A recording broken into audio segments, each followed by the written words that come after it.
Chapter 26. Objective. Now that Melinda got out of the high of super-realistic combat, she remembered why she stepped into the simulator in the first place. This mech, the specs aren't bad. It's a pity about the armor.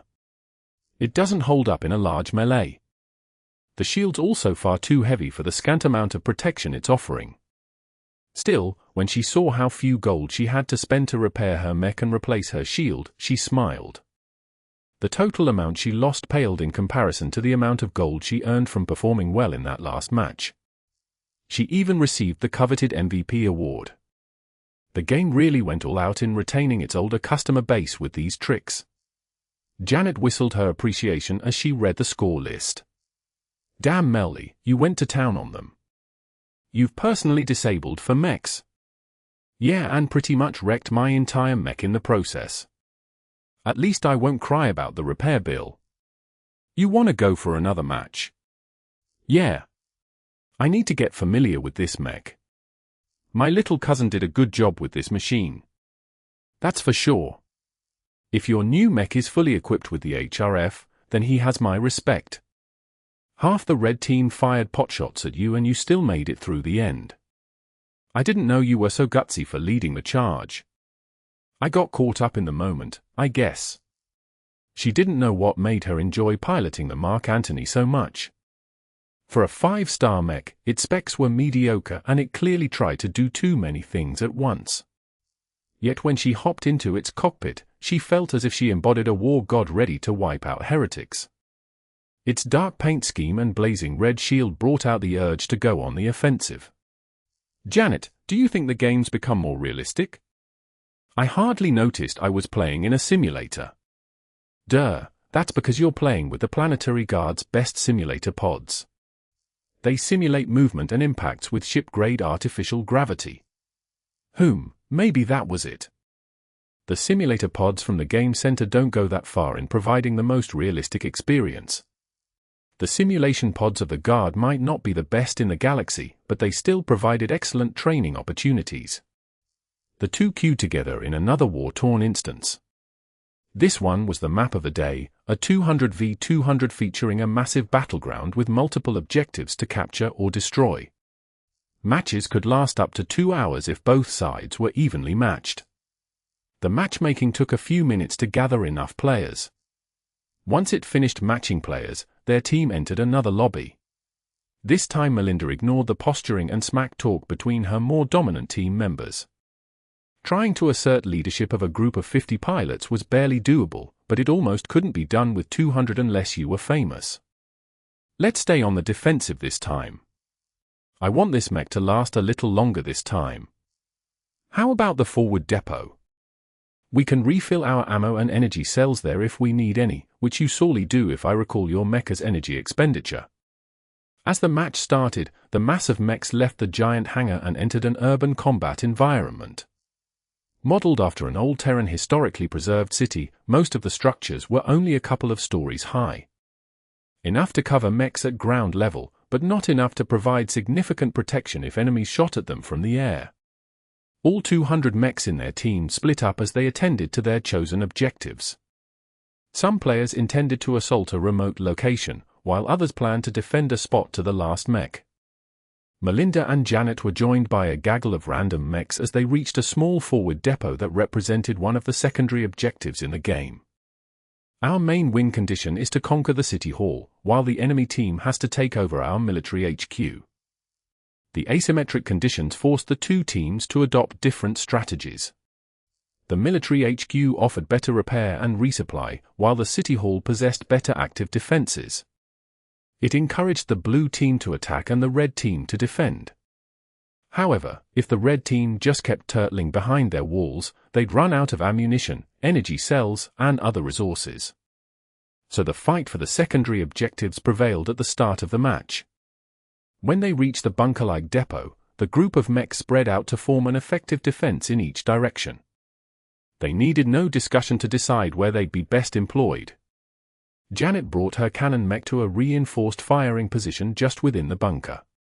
She had a great forward view while being completely protected from aerial attacks. The first sounds of combat already rang out further in the distance.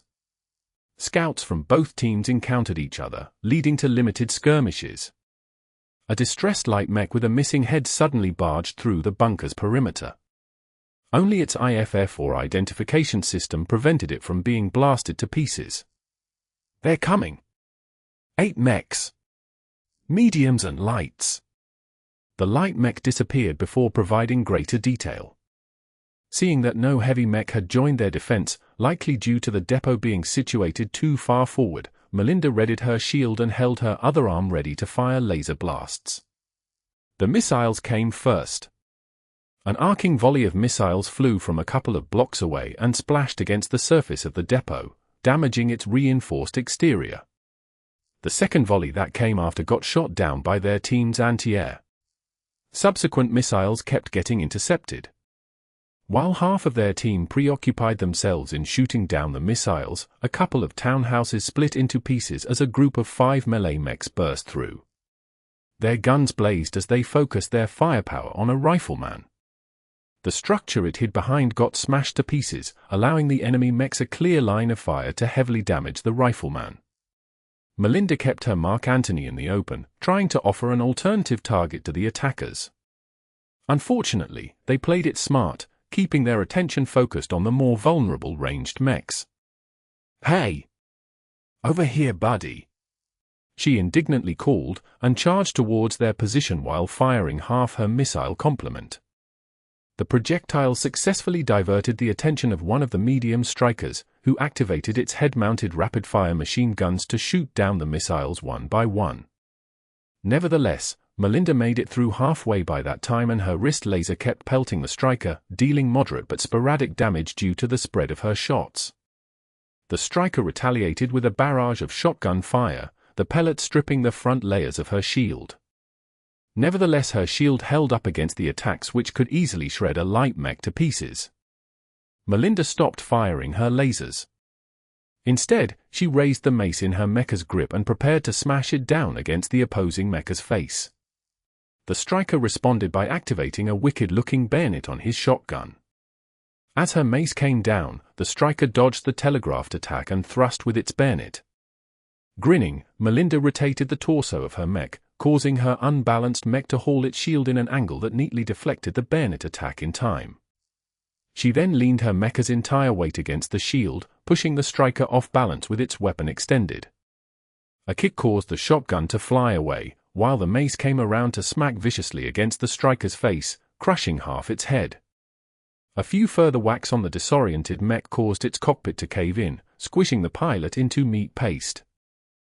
Her other teammates had the attackers well in hand by now. Melinda and another fellow striker kept the 4 remaining mechs to stall, leaving them vulnerable to medium and long-ranged fire from Janet and her fellow mechs. The opponents left another fallen mech behind before fleeing back to their lines. The reprieve bought some time for them to get a grip on how their team fared in other locations.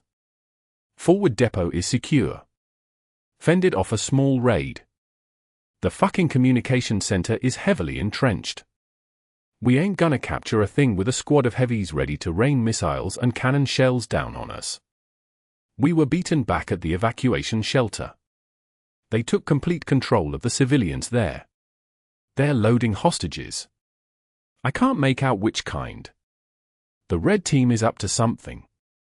If they're defending the satellites while hauling hostages, then they must be calling in reinforcements. Shit! We gotta stop them before they call in something nasty. Yeah, go ahead.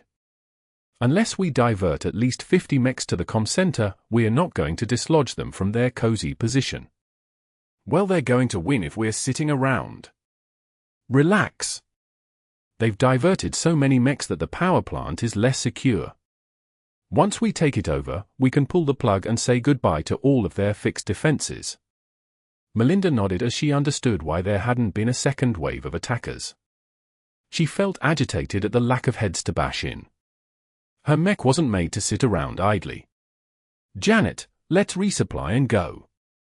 Most of the mechs present at the forward depot used its ample supplies to refill their energy cells and ammunition. If an enemy came to attack, they'd be highly vulnerable. Luckily, no one came, and Melinda managed to refill her missile launchers and a couple of spent energy cells. They decided to approach the communication satellites, which was currently under sporadic assault by their fellow team members. Missiles and other ordnance shot at the massive structures. However, most of the physical projectiles got shot down, while the lasers only caused surface burns against the surprisingly resilient antennas. It's useless trying to melt those antennas. They are built to last against a siege. One experienced pilot spoke over the comm: if we want to deny them the comms, we've got to destroy the control centers or backup power generators. We need to get close somehow. It's too risky to go in by air or at ground level. Is there an underground access point on this map?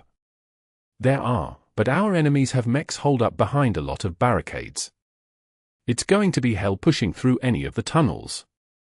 We've got no choice. Melinda said, already having a bad feeling about this situation. Unless you want to keep dicking around trying to melt all the antennas with your lasers, we've got to do something to disrupt whatever they're up to. Let's meet up to the north access point. Melinda left Janet behind. Her cannons wouldn't be useful in the tight confines of the underground. While Janet and her cannoneer stayed behind in order to provide supporting fire, Melinda gathered a ragtag bunch of mechs with the same thing in mind and entered the tunnel to the north of the comm center. The dark environment only lit up with red emergency lights, too dim to provide effective lighting. Melinda and the dozen other mechs switched their sensor mode from optical to whatever night or dark vision they possessed. Their scout went ahead at a faster but less noisy stride, disappearing for several minutes before sending back his observations. 6 light and medium mechs spotted at the juncture ahead. It's a warning post. They're going to make a run for it as soon as we appear. We're not built for stealth. A rifleman noted. Let's focus on storming half of them while letting the rest go. It's gonna suck if they get off a warning, but I don't think we have any better solutions. Sounds all right to me. Okay. Let me go in front. Melinda insisted despite the presence of several light mechs in their midst. I might not be as fast, but I'm the only one with a bigger shield. Fine by us. One of the light mech pilots spoke. You might stand a decent chance surviving their booby traps if they set up any. With a short deployment plan set up, they barged through the tunnels and into a small open storage area. A few empty containers stood in the way between them and the startled enemy mechs. Some had evidently been playing cards or something, as they responded to the intrusion half a second slower than normal. Keeping her shield in front, Melinda used her other arm to blast a few lasers at a missile-carrying mech.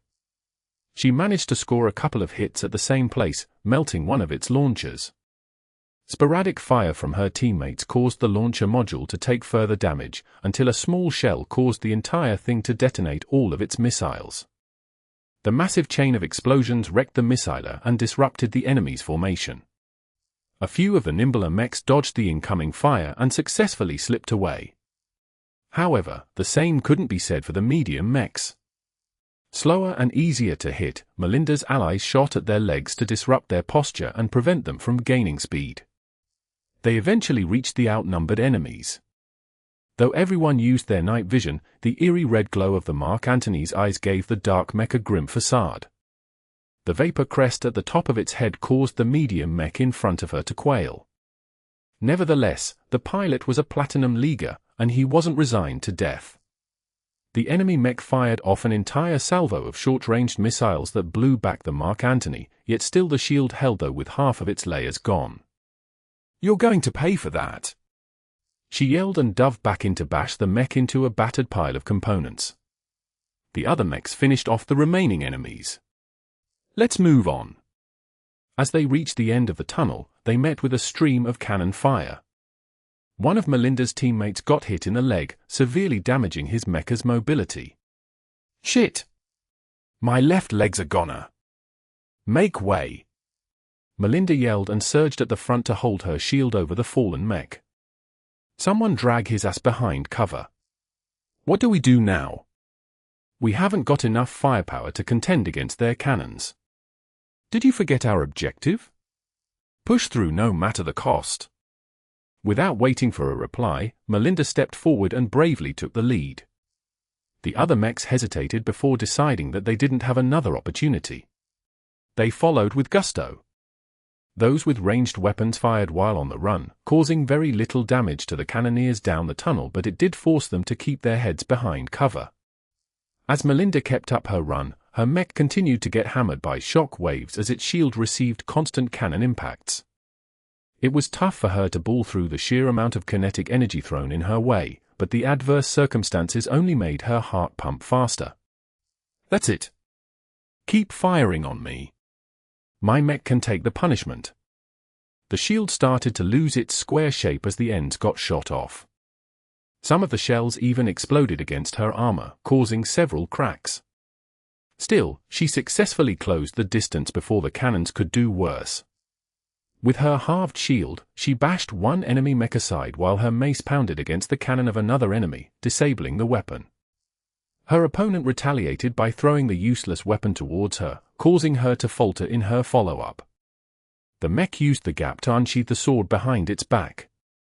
By the time the sword slashed down at her, Melinda managed to regain enough balance to block the strike with her shield, causing it to split apart. Angry at the loss of her shield, she fired a couple of quick laser blasts before pouncing aggressively with her mace. The lasers distracted the mech long enough for her mace to disable the enemy mecha's sword arm. Her subsequent strike successfully wrecked its four limbs. The narrow confines and the barricades made it difficult for both sides to see how the battle progressed. Nevertheless, Melinda felt confident her team had the upper hand. She conveniently scavenged her fallen opponent's sword before hunting her next victim. That was until a salvo of long-ranged missiles streaked from the dark. Melinda hastily jumped back and picked up the recently disabled mech. Its IFF systems was still operating, so most of the missiles turned at the last second to acquire other targets or explode against the walls of the tunnel. She dropped the half-dead mech once the missiles had been spent. That was a neat trick. A surprisingly young voice echoed from the tunnel. But I'm afraid that's where your luck will end. The darkness made way for a brightly colored mech. Its white exterior showed no marks, and even its shield looked pristine. The tall and majestic-looking mech had held back so far, keeping it and a small squad holed up at the exit to the surface. Well shit, Melinda said, noting how her shield was gone and her armor looked cracked and scorched. You're running the stock model. Indeed I am. The pilot replied conceitedly. I have no tricks. I find the original to be a pleasure to pilot, even in reality. You could say that I'm a fan. Just so you know, there's one thing I hate. And that is? Melinda idly asked as she grimly readied herself for perhaps the toughest fight with her new mech. I hate imposters. The sparkling white Caesar Augustus thundered forward with its kite shield in front and its other arm blasting an even more powerful salvo of lasers. Melinda growled as she sidestepped the assault and retaliated by firing the cannons on both her wrists. She used her superior mobility and all the piloting skills she possessed to keep the damage to a minimum. I'm not afraid of you. Bring it on. Chapter 27. Absolute Power. In an unspoken agreement, the reinforcements that came with the Caesar Augustus busied themselves with fending off Melinda's allies. That's a nice mech you got there. Shame about the armor though. It's the Mark Antony, designed by someone I know. It's supposed to be a more affordable alternative to what you're riding. The Caesar Augustus pilot let out a contemptuous snort. The mere thought of cheapening any of this frame's components is abhorrent. It goes against everything this August mech stands for. You and your friend have no idea how much you sullied its grandeur. Like an unstoppable tide, the Caesar Augustus kept closing the distance as it exchanged laser blasts. Melinda's laser cannons were running hot, but the only thing she managed to achieve was to heat up the top layers of her opponent's shield, causing only a fraction of its mass to melt. Its defensive power was a testament to National Aeromotive's heat absorption research. It's useless. Face the inevitability. You talk too much. Melinda yelled as she abandoned her laser fire for a close-in approach. Like a nimble gorilla, she threw her mech forward while juking as much shots as she could. The Mark Antony strained against the sudden turns even as the incoming fire heated up a lot of portions of her mech. It made the Mark Antony seem like a demon from hell, with its dark armor, glowing red spots and the ever-present water vapor leaking from the crest of its head. That's a funny gimmick, the Roman helmet design. But I'm afraid you're going to lose it when I hack off your head. The Caesar Augustus came into melee range, but despite the pilot's words, the Augustus continued to charge forward like a train. Melinda only belatedly dodged to the side, suffering a glancing blow from the Augustus' quick slash. The two came together again and engaged in a furious exchange of blows interspersed with opportunistic laser blasts. The Augustus' shield was virtually indestructible as Melinda's dual weapons lacked sufficient weight or sharpness. The white sword struck with measured, disciplined strikes that followed a mysterious pattern. It successfully held Melinda at bay. The pilot of the Caesar Augustus must be an elite. His formal piloting skill overwhelmed her own as he moved the Augustus fluently like it was his own body. From his sword style to his movement pattern, everything the pilot did only put Melinda in a tougher position. Give up. I've seen what your mech is made of. You're an inferior copy. Shut up. Melinda replied as sweat poured down her face. She tried her best to hang on, but the opponent kept chipping away at the HRF plating that kept her mech protected. I can understand why you pilot such garbage. After all, if you don't have the money, you'll never pilot a mech as magnificent as the Caesar Augustus in your lifetime. Not everything can be measured with money. She hissed as she surged forward, risking a deadly stab which she parried with her borrowed sword. Her weapon cracked and broke in half, but it succeeded in taking the wind out of the strike. Her mace already pounced from above, the heavy rounded end traveling in a straight arc towards the Augustus' head. The enemy pilot hastily raised his shield, bouncing the mace back with a heavy vibration. What will you do now without a sword? This. Melinda dropped the broken sword and used her wrist to fire a couple of point-blank laser blasts right in the eyes. While most of the head was able to endure the heat, the main sensors and the delicate components buried deeper in the head were not so lucky. The enemy pilot screamed as he lost his primary vision. He performed a reflexive bash with his shield that pushed the Mark Antony back.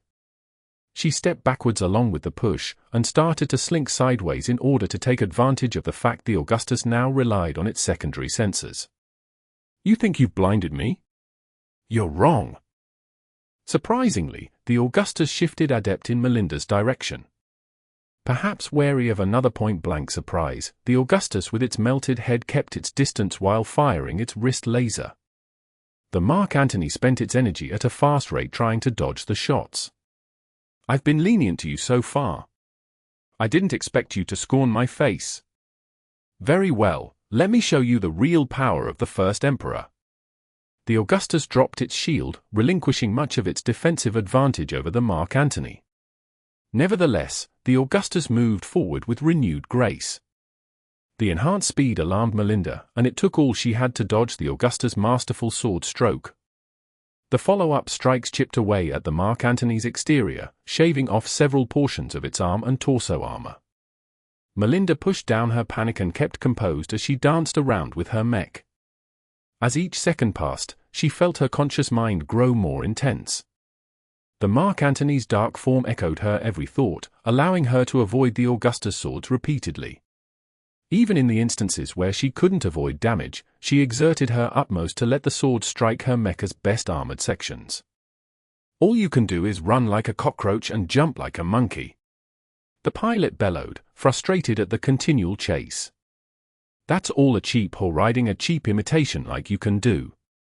You'll never be able to match me and my mecha's brilliance. An irrational spike of fury invaded Melinda's thoughts. All her formal guard training warned her not to lose her composure. Having spent a lot of time mediating between hotheads piloting multi-ton war machines, she was well aware of the dangers of letting your anger get the better of your decision-making. The Mark Antony who? I suppose you're not familiar with ancient Terran history. You see, way back then, Augustus defeated Mark Antony repeatedly. And now, history will repeat itself. Your cheap joke of a mech will never be as worthy as mine. None of her reservations remained. Indignant at being looked down at, she willingly embraced her anger and howled. The ferocious call stuttered the young pilot's attack, causing him to present an unforgivable gap in his assault. Melinda struck out with her mace with the limits of her mecha's capacity, channeling the kinetic energy of her mecha's legs, its rotating torso and its entire arm in a single devastating swipe that landed accurately against the Augusta's sword grip. The fingers crunched as the impact of an entire mecha's momentum couldn't be stopped by such delicate limbs. The middle and ring fingers even separated entirely. Despite the critical damage, the Augustus was nimble enough to throw its sword to its other hand. Once the Augustus regained its weapon, the Mark Antony would suffer as it overextended itself severely in its last attack. Melinda's eye sharpened as she used the brief moment to do something unorthodox. She engaged the emergency release catches that kept the Mark Antony's shoulder launchers attached to its armor. Using the remnants of her mecha's forward momentum, she caused her mech to bodily fling the launchers at the gobsmacked Augustus. No matter how much money you have, you can't spend your way to victory. Melinda grinned as she waved goodbye with her mecha's free hand. She activated the overrides that caused all the missiles to explode their payloads at once. Twin suns appeared in their midst, blasting the Mark Antony backwards. The explosion further cracked her mecha's armor, but she was able to get it to stay on its feet. As the smoke and fire cleared, the Caesar Augustus looked much sorrier than before. Its armor surprisingly only sported a few cracks and craters despite suffering 2 concentrated magazine detonations. Unfortunately, even if its armor retained much of its effectiveness, the more delicate components underneath suffered worse. The amalgamated explosions radiated the combined shock waves of a full salvo of missiles. Worse, the propellants of the missiles hadn't been expended at all, so they blew up all at once as well, adding an incinerating quality to the explosions that left the bedraggled Augustus half burning in mechanical agony. What is this? I can't move my mech. The distressed young man said as he kept trying to take control over his mecha's twitching limbs. The Augustus is only mortal. Melinda interjected as she guided her mecha's foot to crunch the other hand of her opponent's mech into scrap. The Mark Antony ominously leaned over, bringing its menacing and battle-scarred face close to the Augustus' half-smashed and half-burned face. You're not invincible inside that expensive toy of yours. At least I'm able to afford one in the real universe. You'll get your ass whipped just the same. Melinda noted, then bashed her mace against the Augustus' torso. The cracks expanded, but the armor surprisingly held up against the blunt force trauma she frenziedly inflicted. By the time her mace broke off from the abuse, the enemy pilot's body had long since fallen apart from the excessive shock impacts. Tossing the useless handle away, Melinda walked over and picked up the fallen mecha's virtually pristine sword and shield. Thanks for letting me borrow this, buddy. She swept her gaze at the confused melee around her. Though her duel with the Caesar Augustus expended much out of her mech, it lasted only around 2 minutes. Victory and defeat hadn't been decided yet, but Melinda already pounced at the nearest enemy mech from the flanks. The opponent wasn't able to keep its attention in 2 directions at once, and lost its lower leg to a cruel slice of Melinda's new sword. This weapon's much better than I thought, she pleasingly muttered, though she missed the crunchy feel of her mace. With Melinda's help, she freed up her preoccupied teammates, leaving them free to help out the others in turn. This caused the scales of battle to tip in their favor rapidly, leading the enemy to a solid rout as their remnants retreated up to the surface. The Mark Antony raised its appropriated sword, causing the survivors to cheer in victory. Despite not having any advantage in the quality of her mech or her league ranking, she still managed to exude the quality of a leader. Most of the mechs who fought alongside her were willing to follow her directions. Pleased at the deference she enjoyed, Melinda lowered the sword until it pointed towards the exit. We have a base to wreck. Let's go. The group of mechs squeezed out of the exit and finally reached the surface. Most of the defenders were still stuck guarding against outside attackers, but some of them had already been alerted to the intrusion. Show me where their control center is located. 6 o'clock, the dome by the tower-like structure. All right, boys and girls, We've got only one thing left before we can call it a day. To the control center. Despite the many mechs that turned around to take care of the threat that popped up in their midst, the invaders had initiative on their side and they only needed a short time to reach the control center. The hard-shell dome protected it against all kinds of ordnance, but when Melinda crashed the lower edge of her kite shield against the surface, it cracked and started to cave in. Some of the other mechs with melee weapons joined in the fun while the rest fended off the approaching defenders. "We can't hold out much longer. Keep it up. We just need a little more time." The Mark Antony's last 3 shield attacks succeeded in prying open a hole. A light mech with a flamethrower immediately went to her side and fired off a lethally hot stream of flame that incinerated all of the control center's personnel and computers. Melinda mentally bathed in their screams, feeling gratified that they accomplished their objective. Melinda. You might not celebrate so soon yet. There's a problem." She snapped out of her funk. "What's up, Janet?" "Well, you guys managed to destroy the control center, but not before they called in the first wave of their reinforcements. You better look up in the sky." Her sensors readjusted. She could see a small speck in the sky growing larger. It was an entry pod, allowing mechs to arrive on the surface of a planet with the speed of free fall. The pod grew larger, and larger, and larger, and larger. That's not a normal pod. The pod was way too big to fit a single mech. From the size of it, Melinda estimated the pod could fit in at least 8 to 12 medium mechs, which was difficult to fend off. Only until the pod engaged its boosters to slow down its downward crash did Melinda feel that something was off. Those boosters released so much force that it rattled the entire comm center. It was as if the boosters were working their butts off arresting the fall of something much larger than a bunch of regular mechs. An earthquake-like impact rattled everyone in the vicinity as the pod finally half-crashed in the middle of the base. The ramp of the pod lowered slowly, taking its time until it fully extended. That was until a foot the size of a heavy mech kicked the metal ramp away. The rectangular piece of metal screeched as it bounced off the ground only to crash against the base of an antenna. An apocalyptic mech the size of the guard headquarters main building stepped out of the oversized pod. Each footstep seemed to rumble the footing of the other mechs, leading to a growing unease among the blue team. With its sturdy legs, barreled torso, and a pair of weapon-encrusted arms, the metal monstrosity stretched the definition of mech. "It's a juggernaut," Janet whispered. In the history of mech development, there was no hard rule that set the size and weight of the mechs to a specific limit. The current modern adoption of the light, medium and heavy classification was more out of convenience than out of any calculated considerations. The doctrines that followed were what really cemented the classifications in place. A light mech is fast and stays alive by remaining unseen or dodging enemy attacks. They usually act as scouts, saboteurs or flankers. They also make excellent flyers. A medium mech is nimble on its feet and can withstand a limited amount of damage. They are the jack of all trades in the mech world, able to fulfill any role with their unparalleled flexibility. A heavy mech doesn't bother dodging, instead choosing to tank all the attacks coming its way. It is regarded as a tank due to the ease with which it is able to defend a position or break through enemy lines. An entire industry has sprung up around these 3 archetypes. The system of developing and licensing interchangeable and modular components came about when different customers demanded the ability to mount their favorite toys on their favorite mechs. Many advanced components invented these days restricted their use to a single weight class in order to maintain compatibility.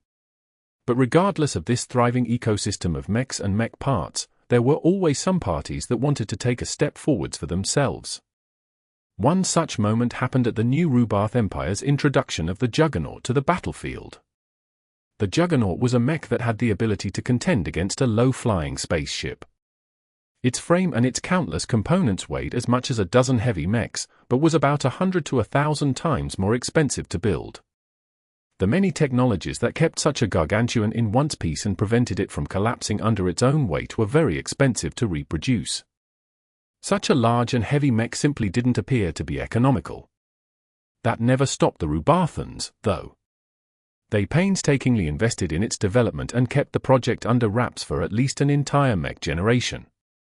Only until they refined the design well enough to be able to operate in hostile planetary environments did they release the first Juggernaut on the battlefield. It left behind a massacre back then. The city it fought in suffered so much damage, the Rubathans believed the battle would have resulted in less damage if they fired off a couple of illegal tactical nukes. Right now, the Juggernauts were weapons with dubious legal status in human space.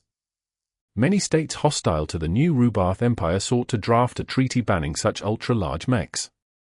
The devastation they could unleash rivaled weapons of mass destruction. In actuality, it would be justified if they were categorized as the newest WMD humans have invented. All of that was of little use to Melinda now, as the Juggernaut finally moved. It raised one of its arms that bristled with gun cannons and pointed in the vague direction of Blue Team's military base.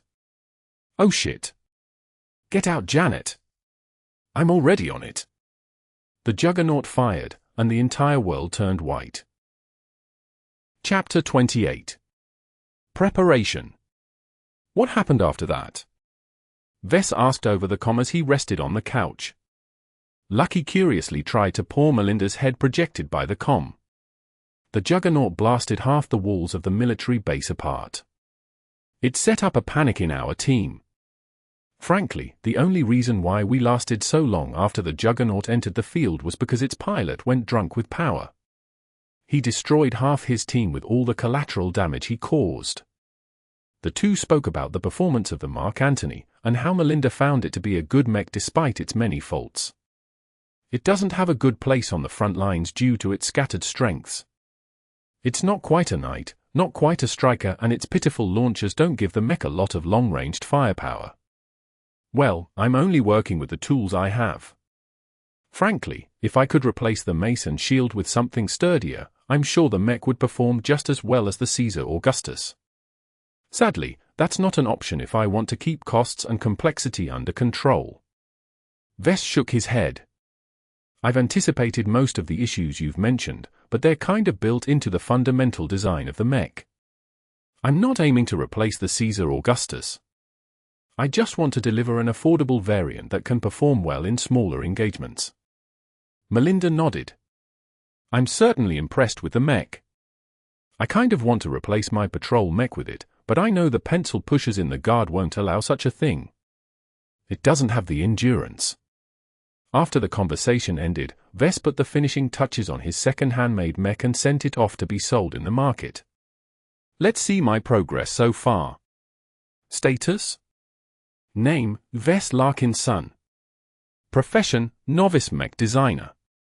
Specializations, none. Design points, 235. Attributes. Strength, 0.7. Dexterity, 0.7. Endurance, 0.6. Intelligence, 1.2. Creativity, 1. Concentration, 1.2. Neural aptitude, def. Skills. Assembly, apprentice, 3D printer proficiency I, assembler proficiency I. Business, apprentice. Computer science, incompetent. Electrical engineering, novice. Mathematics, incompetent. Mechanics, apprentice, jury rigging I, speed tuning I. Metallurgy, apprentice. Metaphysics, incompetent. Physics, novice, lightweight armor optimization I, a medium weight armor optimization I. Evaluation, almost reached the standards of an apprentice mech designer. His stats hadn't changed much since the last time he viewed it. His concentration had gained 0.1 points again due to his single-minded focus in mastering the Mark Antony. Besides sleeping, eating, bathroom rituals and taking short breaks to reset his mood, he spent all his time fabricating the Mark Antony. His DP counter remained stubbornly stagnant, further indicating that the sales potential for his Fantasia variant had reached the bottom of the well. Much of his DP came from the 2 Mark Antonys sold so far. They offered much more for a single sale due to their higher value. It doesn't look like my Mark Antony model will catch fire. Vess noted disappointingly. With only a little more than a week left until the YTE, I won't be able to increase my subskills or attributes in any meaningful way. While he spent a lot of work designing the Mark Antony, then mastering its fabrication process, the things he learned provided marginal help at best when joining the contest. The contest only lasted one day, just long enough for mech designers to showcase their skills without boring the audience with a multi-day engineering fest. The day before the main event, the organizers hosted a qualifying round in order to filter out the 8 best contestants. Both events revolved around designing and putting together a functioning mech out of a bunch of parts and a random stripped-down model. It showcased the mech designer's skill in creating new mechs while skipping out on the boring bits of fabricating the parts from scratch. The old Vess without the system probably wouldn't get past the qualifiers. Even with all the additional benefits the system gave him, he might not even be certain he could reach the top 3. I shouldn't be obsessed with trying to reach first place. I have to keep my priorities clear. As long as I can find a single customer for my Mark Antony design, I've already won. The impending interest payment term loomed within a month, which caused Vess to bear immense pressure. I stand a much better chance in the contest if I can earn enough DP to buy the Jury Rigging 2 subskill before it starts. He already experienced the power of Jury Rigging I. The skill energized with his creativity, allowing him to form unorthodox solutions to complicated technical problems. It did not add any new knowledge, but instead improved his ability to combine the knowledge he already learned into something new. An example would be to strip a laser rifle and turn it onto a shoulder mount. Though such a shoddy modification won't work as well as a purpose-built shoulder weapon, it should work well enough in an emergency. I should get my workshop ready. Vess reminded himself. If all went well, he should be able to find a customer for his new design. He'd have to get his workshop ready and running by the time he got back from the event. First he took a look at his 3D printer. As a fairly old, second-hand model, it lacked the most current technology in fabrication. Vess meticulously went through the settings of the printer, and with the help of his improved knowledge in assembly, added presets that helped fabricate certain parts easier and with less errors. Then, he looked at his inventory. Besides the raw materials required to produce the HRF armor plating, he lacked pretty much everything else required to build up a Mark Antony. Vess took note of the list of raw materials and visited the local site of the Mech Trade Association. The MTA offered many services to anyone looking to build, buy or sell a mech. It conveniently partnered with resource wholesalers that allowed them to sell various raw materials through a convenient market interface. To fabricate the HRF requires about 11 million bright credits in raw materials. To purchase the rest of the materials requires just 7 million credits. The total cost comes at 18 million credits. If I charge 24 million credits for the Mark Antony, I'll recoup my cost and earn just enough profit to meet my next interest payment. Selling a mech that priced at 24 million credits was much easier than one that demanded more than double the amount. It cost 45 million credits in total to cover the raw materials for the Caesar Augustus. The materials for the Augustus proprietary armor plating cost 38 million credits alone, and Vess lacked the facilities required to process exotic materials into advanced armor plating. These prices look reliable, but it's not entirely reflective of the entire market. Vess noted carefully, remembering what he learned in college about running a business. I'm sure there's plenty of private agreements between a small group of partners that offers substantially lower prices. Vess curiously inspected the market prices for the Caesar Augustus and its close variants. The official base model produced by National Aeromotive sold for a whopping 65 million credits.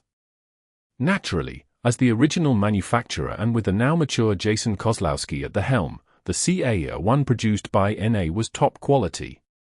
The few mech designers that have licensed the Caesar Augustus sold the base model or its close variants for around 55 to 60 million credits.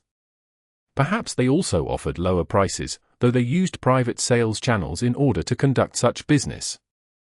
The MTA's internal market site only listed public offerings, which in the mech business is considered the tip of the iceberg. As a tiny mech designer with a one-man business with no reputation, I don't possess the qualifications to seek out deals that are more favorable to me. I can only purchase the materials I require at market prices. This presented a big problem to Vess. The materials needed to build up the frame, power reactor, engines, and everything else amounted to 7 million, which was 2 million more than he owed in his upcoming interest payment. As Vess had no ability to draw another loan, he had no way of purchasing the required materials without receiving an advance payment from a customer. That's also going to be a little tricky. The private mech business used to be pretty chaotic. Customers sometimes refused to pay up, leaving the manufacturer in the hole. Sometimes the customer paid on time, but used the new mech they acquired to extort the manufacturer into returning the money. Sometimes, manufacturers also screwed their customers in return. They used substandard materials and inferior components to fool their customers into believing they paid for quality when instead they got nothing but a fake. The establishment of the transgalactic MTA curtailed most instances of fraud and robbery. Customers looking to buy a reliable mech used the MTA as a middleman. The MTA certified each mech that passed through their hands, and made sure the mech conformed to the submitted and agreed upon design between the seller and buyer. Mech designers and manufacturers also benefited from the MTA. For the cost of 1% of a mecha's sales price, they could take advantage of its many services, such as certification, access to the internal market, to letting them take care of collecting payment from the buyer. It provided a safe platform to do business for many small and medium-sized businesses.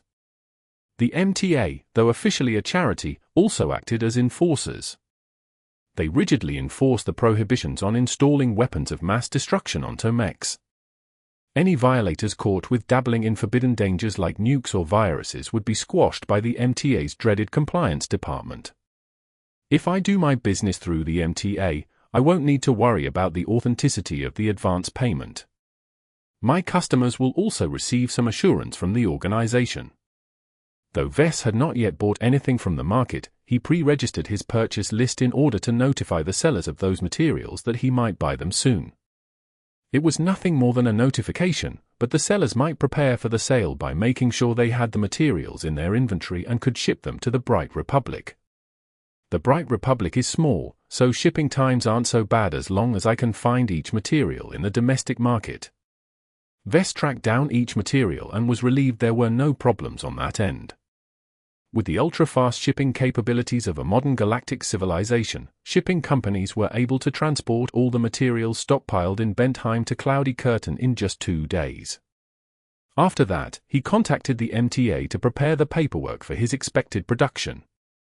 Once he signed some standard contracts and agreements with the MTA and the Bright Republic, a representative of the MTA called him in person. The representative invited Vess to go over the legal requirements of producing a mech in the Bright Republic. Your production license covers the permission to produce the weapons that come with the Caesar Augustus.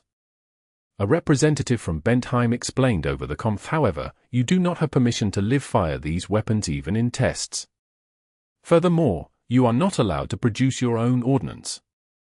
This means you may not produce any missiles even if you have the capability to do so from your license. What about the wrist-mounted laser cannons? They're technically operational as soon as they come off the 3D printer.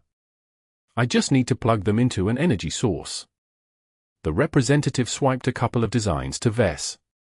You need to add safeties during the fabrication process that seals the energy weapons. The files I just sent are small presets for your 3D printer.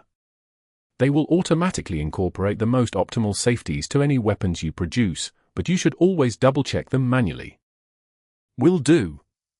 I have one final question. Could you tell me if my design has any appeal to the market? The man from the association smiled. We are always ready to offer advice to young entrepreneurs. As for your variant, it is highly unusual to offer an economy variant of an extremely advanced frame such as the Caesar Augustus.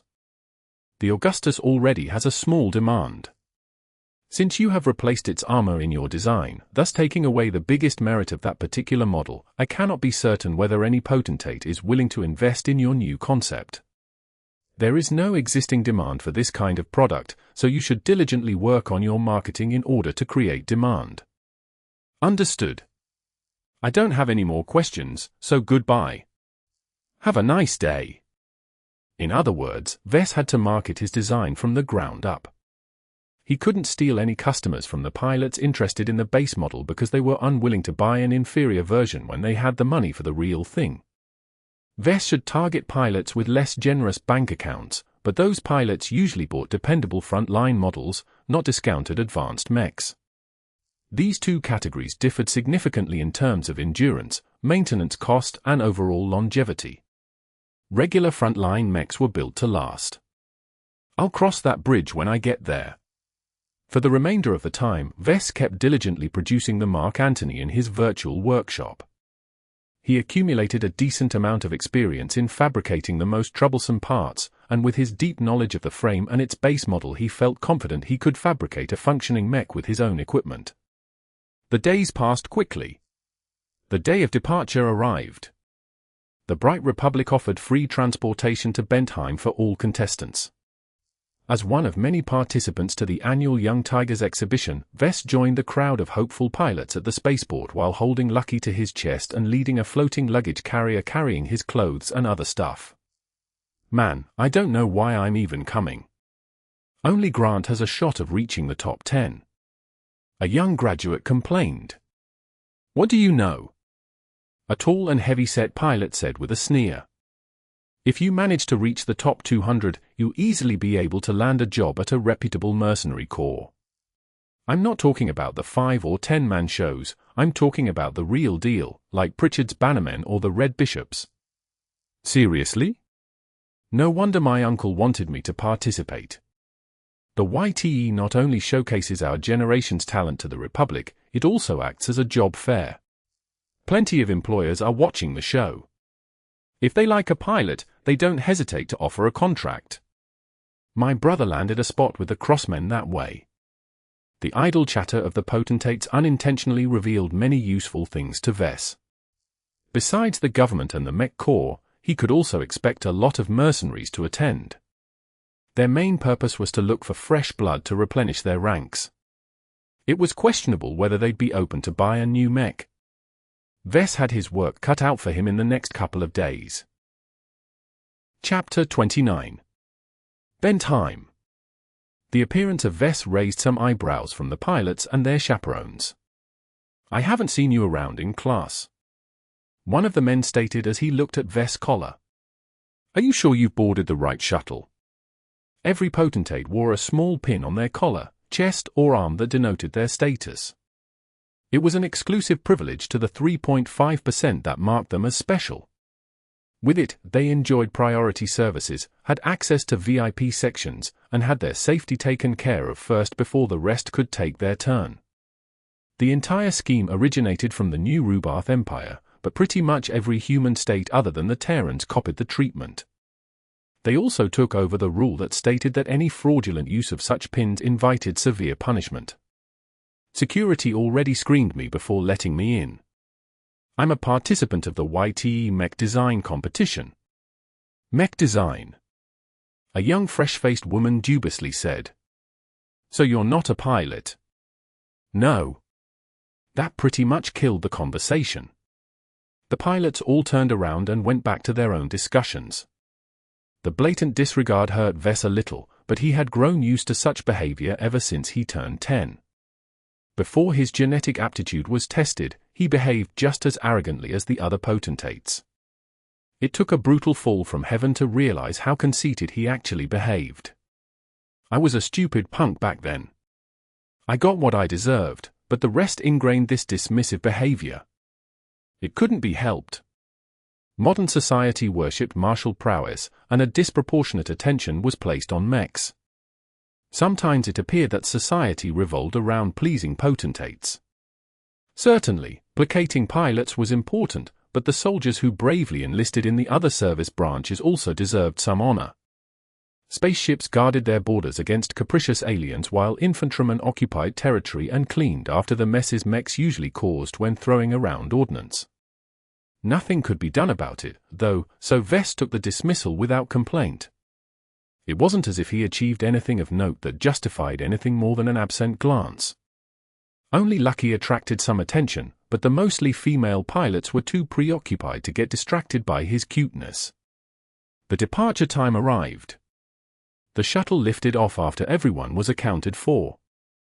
The inter-system shuttle had ample power to lift off and escape Cloudy Curtain's atmosphere. Like a sparrow taking flight, the shuttle fluently broke the confines of the planet's gravity and followed a pre-programmed flight out to the nearest Lagrange point in the local star system. Lagrange points provided fast and convenient launch points for FTL. Any shuttle or spaceship capable of traveling faster than light departed from a Lagrange point whenever possible, but were only capable of reaching the edge of a solar system as their destination. While the possibility exists for highly advanced spaceships to arrive at their destination's Lagrange point, the act was considered near suicidal.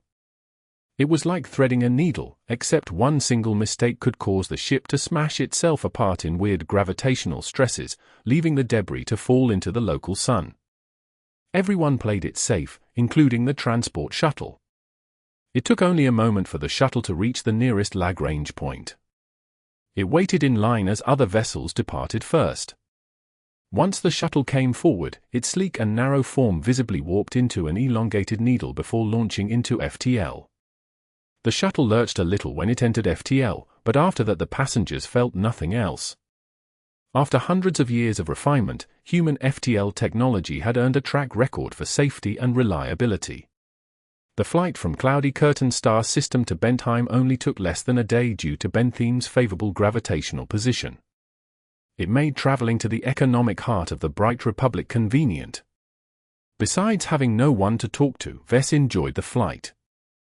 Once the shuttle arrived at the edge of Bentheim's star system, it flew towards one of border outposts Bentheim established to meet incoming vessels. Smaller systems such as Cloudy Curtain normally wouldn't bother with this formality, but a major port like Bentheim necessitated increased security checks. Many ships formed an orderly line in the space set with beacons. Small patrol ships flew alongside them, scanning their interior for any contraband while determining their origins and destinations. The shuttle from Cloudy Curtain only warranted a brief scan before being let through by the space security forces. The passenger shuttle nimbly navigated deeper in the system like a fish swimming along a river. It passed by several plodding haulers and heavily armed warships. It kept its distance from rickety-looking mercenary ships and anything else that hinted of danger. After half a day's flight, they finally approached the planetary orbit of Bentheim. From above, the heavily populated planet looked like a paradise that mixed greenery with high-tech urban development. Ever since Bentheim established itself as the premier port of the Republic, the government invested trillions of credits in its ability to accommodate an endless amount of visitors and cargo. The shuttle landed at a crowded spaceport near the capital city called Durham. Vess, the pilots and their chaperones were practically booted out of the shuttle.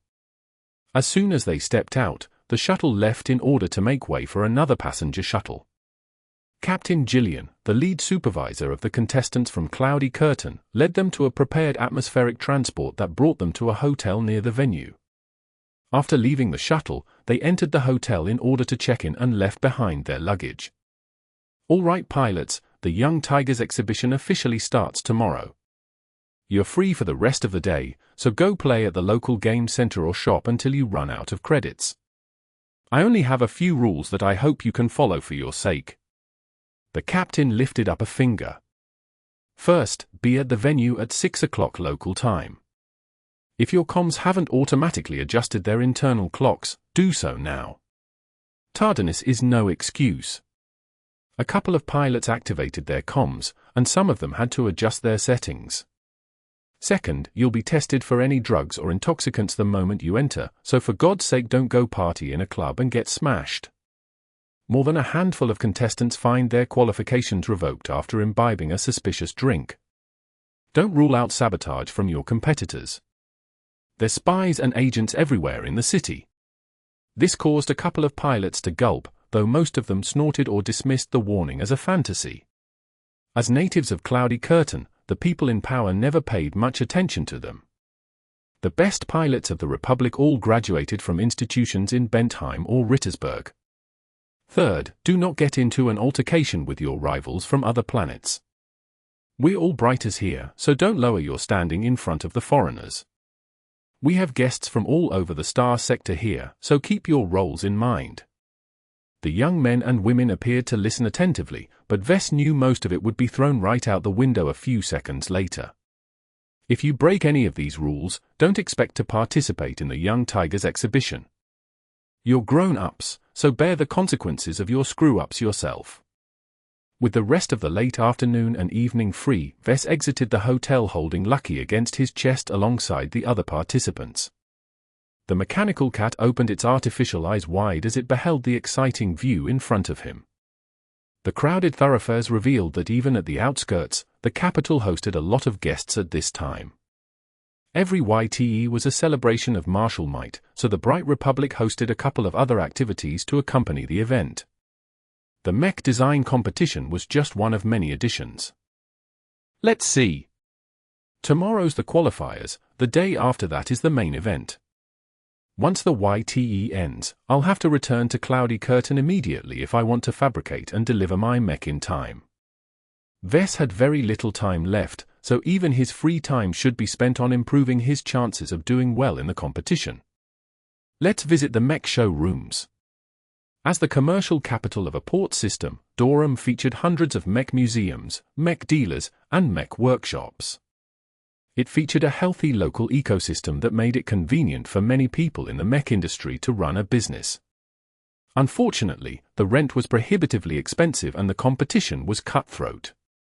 A new entrant with no existing connections to the industry had no chance of establishing a workshop in Durham, or anywhere else on Bentheim for that matter. Vess chose to set up his workshop in Cloudy Curtain not just because it was his home, but more due to the low taxes and hassle-free regulations. Besides, shipping stuff to and from Bentheim from Cloudy Curtain isn't expensive at all. It makes little difference except for the difficulty of attracting customers. In a major metropolis like Durham, most avenues and streets featured greenery, art and seating of all kinds. Most transportation traveled far underground or high up in the air, so the bustling city never appeared congested. He entered one of the tunnels, slapped his comm against the scanning block, and waited for a small hovercar to appear before him. A number of passengers including Vess and Lucky entered the car before it closed up and zipped deeper into the heart of the city. Vess opened his comm and studied the map of the city. He entered a few search parameters and found a listing of mech showrooms open to the public. Narrowing the list down further, he was finally left with 3 venues that featured the Caesar Augustus. 2 places showed off the base model, while the remaining showroom hosted a variant. After arriving downtown, Vess took a smaller underground vehicle in order to bring him to the first venue called Bosworth's, a giant branch of one of the biggest commercial dealers of civilian mechs in the Star Sector. With the name of the company emblazoned at the front of the stadium-sized showroom, it attracted countless pilots and enthusiasts every day. After paying a small fee at the entrance, Vess entered the interior of the showroom and found his way to the section where their Caesar Augustus was hosted. After several minutes of appreciating the other mechs on display, he finally reached one of Bosworth's prized possession. Vess squeezed through a crowd of hundreds as they admired and took pictures of the tall, majestic mech. Seeing it in person made the trip worth it to Vess. He built the mech and several of his personally developed variants many times by hand, but eventually he had to admit his only real experience was in a virtual workshop. How could working with digital code compare to working with real metals and real components? Even from a healthy distance, Vess felt the Caesar Augustus emanate an air of majesty. It was as if the model was an emperor of mechs, and that it was natural for all other mechs to bow before his presence. This craftsmanship is good. It's not a standard model by National Aeromotives, that's for sure. With his deep knowledge of the Caesar Augustus, he noticed a few minute traces that spoke of a different fabrication philosophy than what N.A. or Jason Kozlowski adhered to. These personal touches brought the base model along a different path to its peak. I wonder if the craftsman who worked on this particular model is aware of how he meshed his own thoughts into the model.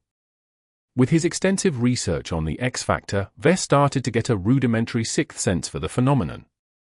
He spent plenty of time watching replays of the Seventh Snake and Melinda in action, so he knew vaguely how the X factor was expressed. He tried to identify the vague sensations of emotions the model emanated, however faintly. It feels. The fabricator is old. Experienced. He treated the Augustus as his magnum opus, his best work. He must not have licensed the model himself, but got the opportunity to fabricate it once somehow, perhaps because he got hired for a single job. He relished the chance of being involved with building up an advanced mech, so he treated the work reverently. The unconscious feeling of worship the old fabricator felt towards the model unintentionally enhanced the end product, or perhaps that was why Bosworth acquired this particular specimen and showed it off in public. It certainly enhanced the chain's prestige. This was a worthwhile visit. I see now that there's a slightly different way of regarding the Caesar Augustus. Vess naturally refused to adopt such a servile philosophy. He believed that men were masters over the machine. No matter how sophisticated the mech, it's still created as a vehicle for a pilot to protect or destroy. Naturally, with his recent studies of the X factor, his views had adjusted slightly, but only in the sense that mechs performed best when they were created as similar-minded partners to their pilots. There was no need to go overboard and act as if humans were the slaves in this relationship. After the fruitful visit, Vess left Bosworth's and walked down a couple of blocks and visited another company's showroom. Though smaller, the seller mainly sold premium mechs, so it received even more attention from the public. A long line of visitors waited in front of the store and Vess had to cough up a much higher fee to finally enter the premises. Seeing the magnificent mechs all around him made him feel he was in mech heaven. But since he was short on time, he only threw a glance before reaching his destination. The Caesar Augustus Vess saw was virtually identical to the first one. Nevertheless, compared to the previous mech which managed to look imperial, this example seemed diminished. Perhaps it was due to the different lighting, or the fact that other expensive mechs surrounded it, but the mech that Vess saw fell flat. Many people were involved in its construction.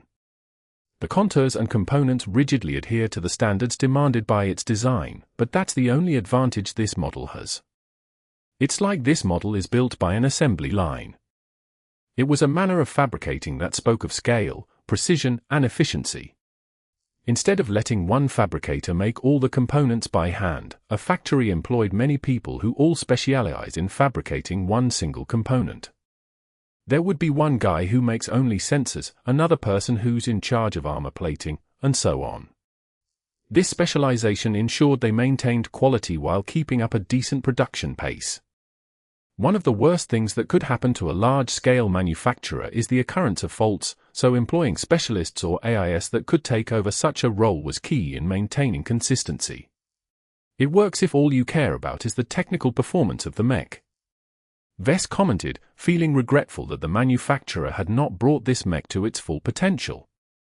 I can't say I blame them. You can't measure X factor. Even though I learned so much, even the most renowned experts must still not have any means of quantifying the X factor. You couldn't put any value in an attribute that couldn't be seen or heard. Plenty of mechs with a high potential of X factor were treated like disposable trash. That was because industry standards favored mass production over individual craftsmanship. Even the mech designers that start a business by themselves let their employees take over the tedious work of fabricating his models when the designer achieved success. They only bothered crafting handmade versions of their mech to familiarize themselves with the model and fix any production issues that might occur. After leaving the exhibit, Vess intended to visit the showroom with the customized version of the Augustus. However, after his comm beeped an alert, he knew he had to return to the hotel. The qualifiers for the YTE started tomorrow morning and he had to wake up early in order to make it in time. The time for me to prove myself is about to come. He grinned, relishing the chance to showcase his newly acquired abilities in front of a stage. Chapter 30. Qualifiers. Bentheim hosted the Young Tigers exhibition in a large, multi-building convention complex built for the purpose. It occupied a gigantic amount of prime real estate that offered plenty of space for the tourists and mech enthusiasts who visited the event. Naturally, the organizers treated the Mech pilot competition as the main event. The opening ceremony and the introduction of the star pilots commenced while the qualifiers of the Mech design competition occurred in a smaller and much less crowded side building. Before he did anything else, Vess checked his status and noticed he finally accumulated 300 DP. With this amount, he immediately bought the jury rigging 2 subskill, which induced another minor headache for him. It made him get ready for the day a bit later than he thought. Even as he rushed his breakfast, he still had to sort out the strange way the system rearranged his brain. Time's almost up. Captain Gillian called at the dining room. Gather at the lobby of the hotel. Vess left his gem cat in his hotel room this time. It was not appropriate for him to bring Lucky along as he competed. Not just because pets weren't allowed, but also due to the possibility of cheating. So he came to the qualifiers alone. Compared to the festive bombast of the main event, the Mech designer competition was a subdued event that attracted only a fraction of the crowd. Most of those attending were friends and family of the Mech designers. The real crowd would show up tomorrow, when only the 8 best competitors came up on stage. Vess! Wow man, nice to see you. A chubby young man with flaring pink hair spotted Vess and came over with a cheerful smile. Man, we haven't been in touch ever since we graduated. It's like you fell into a black hole. Vess smiled and bumped his former classmate with his fist. Hey Carlos. I've been having some trouble at home. Starting your own Mech design workshop is harder than it looks. You actually went through with it. Never mind the hardware, how are you even capable of paying for the licenses? I had a little luck there. Vess proceeded to fill in most of what he did the last 2 months to his friend. Carlos Shaw looked at Vess with a mixed expression. I can't decide whether you're a lucky bastard or not. Only the dumbest grant institutes would give you a production license for the Caesar Augustus. Yeah, I'm still racking my head around trying to reproduce it without getting bankrupt. That's also why I'm here. I have to find a customer for my first Mech or else I'm in deep shit. I envy your independence. You should see what I do for a living nowadays. My dad got me a connection to the quality control department of a wholesaler here in Bentheim. Carlos followed the path of many other Mech designers who graduated from Rittersberg. They started at the bottom in large corporations. Like many other young graduates, Carlos' current job had nothing to do with Mech design in any shape or way. The only thing the job required of him was to test the Mechs that the company imported and note which parts were faulty. Carlos might be an average Mech designer, but with the things he learned in college he was an overqualified Mech technician. Basically, any Mech designer that hadn't studied from one of the renowned universities could forget about achieving real success as an independent Mech designer. The pathetic state of this industry in the Bright Republic was perhaps the biggest reason why it held this competition. The government wanted to stimulate a domestic Mech industry, or at least not become too dependent on foreign transgalactic corporations. They chit-chatted a little more on what they experienced after graduation. After waiting in line, security confirmed their credentials and allowed them to enter the waiting room for contestants. Already about 100 young Mech designers sat on the comfortable seats or caught up with their friends and acquaintances. Vess spotted a few more notable classmates, including the top student Patricia Schneider. Her parents worked at mid-level positions at Bosworth's, which might not sound impressive but represented the apex of local influence in the huge corporation. With Patricia's background, she should have been qualified to study at a prestigious university from a second-rate state. Instead, she stayed in the Bright Republic and attended the Rittersberg University of Technology like the other poor and untalented locals. How much do you think Patricia's chances are of winning first place? About 20%. Carlos casually estimated. I heard she somehow managed to catch the attention of a senior Mech designer and became his apprentice. No idea who he is, but that's what people are telling me. They're even saying that the Mech designer tutored Patricia during her studies in our college. No wonder she managed to score full marks in every theoretical test. Yeah, thank God she's not as good in practicals, or else she'd wipe the floor of this contest. Rubbing his chin, Vess turned away from Patricia and looked at a couple of other contestants. A few held up their chests in a more confident posture, very unlike a local student. They practically oozed the same level of superiority as potentates. I've spotted at least 7 Ponces who studied abroad at an elite university, Carla said, as he was much more familiar with the people he studied with at Rittersberg. I don't know who most of them are, but I do recognize that bastard Edwin Kinney. The young man in question stood in front of a gaggle of admirers. His face oozed as much superiority as all the other elites in the room put together. What's his background? He attended a university in the new Rubath Empire. Dunno what's the name, but it's Rubathan, so who cares?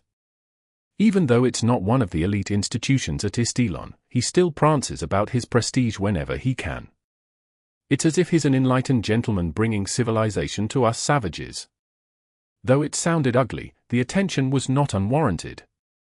Even Vess felt the urge to pick Edwin's brains on the latest development in mechs.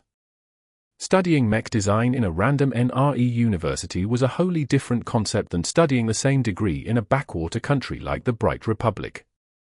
Even the cheapest trash mechs the NRE fielded in their mech military were way ahead of those used in the Republic. Advanced technologies that sounded like a fantasy to Vess was commonplace in those mighty first-rate states. Vess felt a little regret he hadn't studied harder in his teenage years. If he worked hard and achieved better results back then, he might have received the opportunity to attend an elite institution in a second or first-rate state. We live in different worlds. It's no use associating with him. Better focus on your own career. Vess advised, though the real reason he acted nonchalant was because he could rely on the mech designer system to overcome these rivals in the future. It was an advantage he was certain not even the best young mech designers possessed. With its power, he had a real shot at reaching the apex of mech design.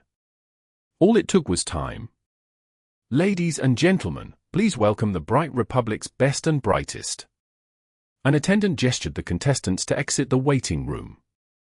They arrived in front of a podium with all 150 contestants present.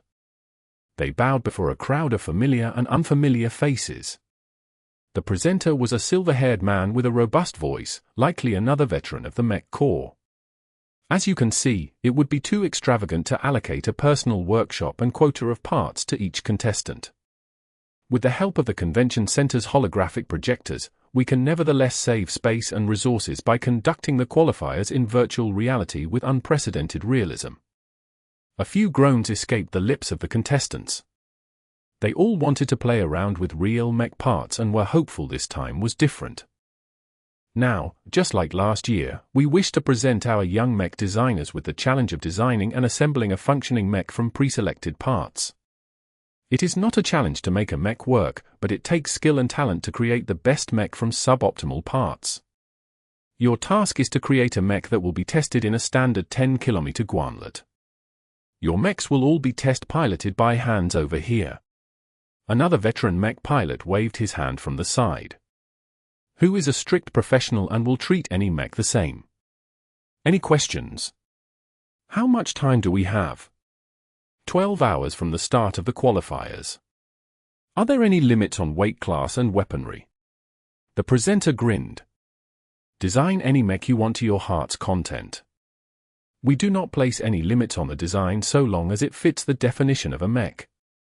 Do you want to stick forearms on a mech? Fine. Do you want to design a mech with its torso upside down? Go ahead. We specifically enlisted the aid of Hans because he is an all-rounder. He can pilot light, medium and heavy mechs with the same proficiency. He has plenty of experience piloting the most popular animal designs as well. He can kill the same amount of enemies whether he's given a sword or a rifle. Is he an AI? That elicited a bit of laughter from the people present. I can assure you, he is 100% Homo sapiens. That actually reassured Vess. His only advantage over the other contestants was his ability to actualize the X-factor in a mech. If his finished product got tested by an artificial intelligence, then he seriously doubted the emotionally lifeless software program would notice the difference. Very well, if there are no more questions, then please take your place at the designated areas. A brief amount of time passed. On your mark. Get set. Go. The empty spaces in front of each participant shimmered as a miniature pile of holographic parts and mech frames littered their view. It looked like someone took out a random pile of parts from a junkyard and put them in front of everyone. The only thing that separated it from junk was that the parts looked new and unused and that every participant had to work with the same parts. When Vess approached a power reactor and tried to touch it, the component enlarged until it reached its real proportions. So that's how they save space here. It made sense to scale down the unused parts. Otherwise, the entire venue ran out of space to hold 150 contestants if they all worked on full-scale components. Vess looked around to see how others fared with the impending challenge. Most looked at the pile of junk and got briefly overwhelmed. Carlos scratched his head as he slowly went over his options. Patricia Schneider immediately chose a fairly standard humanoid internal frame and started sorting through different components to add to her new mech. As for Edwin Kinney, the young elite chose a bold direction for his mech. He chose to pair a lightweight eagle-shaped mech with a robust flight system. Such a combination would result in a flyer that hovers between the light and medium weight class, which was not a good area to fall into. Vess suspected that Edwin had a few surprises in store. As for his own design, he took a brief look at the components available. Most of the parts seemed outdated, roughly around 2 to 4 generations old. In Iron Spirit, these parts would be considered 3-star or 4-star parts, somewhat advanced for novice mech designers but not to the point of overwhelming them if they stuck to the simpler parts. The standard parts were all within his competence. Instead of starting to pick the parts he preferred, Vess took a different approach. He studied Hans, the test pilot for his competition design, and thought about the presenter's description of him. If Vess wanted to make it out of the qualifiers, he had to use his strengths, and that meant integrating the X factor into his design. It's a risk if I go this route. If I let my emotions instead of logic drive my design, then I won't make the most optimal choices. Other mechs will have better specs than mine. Yet what does it matter if his mech performed worse than other mechs by 5% or so? Only the mechs that performed the best in the Gauntlet made it through the qualifiers. No matter how many bells and whistles a designer added to the mech, if Hans didn't use it to its full potential, then it wasn't a good design. The product had to fit the pilot, not the mech designer's preferences. What kind of mech does Hans prefer to pilot the most? Too bad Vess wasn't allowed to access the galactic net during this competition. He only had the brief story from the presenter to make a guess. What was this pilot's greatest strength? Versatility. Hans could pilot almost every mech in the market. That took a lot of training. This man dedicated much of his piloting career to learning how to pilot many different kinds of mechs. He practiced shoring up both his melee and ranged weapon skill until he could use them interchangeably without affecting his battle strength. Perhaps it was a coincidence, but Vess thought a mech like the Mark Antony fit Hans well. The medium mech offered maximum flexibility, allowing Hans to dodge attacks that could be dodged and tank what he could withstand. With a mace and shield, Hans could tear any mech apart except for heavy knights, and with his wrist-mounted laser cannons he could shoot down anyone from mid-range. The lack of endurance wouldn't be much of an issue, considering the mech only had to go through a short but intensive 10-kilometer gauntlet. There's no need to seek out a particular extreme. If I have the chance to use my familiarity to my advantage, then I should take it. There's no shame in using a design I know well as a reference. As long as my design can do the job, then Hans will easily pass through the gauntlet. Vess finally stepped forward and picked out a couple of promising but also fitting components. He envisioned the mech he had in mind for a pilot with a broad set of skills. First, the mech should be a medium weight in order to maintain the mecha's flexibility. The mech should be a flyer, but the wings don't need to be strong. Flight is just a means to an end. Next, it needs a balanced focus on melee and ranged offensive options. What Vess imagined Hans preferred to pilot was a workhorse model. It shouldn't be too fancy, and it doesn't need all the bells and whistles. The design needed to do the job and nothing more. Through this process of thought, Vess imagined the competition organizers implied much more than what they revealed on the surface. They presented us with a pile of parts, some of them more advanced than we ought to know how to handle. Vess shook his head and glanced at his fellow mech designers who seemingly went crazy at the possibilities. It's actually a subtle trap.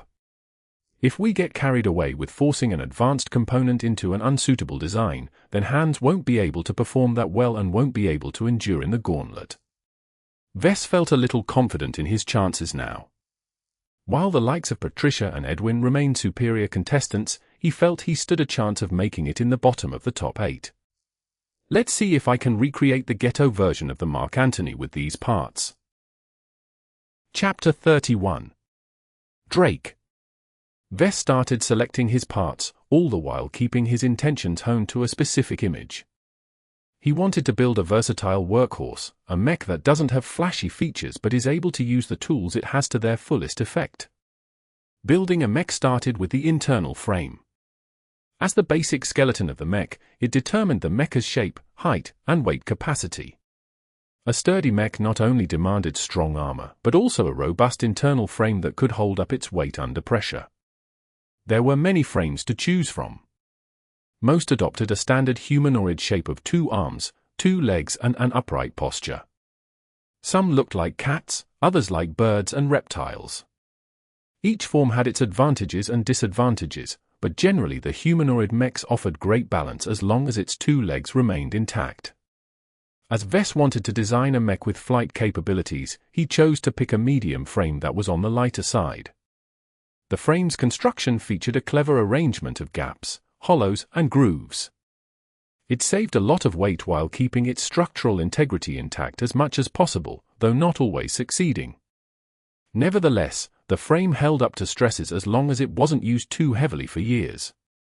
Fortunately, the contest also automatically supplied the compatible artificial musculature. Though for the best original designs, it was highly preferable to form it from scratch, the amount of time it took was immense compared to borrowing an existing design scheme. Next up, Vess considered the contour of the mech and the configuration of the limbs.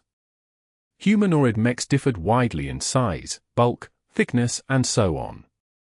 While some designers preferred to complete the internals first before considering the exterior, Vess wanted to do the opposite in order to set his limits beforehand. He already had a purpose in mind for his mech, so it was important he get the outer appearance of the mech done first in order to make it easier for him to visualize his intentions. First up, the legs. As the mecha's base, the legs determined the machine's speed, weight limit, and stability. Humanoid mechs boasted a wide variety of legs, from ones that specialized in long-distance efficiency to those that came built-in with boosters to facilitate powerful jumps. Vess envisioned a mobile medium mech, so he kept his selection limited to the lighter armored legs. He patiently dug through the pile of junk for a suitable pair of leg design schemes. God, these legs are shit. Vess muttered as he dropped the next pair of legs in disgust. Most legs he encountered were either light but frail, or sturdy but too heavy for his tastes. It was as if the organizers didn't want contestants to settle for boring, mediocre legs with the most optimal compromise between armor and speed. It's impossible for me to pick a heavy pair of legs if I want my mech to be capable of at least a modicum of flight. I would either have to pick a pair of skinny legs, or...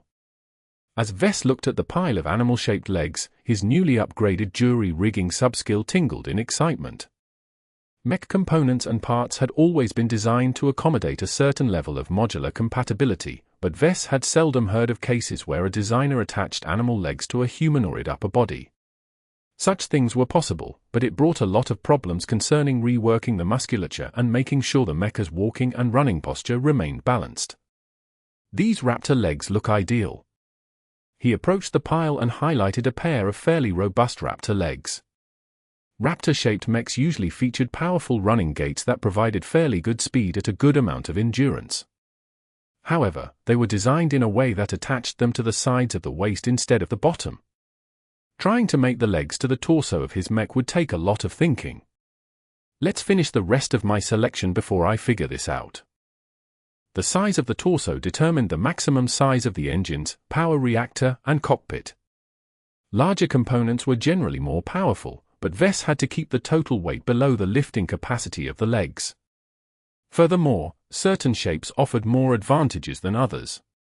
Lean feminine torsos were light, barrel-shaped torsos offered lots of volume, V-shaped torsos looked incredibly masculine and offered expanded volume at the upper end of a mech. What Vess ultimately chose was a fairly broad torso out of the available parts. It provided a good amount of space at the bottom side of the mech, allowing for more extensive modifications in order to make it compatible with his raptor legs. While the torso weighed heavier than Vess would have liked, it was still within tolerance. The arms followed next. Raptor mechs usually chose to work with smaller arms or converted them to weapon mounts. As the unfinished design needed to be capable in both melee and ranged combat, Vess started looking for a pair of robust arms that were capable of mounting wrist-mounted weaponry. There's nothing suitable here. The selection is too limited. Most of the humanoid arms in the junk pile were bare arms. Cheap, sturdy, and a form factor that allowed for pilots to synchronize with them to up to 100%, these arms specialized in wielding mech-sized firearms. Some arms also specialized in wielding melee weapons, featuring strengthened musculature and higher gripping strength. I think I'm going to have to clunk something together again, Vess concluded as he skipped the unorthodox-shaped arms. He lacked the time to work on fitting both the animal-shaped arms and legs onto a humanoid mech. He settled with a pair of thicker arms that performed well in melee combat. With some effort, he might be able to attach some sort of ranged weapon to it, though its performance would suffer if he rushed the implementation. Next up was the head. It was the least important limb of a mech, since all heads pretty much offered the same options except for the lightest and heaviest configurations. Vess toyed with picking a reptilian head, but he discarded it and picked a human one in order to avoid making his mech too flamboyant and ruin its theme. A regular human head did the job just as well. Now, the flight system. What Vess had in mind was a mech that could traverse short distances quickly. The Gauntlet only lasted a short time, so the flight system would not need to focus on efficiency and reaching high speeds. Unfortunately, the ideal flight system that Vess wanted was not available. What he saw were mostly large, sweeping wings that provided a great amount of aerial mobility, but also painted giant targets on the mecha's back. It wouldn't survive a 10 km Gauntlet intact. He eventually picked a sturdy but large pair of wings designed for medium mechs. Vess preferred it over the others due to its lift-off power and its ability to operate even under heavy damage. He had a use for that last attribute. I'll have to finish picking parts first. For the internals, his design called for prioritizing durability.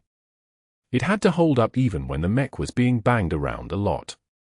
He picked a powerful engine, one that provided lots of power at the cost of horrible energy efficiency.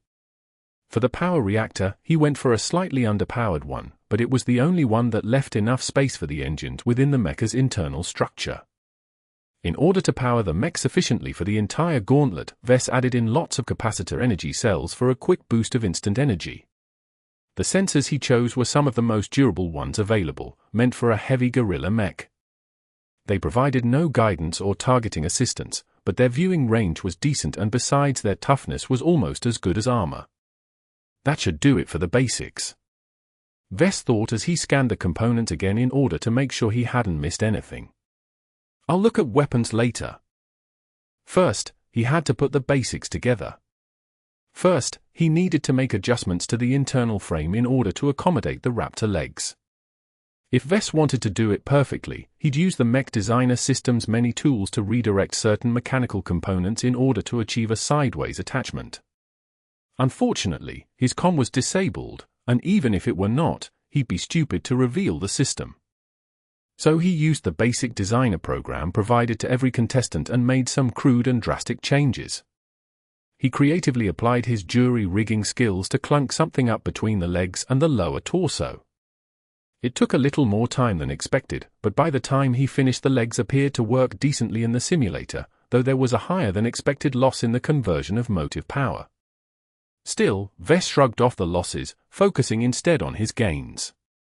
As long as his vision of a versatile workhorse mech could be achieved, the sacrifices were worth it. Though this mech is going to look like a very strange horse once I'm done with its design. He spent the next 2 hours carefully integrating the engine, power reactor, and cockpit inside the torso. After adding in some other minor components such as the energy cells, he attached the torso to the modified Raptor legs. The balance was a little off, but Vess could adjust it later. First he had to finish attaching limbs. After the troublesome legs, it was a breeze attaching the head to the torso. Vess only made minor adjustments to the bog-standard human head in order to accommodate the gorilla sensors. The arms took a bit of effort to attach to the torso. Though not as extreme as with the legs, the arms were designed to accommodate a different chest profile, so Vess had to shave off and flatten a few bits in order to clunk the disparate parts together. The designer provided by the organizers locked a lot of advanced features. However, it did automate a lot of the most tedious and time-consuming work that did not really showcase the strengths of the designers working with it. The software's powerful processors automatically took care of laying down power cables and piping according to industry standard. What the designers could do after that was spend some time adjusting them in order to optimize their placements. In his case, Vess had to rework major sections of cabling between the waist and the legs. Somehow the standard software got confused when it tried to make the connections between the two incompatible components. Only 4 hours remained after he finished putting together the limbs and the internals. The mech possessed the minimum qualifications to present itself as a complete machine, but it wouldn't survive the gauntlet this bare. The flight system came up next. Vess wanted his mech to be mobile in order to add to its options, but he didn't want the wings to dominate the mech and burden it excessively. So he straightforwardly cut off major portions of the wings, especially the parts that extended too far from the back. It left the flight system looking clipped. I cut over 60% of the parts but still managed to retain 30% of its thrust. It was a fairly generous ratio, helped by the fact the manufacturers paid attention to this issue. Most wings that lost so much length only provided enough flight capability to allow the mecha-controlled crash.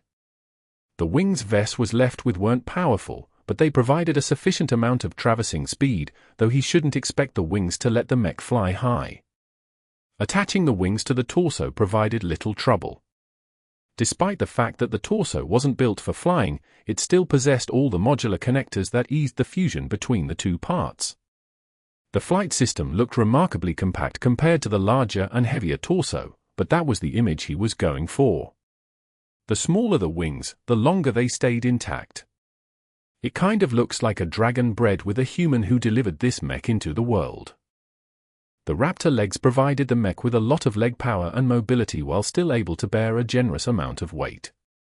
Together with the hefty torso and arms, the mecha's weight classification was approaching the upper limits of the medium standard, though it was not as bad as the Caesar Augustus and its variants.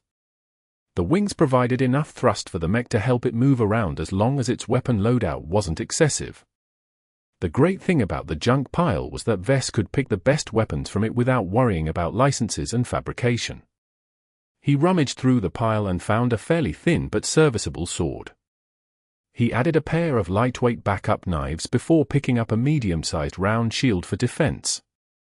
This took care of the mecha's close-quarters combat needs. The ranged options were bound to be trickier. The mech only had 2 arms, enough for it to carry the sword and shield. He'd either have to resort to external add-ons, or force the mech to holster its unused weapons on its lower back, which did not offer much space due to the wings. Vess also wanted the ranged option to be something other than an afterthought. Unfortunately, that was difficult if he wanted a weapon that could pack a punch while simultaneously keep the mech light enough to maintain its mobility.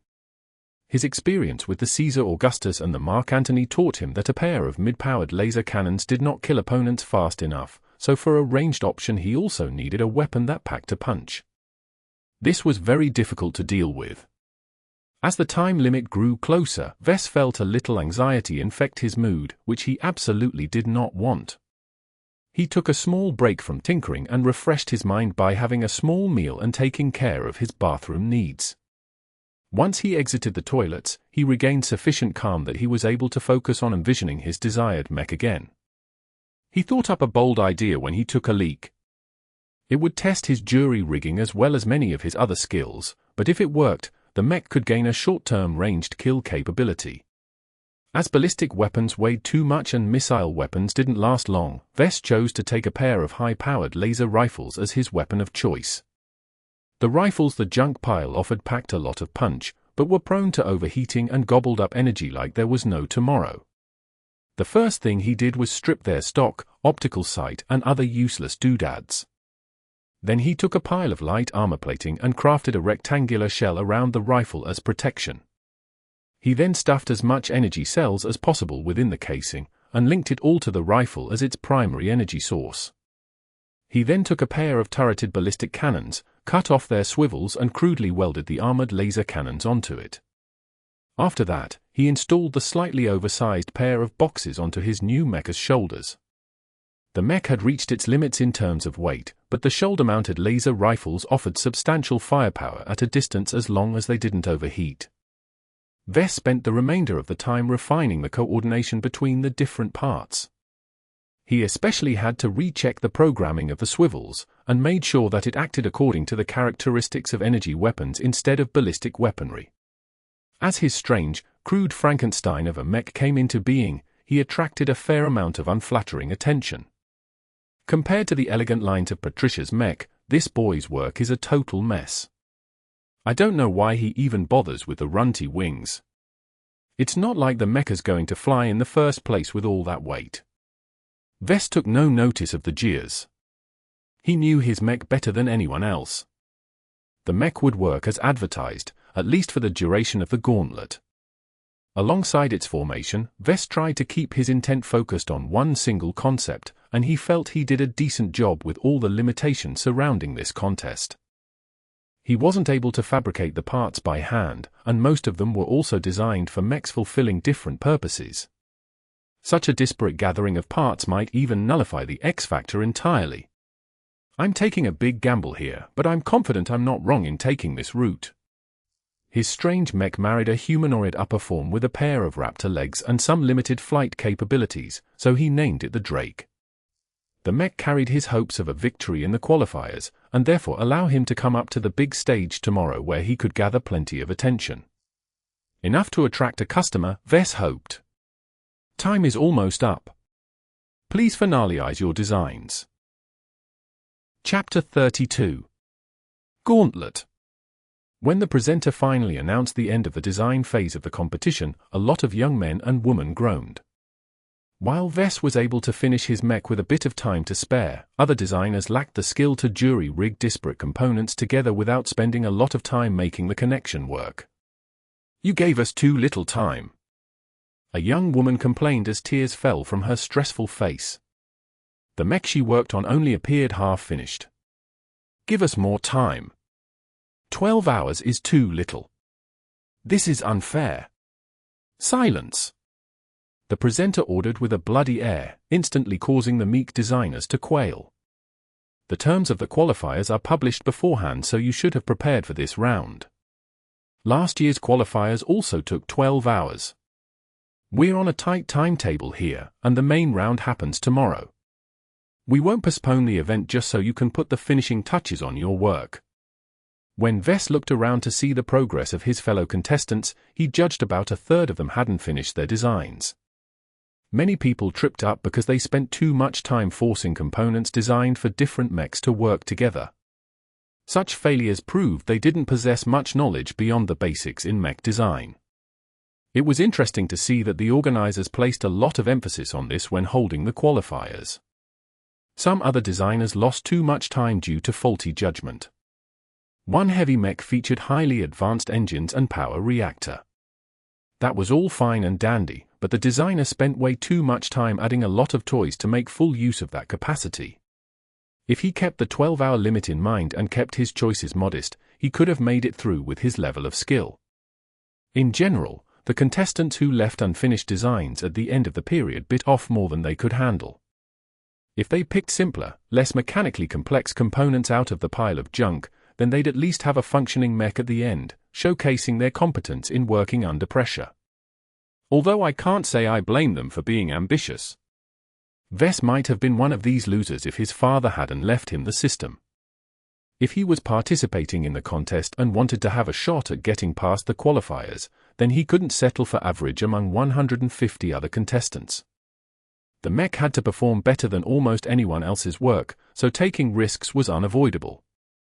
As he looked at the dejected contestants who were forced to give up on the qualifiers due to their incomplete designs, Vess felt a little guilty he cheated his way out of this circumstance. Before the system's arrival, Vess was like any other novice mech designer who graduated from a local university. He possessed basic knowledge but never excelled at anything other than mechanics, and even that impressed no one because he learned outdated techniques that would be laughed at in more advanced states. His father gave him the system to circumvent years of dedicated study and experience. Why did he deserve to benefit from this miracle when many of his former classmates were left to wallow in their mediocrity? He wasn't a saint, he never donated to charity, he wasn't even nearly as good in his studies as some of the others. There's no point dwelling on these feelings. I'm different from the others. They all made their choices in life when they chose to go down the path of mech designing. The mech design career path was one that led to fame, riches, and prestige.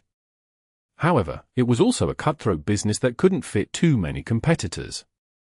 For every designer that clawed their way to the top, at least hundreds or thousands of others were resigned to lesser jobs like full-time fabrication or maintenance of other people's mechs. After sending off the losers, the presenter gestured to those who were still in contention. Please clear the main stage and stand to the side.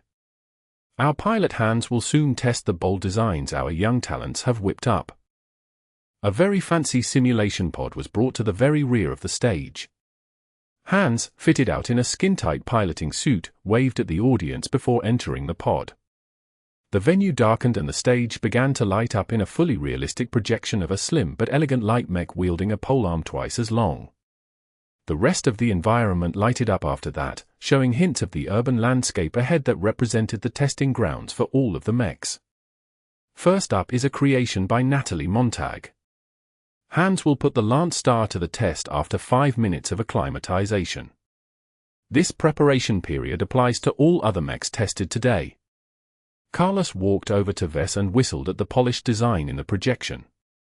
Natalie sure worked her magic. She's always been a light mech fanatic. She spent too much time polishing the exterior. I'm not sure the internals underneath the armor can withstand heavy duty. Vess judged with a critical eye. 12 hours left designers with too little time to create a good mech. Give them a week, and most of the contestants here could roll out designs that performed at least 50 to 100% better than what they rushed out. Eliminating errors and weak points in the design offered the biggest bump in performance and could be done in 2 to 4 days, while constant optimizations allowed the mech to perform a little better over the remainder of the time. When Hans finished familiarizing himself with the Lance Star, he entered the testing stage. The presenter offered spectators an overview of the Gauntlet. As everyone knows, testing a mech as fair as possible can be difficult. Many smart people have racked their overstuffed brains to find a solution before coming up with the Gauntlet. They come in different lengths, duration, and difficulties, and randomize in configuration with each separate run.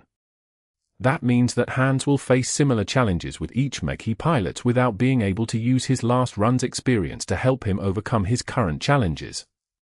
Technically, since no run was the same, their difficulties actually diverged in many different ways. If Hans faced smooth sailing up to the end where he got whacked by an overwhelming ambush, he'd be able to score higher than in many other situations. For example, if he faced constant harassment right at the start, leading to his mecha's destruction midway due to his inability to find time to recover. In both Gauntlet runs, the amount of mechs and their strength remained the same, but the way they exerted pressure differed drastically, leading to different results. There was no point complaining about it though. Vess knew that the Gauntlet was a long-held custom in the mech world, and that its inventors had plenty of time to curb much of its faults. The Lance Star moved. Its thin and lightweight design spoke of a great retention in motive power. Natalie Montag evidently possessed real skill for getting a mech to traverse so smoothly. The machine flitted through the debris-filled streets of the Gauntlet like a dancer. When the Lance Star encountered enemies, Hans piloted the mech as a high-speed scout. It dodged aside the attacks sent in its way and avoided traps and entanglement whenever possible. If a mech was able to come up to its front and present an obstacle, the Lance Star only dealt enough damage with its lance and auxiliary pistol to squeeze its way through. Natalie's mech started stumbling when Hans couldn't avoid a couple of laser beams. The Gauntlet's computer-controlled opponents might not be very smart or skilled, but they possessed overwhelming numbers, so it was impossible to keep out of reach no matter how many times Hans dodged. Ouch! Carlos winced. The mech is getting bogged down and surrounded. It doesn't have enough firepower to break through. The Lance Star only used its polearm as its main weapon. It possessed no ranged weapons at all. Hans had no way to pressure his opponents at a distance. When more and more opponents gathered at range, the Lance Star finally suffered a critical hit in its thinly armored ankle. This practically halved the light mecha's mobility, leading to the mech getting hit much more often. It lasted a respectable amount of time and took out a few more mechs in its death throes, but the simulation finally ended at its destruction. The presenter came back in focus as the simulation projected a lot of statistics, such as the distance traversed and how many opponents the mech took out of action. The Lance Star has reached a distance of 7 kilometers, during which it killed 5 mechs and damaged 20 more. I don't know about you guys, but I think this is a great performance for a mech put together in just 12 hours. The crowd offered a polite applause. Natalie was too conservative in her design, which led to the Lance Star's one-dimensional performance. Other than its speed and lack of major design flaws, the mech boasted no other advantages. A heavy mech called the Thunderstorm came up next. It possessed a quadrupedal design, its 4 heavy legs supporting an incredibly tough and stable firing platform. The mech looked a little strange as the upper body of the mech sported 2 thick cannons as its arms. The presenter introduced the mech and its designer briefly as everyone waited for the 5 minutes of preparation to pass. When Hans stepped out into the streets, the Thunderstorm rolled over the mechs in the vicinity. Its prodigious firepower, with its main weapon being 2 ballistic cannons, destroyed every mech if they got hit a couple of times. Though slow and inaccurate against light mechs, the Thunderstorm also incorporated half a dozen laser mounts on its shoulders and back to fend them off. A substantial volley of missiles fired from a kilometer away. They arced upwards into the sky, following a parabolic trajectory as they rocketed downwards towards the Thunderstorm. Hans hastily turned around and fired his lasers in rapid-fire mode in order to shoot down the missiles, but this left him vulnerable to the other light mechs again, who all took advantage of the opening to slip in some damage. The missiles hadn't delivered too much damage, as the Thunderstorm still had plenty of armor to spare. But as Hans piloted the heavy mech forwards while trying to destroy as many enemies as possible, the missiles continued to pour in from above, each wave leaving behind more explosions and more damage. The sad thing about the Thunderstorm was that it performed well enough against enemies in reach, but offered no solution to the constant long-range missile bombardment. The mech possessed almost no mobility, allowing the missiler to stay out of reach. With no line of sight nor a set of targeting data, Hans couldn't even switch his cannons to artillery mode and fire back lobbing shells. He tried a few times when the combat reached a lull, but it obviously represented nothing more than a gamble with very long odds. When the Thunderstorm finally got wrecked by all the missiles, the presenter came back on stage and analyzed the statistics. I am mightily impressed with the Thunderstorm. Hans achieved a whopping 30 kills and damaged twice as many other mechs. While he hasn't moved far from his starting point, his damage scores are more than ample enough to vindicate this mech. The main goal of the Gauntlet was to get the mech to pass through 10 kilometers. Regardless of success, a run was scored on damage inflicted and distance reached. This gave both light and heavy mechs an equal chance in reaching a high evaluation. Yet for every mildly successful run, at least 3 more failed spectacularly. One medium mech sported a highly visible gap in its arm connections. The mecha's armor couldn't cover up the musculature of the arms, leaving them prone to damage. Even with Hans' best efforts, a couple of missile strikes fouled the connectors pretty quickly, leaving the mech with only barely functioning arms. Suffice to say, the handicapped mech hadn't lasted long at all. Another mech was designed as a solid, sturdy knight with an excellent sword and shield. However, when Hans put its endurance to the test, a solid cannon shell to the chest disrupted the mecha's internals. The night-sturdy exterior covered up a bevy of flaws, most of them related to sloppy work in putting the internals together. The big hit practically disrupted the engine's connections, leading to a heavy slowdown in the knight's operation. In addition, due to the loss in strength, its sword was unable to strike down opponents. Someone next to Vess shook his head. Again, it's a shame we weren't given a lot of time. It's so bullshit. When Carlos Mech came up to the stage, the young man in question hugged Vess in a show of nervousness. Damn it, I hope my baby will do well. This is the first time my creation is tested in public. I hope I won't disappoint my parents. The mech Carlos spent 12 hours on looked like an ill-fitting mess. With its oversized legs, the humanoid mech seemed confused whether it wanted to be a medium or heavy mech. Carlos evidently faced the same problem as Vess, but solved the problem by going into a different direction. Though people often disparage medium-heavy hybrids, the huntsman Carlos cobbled up performed better than anyone expected. The legs caused the mech to move slower than normal, but it also became incredibly resistant to damage. With a shield in one arm and an awkward sword-off heavy rifle in the other, the mech gunned down plenty of mechs in its way. However, the lack of melee options dragged the huntsman down. It was only able to deal with mechs that came close by dropping the rifle and unsheathing its backup knife. This turned the mech into a competent defender, but allowed the rifle mechs in the distance to shoot at the huntsman with impunity. This envelopment eventually resulted in the huntsman's death. The presenter gave the huntsman an average evaluation. It did not do very well, but at least it hadn't failed outright in the gauntlet. Vess wrapped his arm around Carlos and tried to cheer him up from his dispirited mood. You did quite well there. You've proven yourself at the stage that you have the chops to be a mech designer. Yeah, but my score is way behind. Never mind the top 8, I can't even reach the top 32. All of the people who score that high are talents. Vess sighed even as he figured he was also one of them. Don't aim too high. You've got opportunities many of your other colleagues wish they have. His job working on quality control at a large manufacturer was facilitated through connections from his parents. Carlos had already put one foot in the mech designer industry. After a couple of decades of working up the ladder, Carlos could have the opportunity to join a mech design team and contribute his rich knowledge to the formation of a new design. Up next is our lovely Patricia Schneider's Rosaria. The announcement attracted everyone's attention. The top graduate of this year's cohort was about to show her fangs. Chapter 33. Performance. The crowd already built up a sense of anticipation for Patricia's grand performance. The young woman in question stood proudly in front of the contestants, certain that her Rosaria could wipe the floor with any other mech tested so far. She attracted attention for more than just her prodigal performance.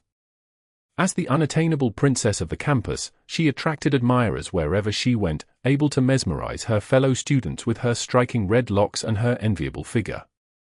Like a crane among chickens, her appearance made everyone else look plain. The Rosario she crafted out of the pile of junk also looked too good to be true. Despite its undersized legs and arms, Patricia somehow managed to keep the mecha's weight under control. The medium mecha's main feature was its modified shield. Patricia took a regular kite shield, made it a little thicker and added a lot of spikes and sharp edges to it. She turned the shield into a melee weapon no weaker than a sword. Its other arm held a flamethrower, which fed off the fuel cells installed on the mecha's back. They were cellular, which meant that each fuel cell was detached once it ran out of fuel. It was a good way to keep the mecha's weight under control, though it suffered from it at the start. The Rosario offered no other offensive options besides a backup knife and pistol strapped to its back. The mech was lighter than most other medium mechs on display so far, especially once its fuel cells ran out. In contrast, everyone else including Vess just wanted to cram as much as possible in their mechs, so if they chose to go with a medium weight, it always weighed close to the maximum allowance. I bet the Rosario is going to make it to the end. Carlos laughed at that. I'd be a fool if I take that bet. Why not?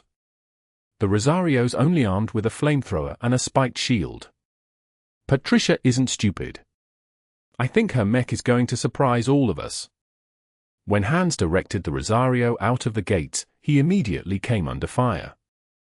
A small ambush had been set at the start of the gauntlet. A lot of mechs would suffer severe damage with all the incoming laser and cannon fire. Hans utilized the Rosario's remarkable mobility to dodge the initial volleys and moved his shield in front to block what he couldn't avoid. As Hans successfully reached cover, he managed to preserve his undersized and underarmored legs. "That was close," Carla said as he was already sucked into the race. "Do you think Hans is going to turn the tables on them?" Wes shook his head even before Hans sneaked away.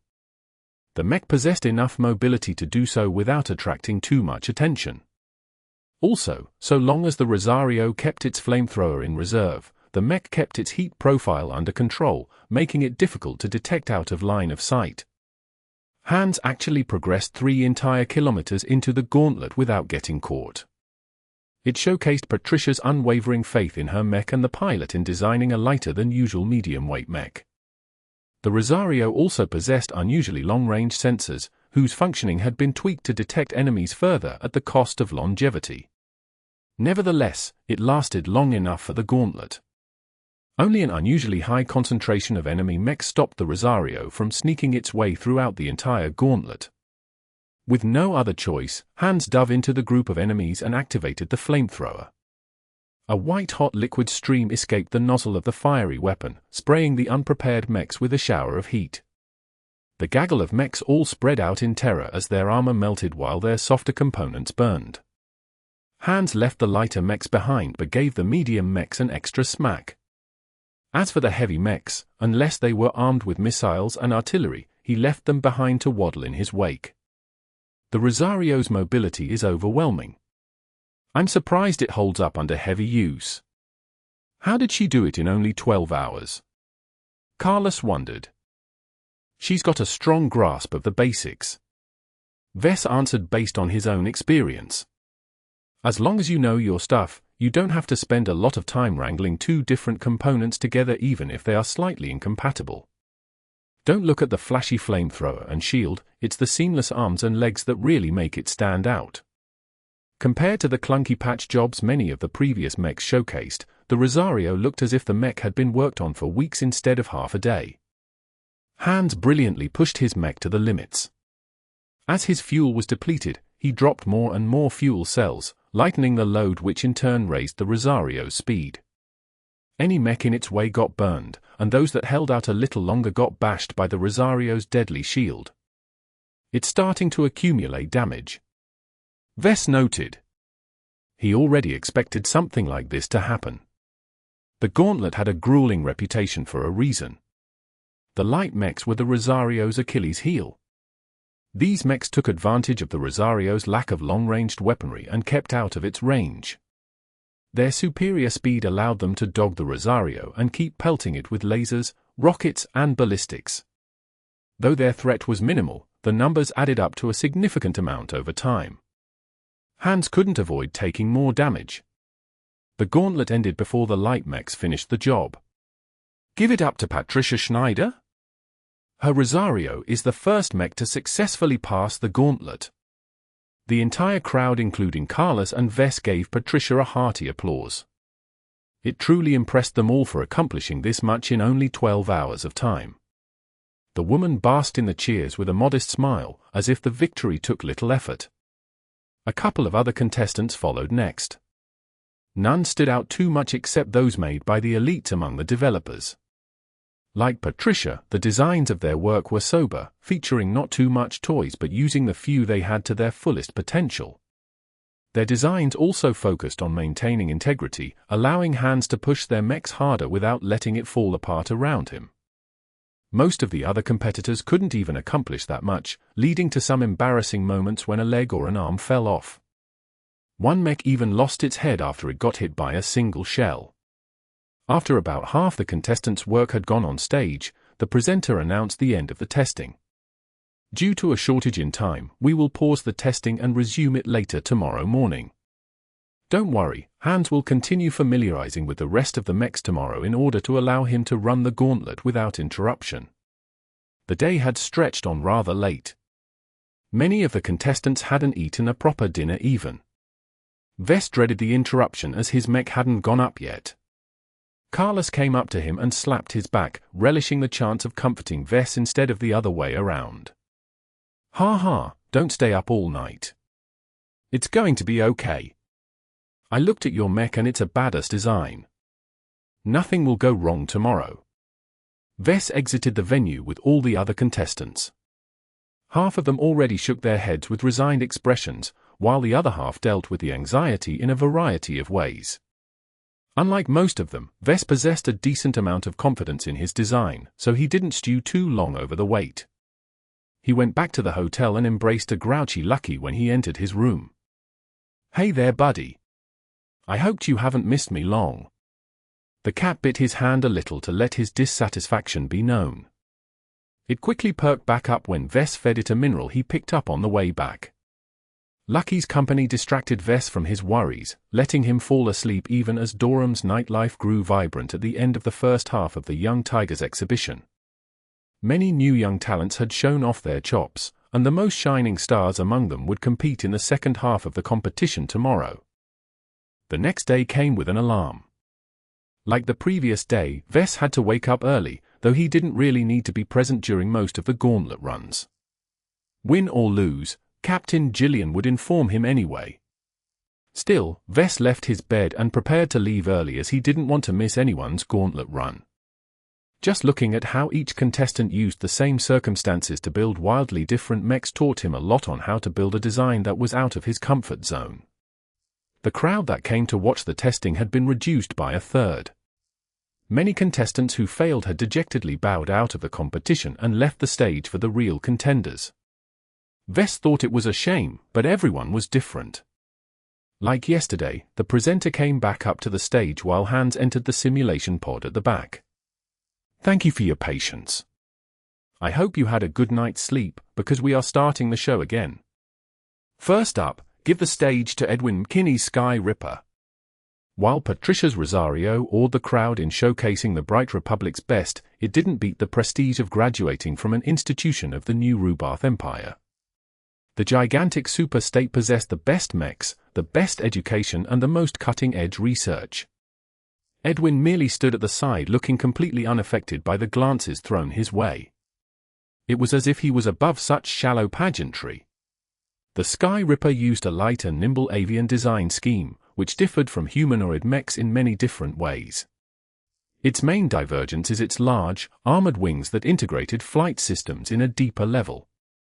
Overlapping feathers shielded the vulnerable portions of the flight systems without excessively blocking thrust and allowing them to maintain flexibility. The mech could move the wings like arms, allowing the pilot to adjust its course in swift and delicate ways. It turned avian mechs into the fastest and most maneuverable mechs around.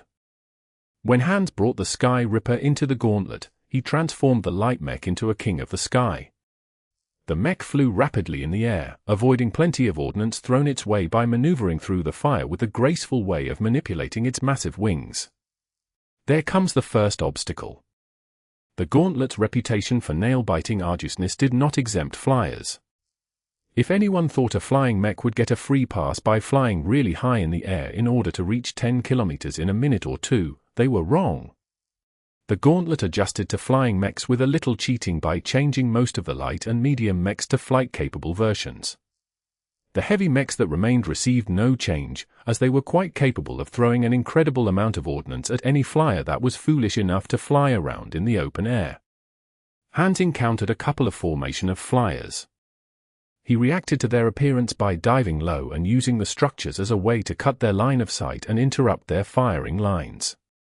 Through a mix of hit-and-run tactics and luring the enemy out of position, the Sky Ripper masterfully decomposed a large group of flyers into a bunch of wrecks and disoriented machines. The Sky Ripper's dominance relied on its impressive flight system, its unparalleled flexibility and its aerial speed dominance over the clunkier light mechs. When the Sky Ripper went all out, it utilized two devastating ways to tear its opponents apart. First, the beak of the avian mech opened up to reveal a compact cannon. It didn't fire a lot due to the limited ammunition the light mech carried, but every shot made at close range felled a light mech. Its second option to kill were its incredibly sharp talons.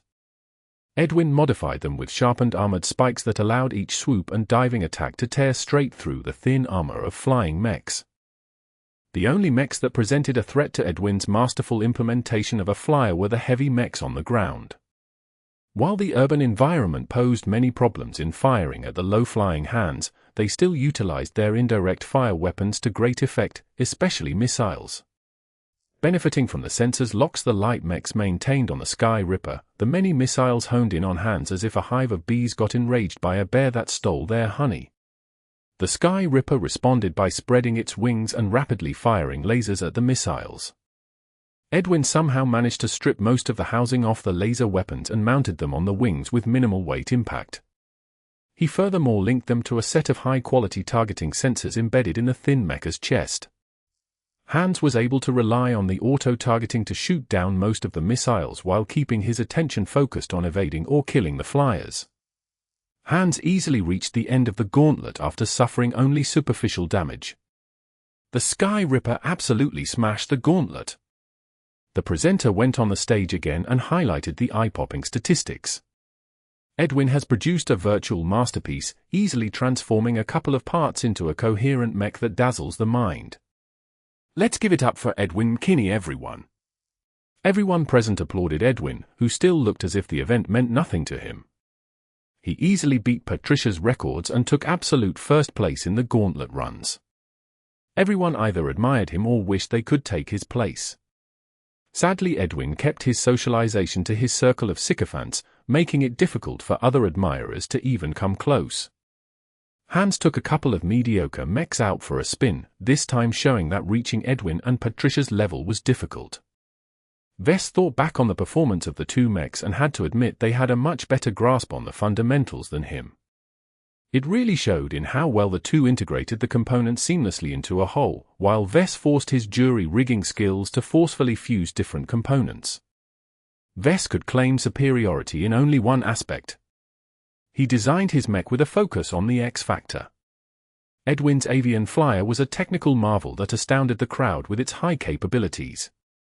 However, outside of its great build, Vess felt the mech was a lifeless brick.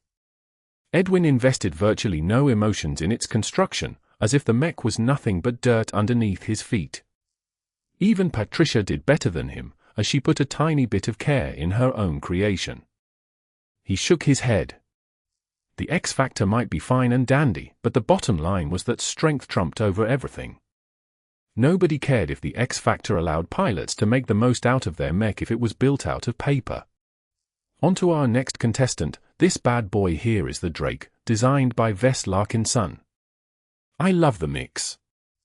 I'm looking forward to see what Hans can magic up with this beast. This was the moment Vess had been waiting for. It was do or die. All Vess could do now was to pray for Hans and hope his mech held together long enough to make it to the end. Chapter 34. Arm and Leg. Hans stepped into the gauntlet with a running start. The Drake raised eyebrows when it first appeared. Its humanoid form moved around with raptor legs and featured stubby wings on its back for an extra boost. While its rounded shield and good quality sword told everyone that its main role was a knight, the Drake also featured two strange elongated boxes on its shoulders. Did you put together your own shoulder-mounted lasers? What was wrong with using the readily available ones? Carlos asked in confusion. The ones from the junk pile don't bite hard enough. Oh. The shoulder mounts look like they weigh a lot. Is your mech able to handle all of it? That's why I went with the raptor legs in the first place. They are able to maintain their speed better even when carrying a bigger burden. Yeah, but they're made for raptor mechs in specific. The balance of your half-humanoid mech must be hell. I spent some time adjusting its default modes, and I'm sure Hans can handle the rest. That's a lot of trust you're putting in the test pilot. Indeed he did. While Vess was able to accomplish a lot in 12 hours, he couldn't optimize the balance of the mech completely. He hoped that Hans' experience in piloting all kinds of mechs would come to good use here. And from the look of the Drake's fluent gait, he encountered no insurmountable problems. The clipped flight system came brilliantly to life. Hans took advantage of its diminished output to put an extra spring in his steps. At certain moments, the Drake moved faster than light mechs even as it weighed as much as the heavier medium mechs. While it wasn't able to avoid detection due to the heat it generated, it was able to outrun a couple of groups. When the Drake encountered an ambush of 2 heavy mechs and a smattering of other weight classes, Hans aggressively charged closer despite the disparity in firepower. The large round shield drew most of the firepower, allowing the Drake to come close enough to make a few quick attacks with his sword that disabled most of the vulnerable weapon mounts on the heavy mechs. Having taken care of the heavy firepower, Hans darted back and forth and dueled the more mobile mechs at their terms. With the wings acting as jump jets, the Drake was often able to close the distance abruptly with the enemy.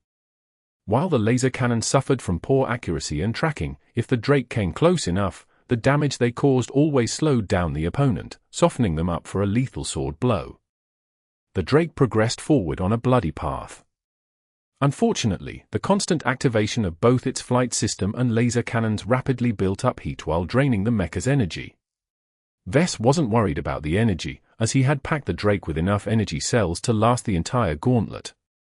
Heat was a very different problem, and once the Drake neared its limit, its effectiveness would drop drastically. Heat accumulation troubled designers ever since the first mechs came into existence. Even after 400 years of mech development, modern mechs still faced the plain old dilemma of balancing power and heat. Newer power reactors outputted higher amounts of energy, while energy cells packed more and more capacity with each new iteration.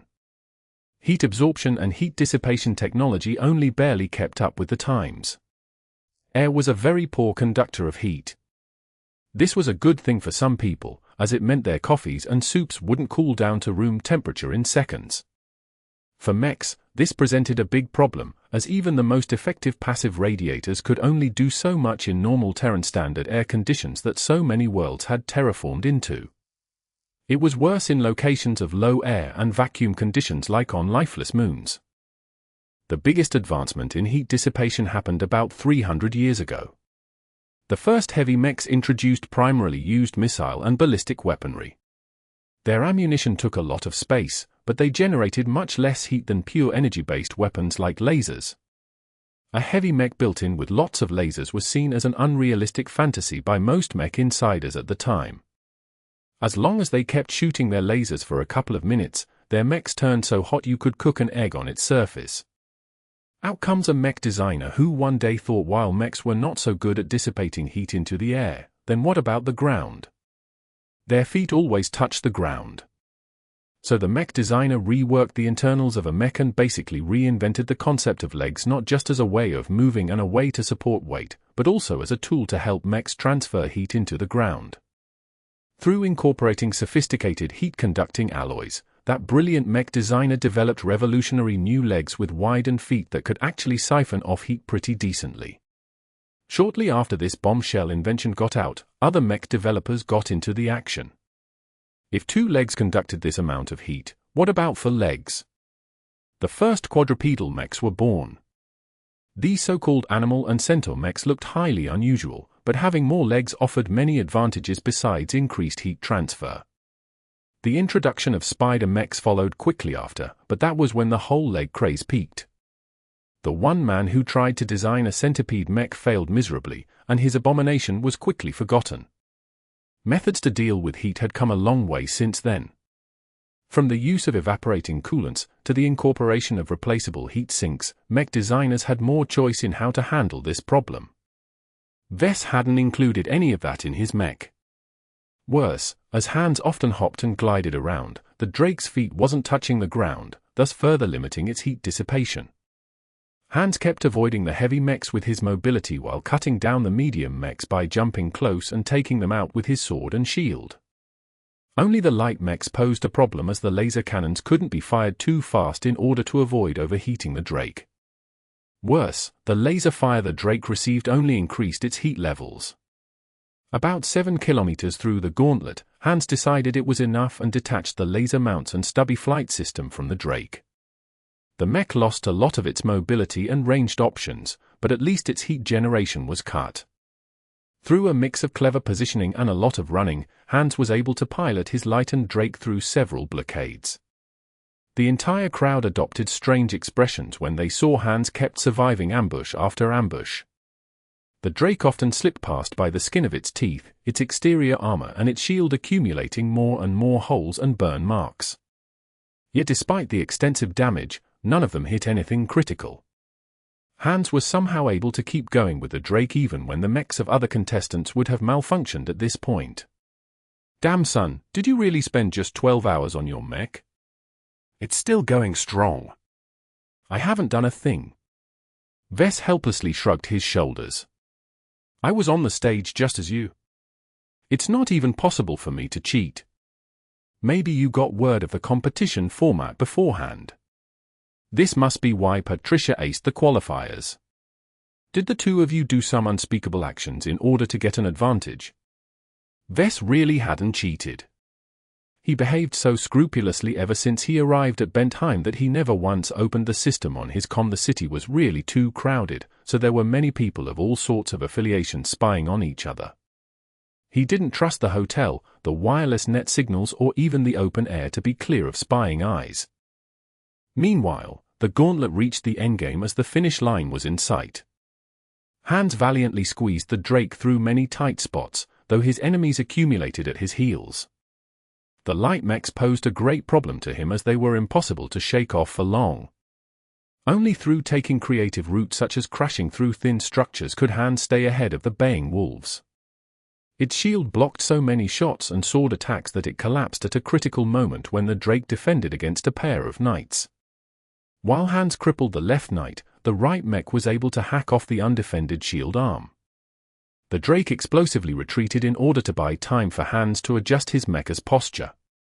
He was barely able to escape getting enveloped by hopping inside a large parking complex. Vess' heart dropped at the crippling blow. While the Drake already made it far into the Gauntlet, he wasn't certain it would be enough to pass the qualifier. Besides prodigies like Patricia and Edwin, there were at least 5 other geniuses who graduated from renowned institutions of second-rate states competing. Come on, Hans. You can do it. He gripped his fist, hoping that his efforts in incorporating the X factor in the Drake could make a difference, even if he hadn't noticed anything so far. The Drake remained immobile as Hans tried to vent as much heat as possible during the pause. The mech stopped glowing in the dark, and the reduced heat slightly increased all of the mecha's parameters. As Hans mentally prepared for the end sprint, a group of light mechs abruptly sniffed him out of the parking lot. The powerful raptor legs exploded into action. The Drake took the light mechs by surprise by hopping into range, letting the mech ruthlessly cut them down with a couple of quick sword strikes. The Drake bashed aside the falling mechs and ran out into the streets. Dozens of mechs converged around the Drake. No matter where Hans turned, he always confronted at least 4 or 5 mechs. As his maneuvering space got smaller, the enemies achieved more hits. His armor flaked off and his power reactor started to sputter. However, the engines were well protected, so they kept running at full tilt while the Drake's powerful raptor legs maintained a steady gait even with half of its armor in tatters. Hans hacked and slashed at his opposition with unprecedented ferocity. He even started kicking and shoulder bashing the mechs in his way, all to create openings to escape. The amount of mechs that crowded around him grew so large that they started to block each other's efforts. The Drake, desperate to break through the mob of mechs, sprinted forwards and used its powerful legs to jump. The sudden action practically broke the remainder of the mecha's leg armor. The Drake landed awkwardly atop a puzzled mech, crunching it with the weight of a mecha's fall. It opened up sufficient space for Hans to slip past and reach the last 100 meters of the Gauntlet.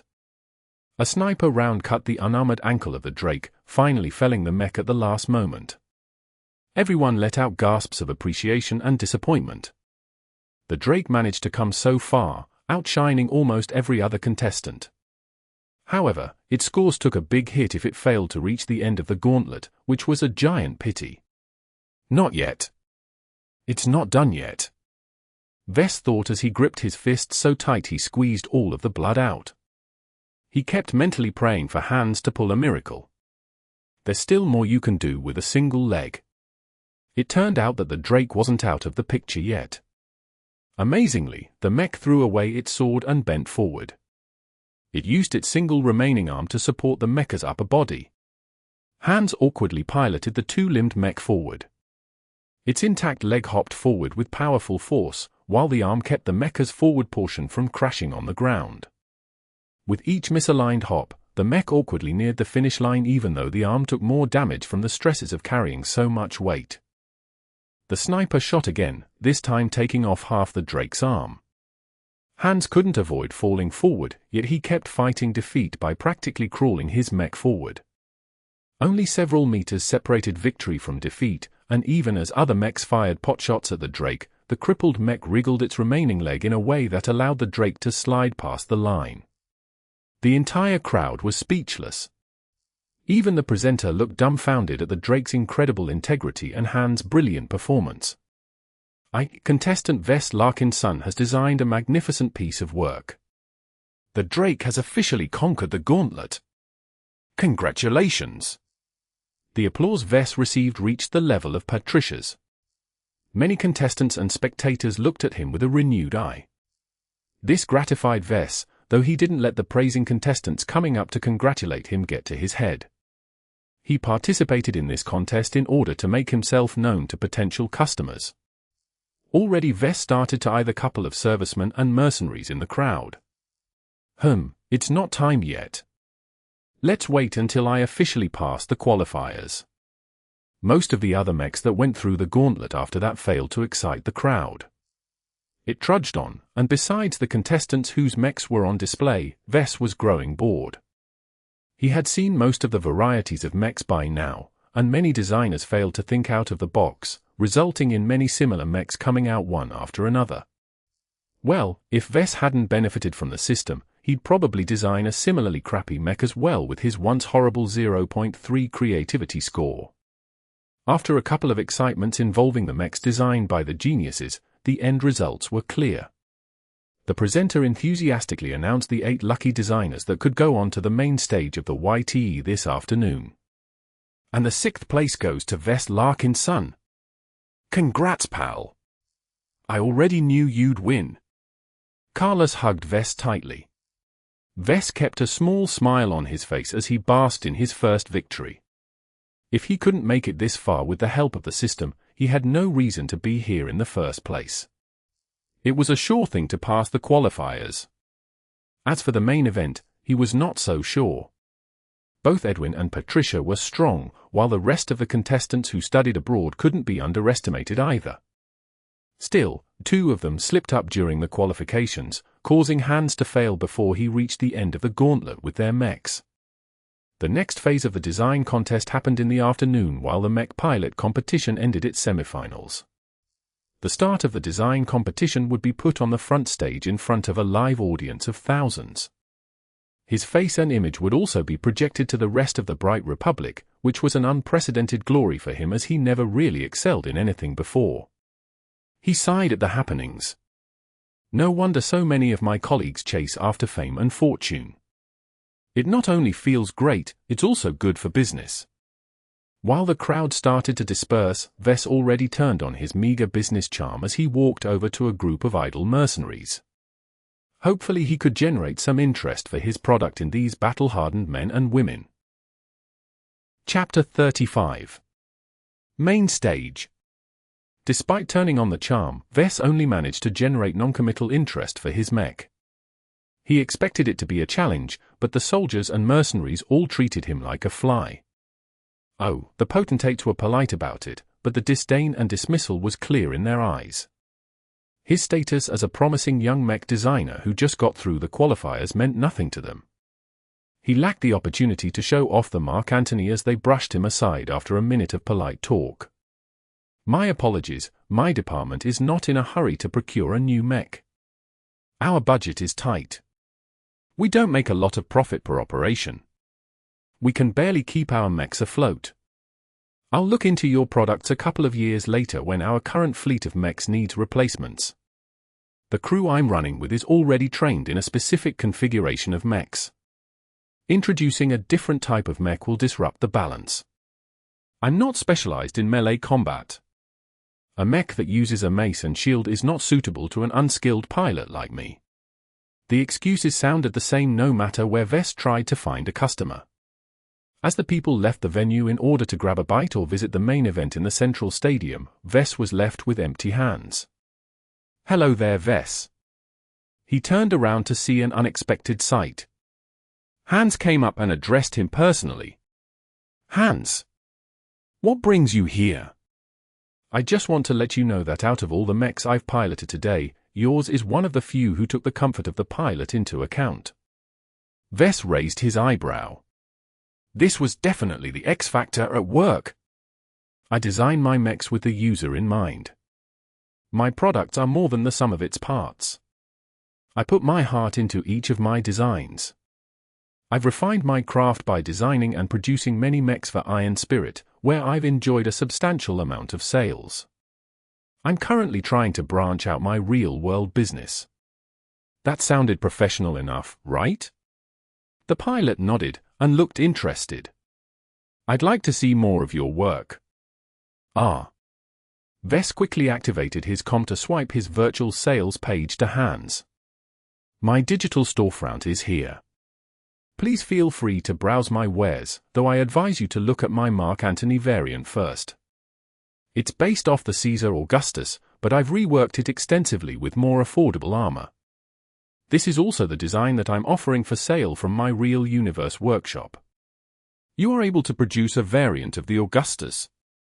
Hans sharpened his eyes a bit at that news. "I don't know much about the business, but I do know that the production license alone must cost an incredible sum of money. How could you get a hold of such a premium license?" "I've been fortunate to attract the attention of some people who took note of my talent in mech design," Vess said as he shamelessly weaved a tale of bullshit in order to cover up the existence of the system. "A renowned Rubathan grant institution even granted me a couple of production licenses to give my startup a push. That is impressive. It is not easy to attract the attention of the Rubathans. Don't misunderstand me. The institution is only based in the new Rubathan Empire, probably for financial and privacy reasons. The real owners probably have a more modest origin. As for their exact identities, I'm not sure, but with such deep pockets they certainly have clout." Vess chose to steer the conversation in a risky way.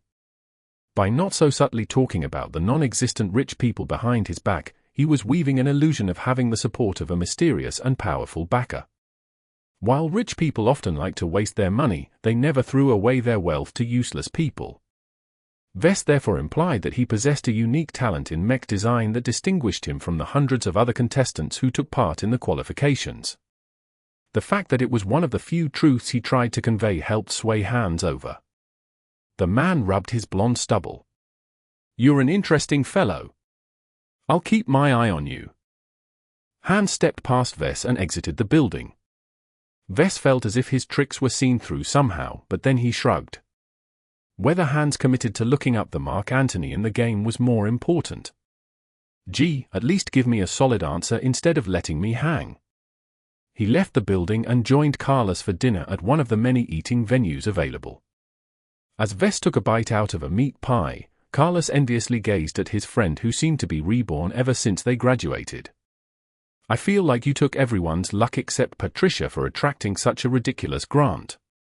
Come on, how many billions of credits does the Caesar Augustus license sell these days?" Vess shrugged again and again as he denied any wrongdoing. "I really don't have a sugar mommy, let alone a daddy. You know I don't swing that way. PFF. Give me a couple of million credits and I'll gladly go down on my knees no matter how old and smelly. Thank you for that image. I still haven't finished my lunch." When Vess described his difficulties getting his first sale, Carlos shook his head. "You haven't grown up here in Durham, so you don't have a good picture of the people who buy mechs. You're expecting too much out of the mech corps and the mercenary corps. Forget about selling a private mech to a military pilot. They have no decision-making power in the spending of their units. They pilot whatever mechs the brass shoves at them. As for their private lives, no serviceman has enough credits hanging around to buy a mech for off-duty use, at least not before they are retired. And the mercenaries? Vess asked, feeling rather grateful Carlos was willing to lay it all down for him. He wasn't a local of Bentheim, so his knowledge about the business mainly came from textbooks. Their finances are tightly regulated. A good contract can set them up with a couple of millions, but a bad luck streak might wipe out tens or even hundreds of millions of credits off their balance sheet. Sure, they have a large stash of credits in the bank, but that's their plan B, or in the worst case their retirement fund. From Carlos' words, there was still a small chance Vess could push his product on them, but it had to be worth spilling their savings. So I have the best chance if I approached retirees or those close to retirement. That's a decent angle to take. The old guys who retire from active duty can't scratch their itches unless they hop into a real cockpit. The popular simulation such as Iron Spirit is too casual and fake to satisfy their needs. Don't underestimate the pensions they earned in their years of service.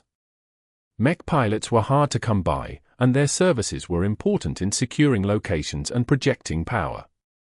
They earned a nice share of wealth of whatever it was they were defending or attacking as taxes or protection fee. It was an accepted reality in human space that the fist trumped over laws. Only the fact that the Bright Republic was just a poor, third-rate state kept it from being embroiled in constant wars over territory. A lot of money exchanged hands whenever mechs took to the field. However, most of it got spent on maintaining the mechs and paying off other expenses. I do have an idea, Carlos said as he finished his burrito. You should try to approach the rich guys, in particular the collectors. They love collecting unusual mechs and admire them for hours in their private mech stables.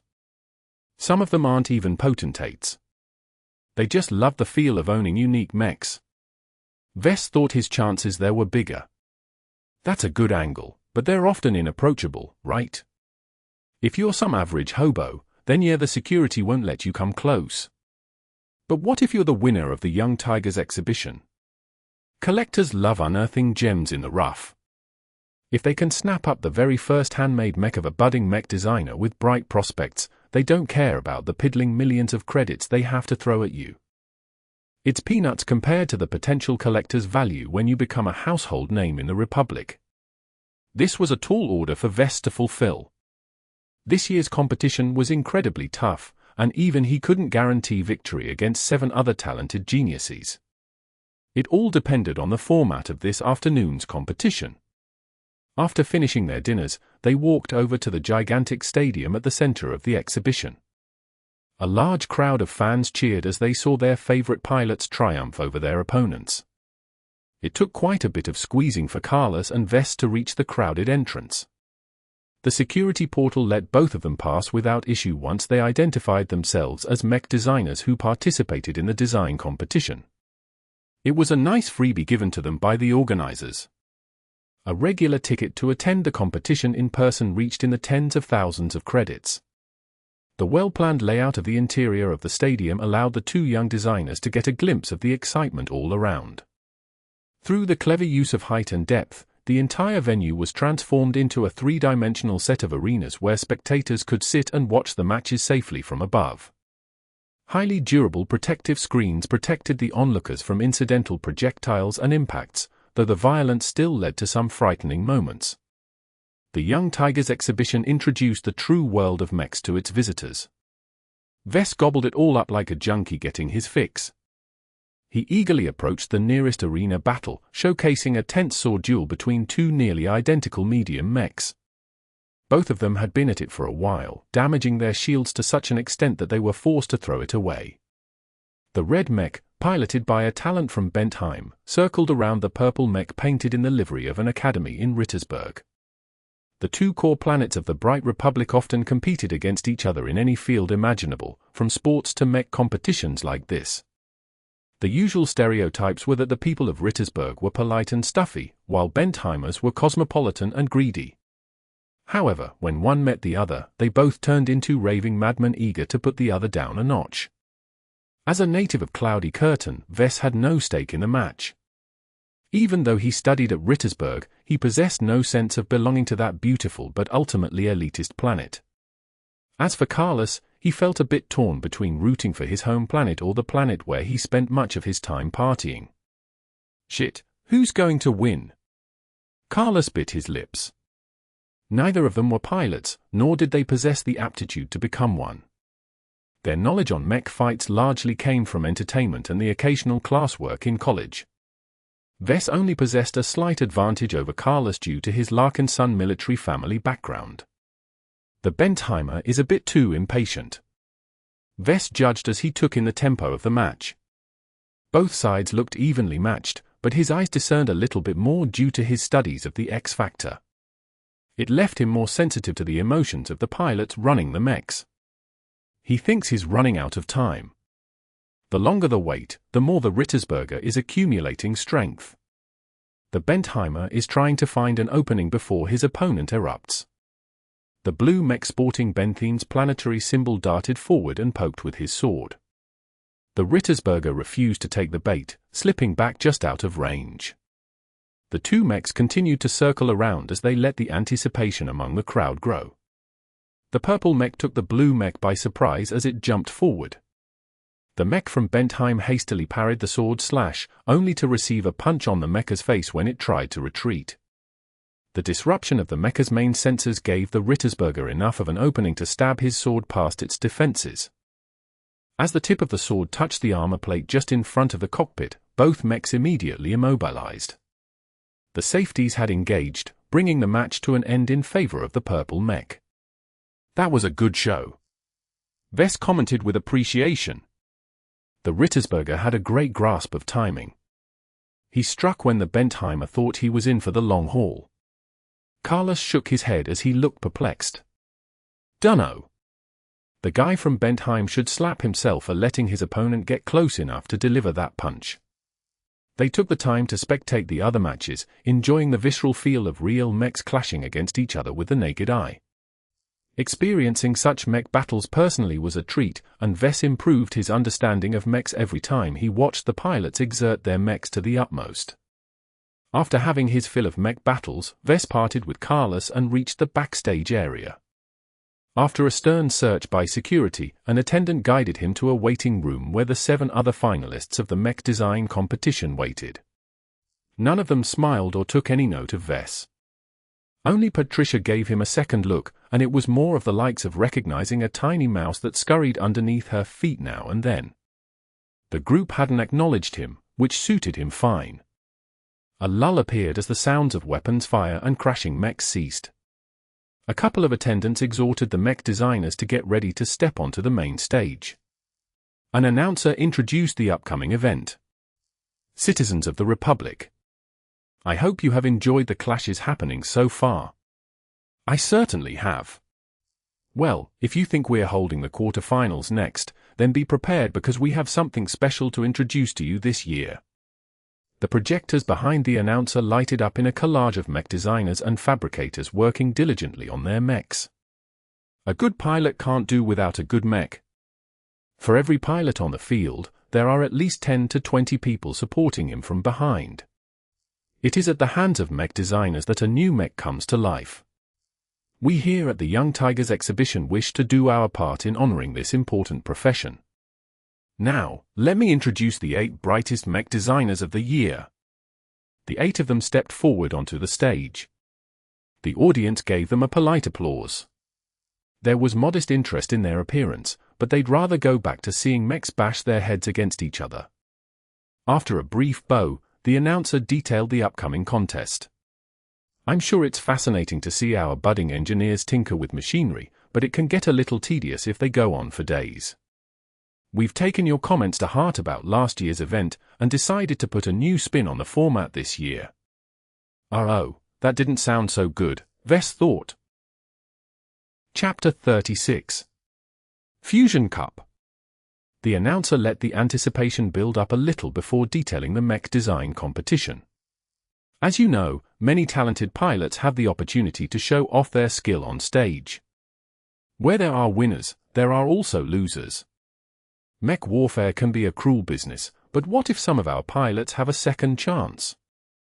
Are you willing to see them compete in a separate bracket? Most of the crowd cheered enthusiastically. Many pilots competing today lost their chances to reach the quarter-finals. Many fans hoped their underdogs could shine on the stage once again. We've come up with the Fusion Cup. 8 eliminated pilots with the best scores will receive the opportunity to work together with these 8 fine ladies and gentlemen on the stage. It will be the first competition in this side of human space where both pilot and designer compete jointly for the top and win the prestigious cup. A two-tone tournament cup appeared on the stage. It was gold on one side and silver on the other side. A small partition in between showed that both halves of the cup could be put together or remain separate. The projection behind the announcer highlighted 2 lists of names. One set contained the names of the pilots, and on the other the names of the designers. A lot of people looked confused, but that didn't diminish their enthusiasm. Vess tried to maintain his easy smile to present an image that there was nothing wrong. However, inside his mind he was already churning his brain on the competition format. So what are they competing on? Well, for the pilot, it remains the same. Just enter the cockpit and wallop their opponent on stage. The key is what kind of mech they are piloting. We wouldn't involve the designers if they have nothing to do. So can you guess what kind of role they can play in the short 6 hours that they have until the matches start? 6 hours was way too short to create a mech from actual parts. Vess thought the competition might happen in a virtual space, which would be a shame as he'd miss out on valuable experience in building up a real mech. The pilots won't be changing the mechs they last piloted. Only the most critically damaged components such as the difficult-to-replace engines have been replaced. This allows the mech designer to repair and tune up the mech using the various tools and resources available, courtesy of the mech core. You will be able to see with your own 2 eyes how pilots and designers can work together to reinvent their mechs like phoenixes rising from their ashes. Thousands of cheers and applause thundered the stadium as the crowd lapped up the new concept. However, Vess looked a little troubled. He was used to depending on himself. Now he had to work together to repair and modify another pilot's mech. What if their opinions clashed? The fortunes of the designer and the pilot are tied together. Winning for both the pilot and designer will depend on which mech reaches first place in combat. If the designer does a bad job, then the pilot can do nothing even if he puts 200% in his piloting. On the other hand, if the pilot is having a bad day, then it doesn't matter if the mech turned into a juggernaut. A couple of boos sounded out from those remarks. What? You think it's unfair? Well, so what? The real world isn't fair. However, we've made efforts to match the 2 groups of people based on their previous performances. The top-scoring pilot will be matched with the top-scoring designer from their qualifiers. The second-best pilot is partnered with the second-best designer and so on. Though their starting points are the same, what the pairs accomplish together is still up in the air. The 8 pilots participating in the Fusion Cup took their turn to take the stage. The pilots were directed to the partners who took over responsibility over their mechs. As the 6th scoring mech designer, Vess got paired with a native of Bentheim called Charlotte Hofmeister. The fiery, dirty blonde-haired woman was built like a leopard, and seemed to regard him that way as well, with the narrowed eyes scanning his skinny form. He felt as if the young woman dismissed him as a threat. "Hi. I'm Vess Larkin's son." The woman's phoenix eyes narrowed at his introduction. "You don't look like a Larkin's son. Not everyone in my family is a potentate." Vess helplessly shrugged. "Whatever. Just fix up my Kirby and don't mess things up. Larkin's son or not, I'll string you by the balls if you cost me my revenge." After prying a bit more information from the taciturn woman, Vess learned that Charlotte suffered a humiliating loss against her rival Miranda Del Rey, who was now the second-ranked pilot in the competition. She wanted to take advantage of her second chance on the stage to give her rival a comeuppance. "Damn it, that's Patricia's partner." Vess grumbled. The second-best pilot paired with the second-best mech designer made for a very formidable pair of opponents. "I'll have to put in all my effort and do something special if I want to make it that far." Everyone went to the improvised workshops that the organizers put up in the unused side arenas. The wrecked mechs the pilots used already rested on a lifting platform. When Vess saw Charlotte's Kirby, his heart dropped to the bottom of his stomach. "Your Kirby is a heavy mech?" "Yup." The woman smiled with obvious affection. "It's the best damn partner a girl could ask for. He's been my buddy since my final year in the academy." The Kirby was in actual fact a Riesling Incorporated Turbofire RTF 581. The Turbofire was built around the concept of overwhelming mid-range firepower. At the time, it was an excellent fire support mech that provided a powerful amount of suppressive firepower in the battlefield. It was not a mech suitable for arena duels. The organizers knew this, and came up with a long list of demands ever since the first few YTEs resulted in severe injuries. The firepower of all projectile weapons were reduced substantially. In return, melee attacks also got reduced in power by lowering the mecha's arm power.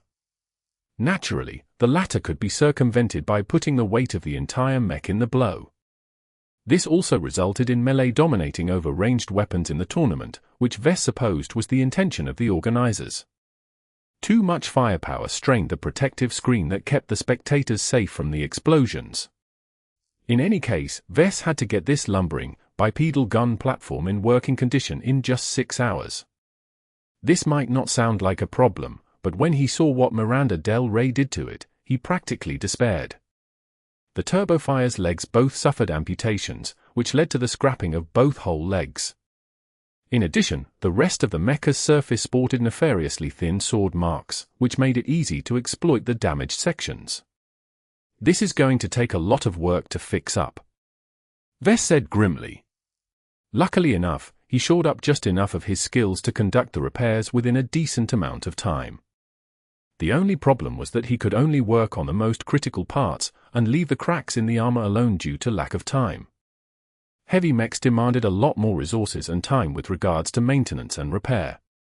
This was one of the reasons why light and medium mechs significantly outnumbered the heavy mechs in service. Vess tried to discuss making some modifications to the mech to make it more viable in the limited range arena format. "No. Absolutely not. A sword or a mace really helps out if the enemy gets close. Zip it, nerd boy. I don't want to tarnish my Kirby by using him as a caveman." Helplessly, Vess dropped the topic for now. Charlotte adamantly insisted on maintaining her tactic of pouring overwhelming firepower at the enemy before they could get into range. This worked great against inexperienced opponents, but as her thrashing against Miranda revealed, skilled pilots had answers to this one-pony trick. "Very well, I'll go work on your mech and get it up to working condition." He had more ideas, but thought it prudent to keep his mouth shut.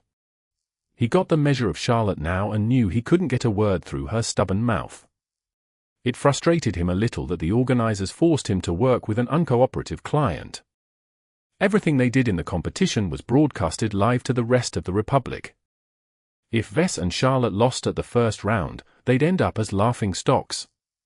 Never mind finding a customer for his Mark Antony, all the pilots would simply laugh at him for failing so drastically on stage. The Kirby took a lot of wrangling to get into an optimal position to replace the legs.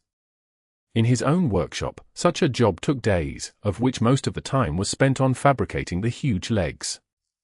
Fortunately, in the interest of speeding things along, the organizers provided a number of parts along with nearly state-of-the-art fabrication tools.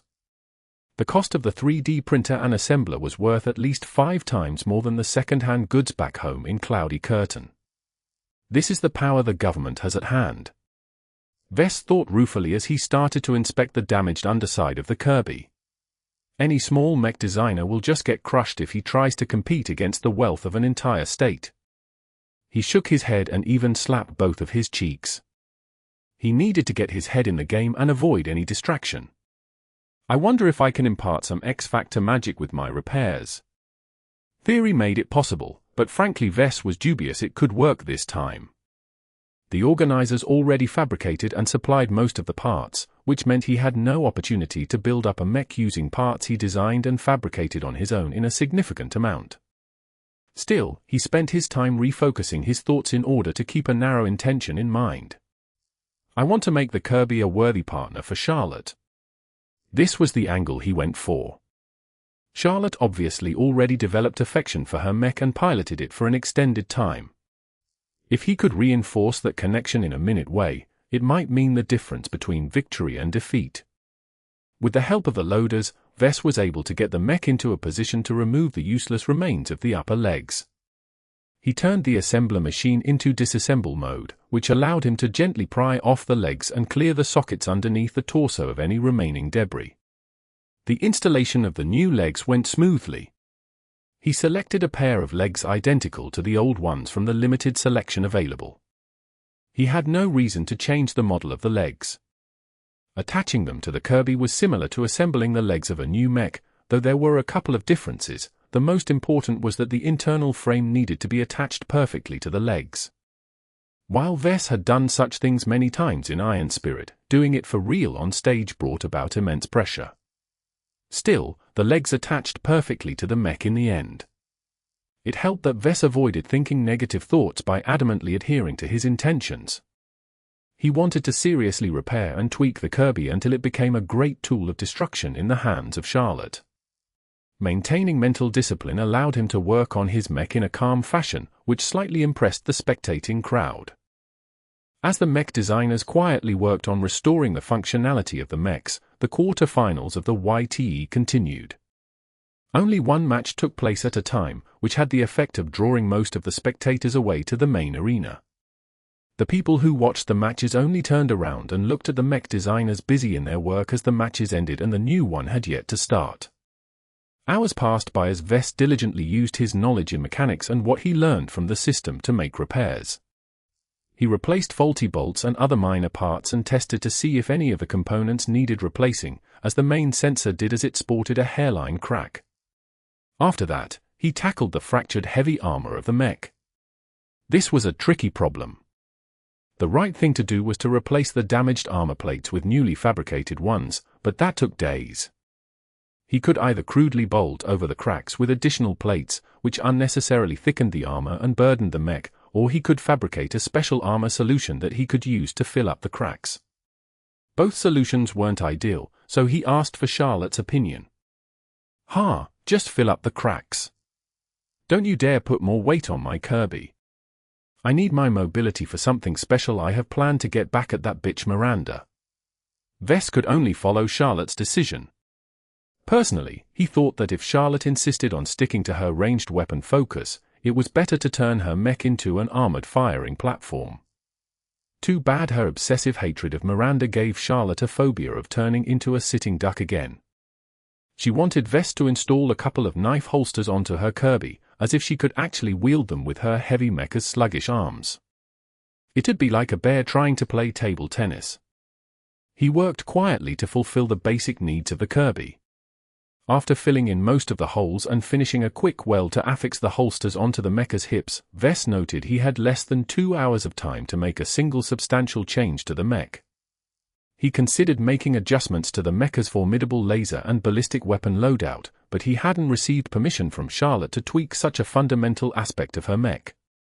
I can overload the lasers and intensify the programming on the shells of the Kirby's weapon mounts.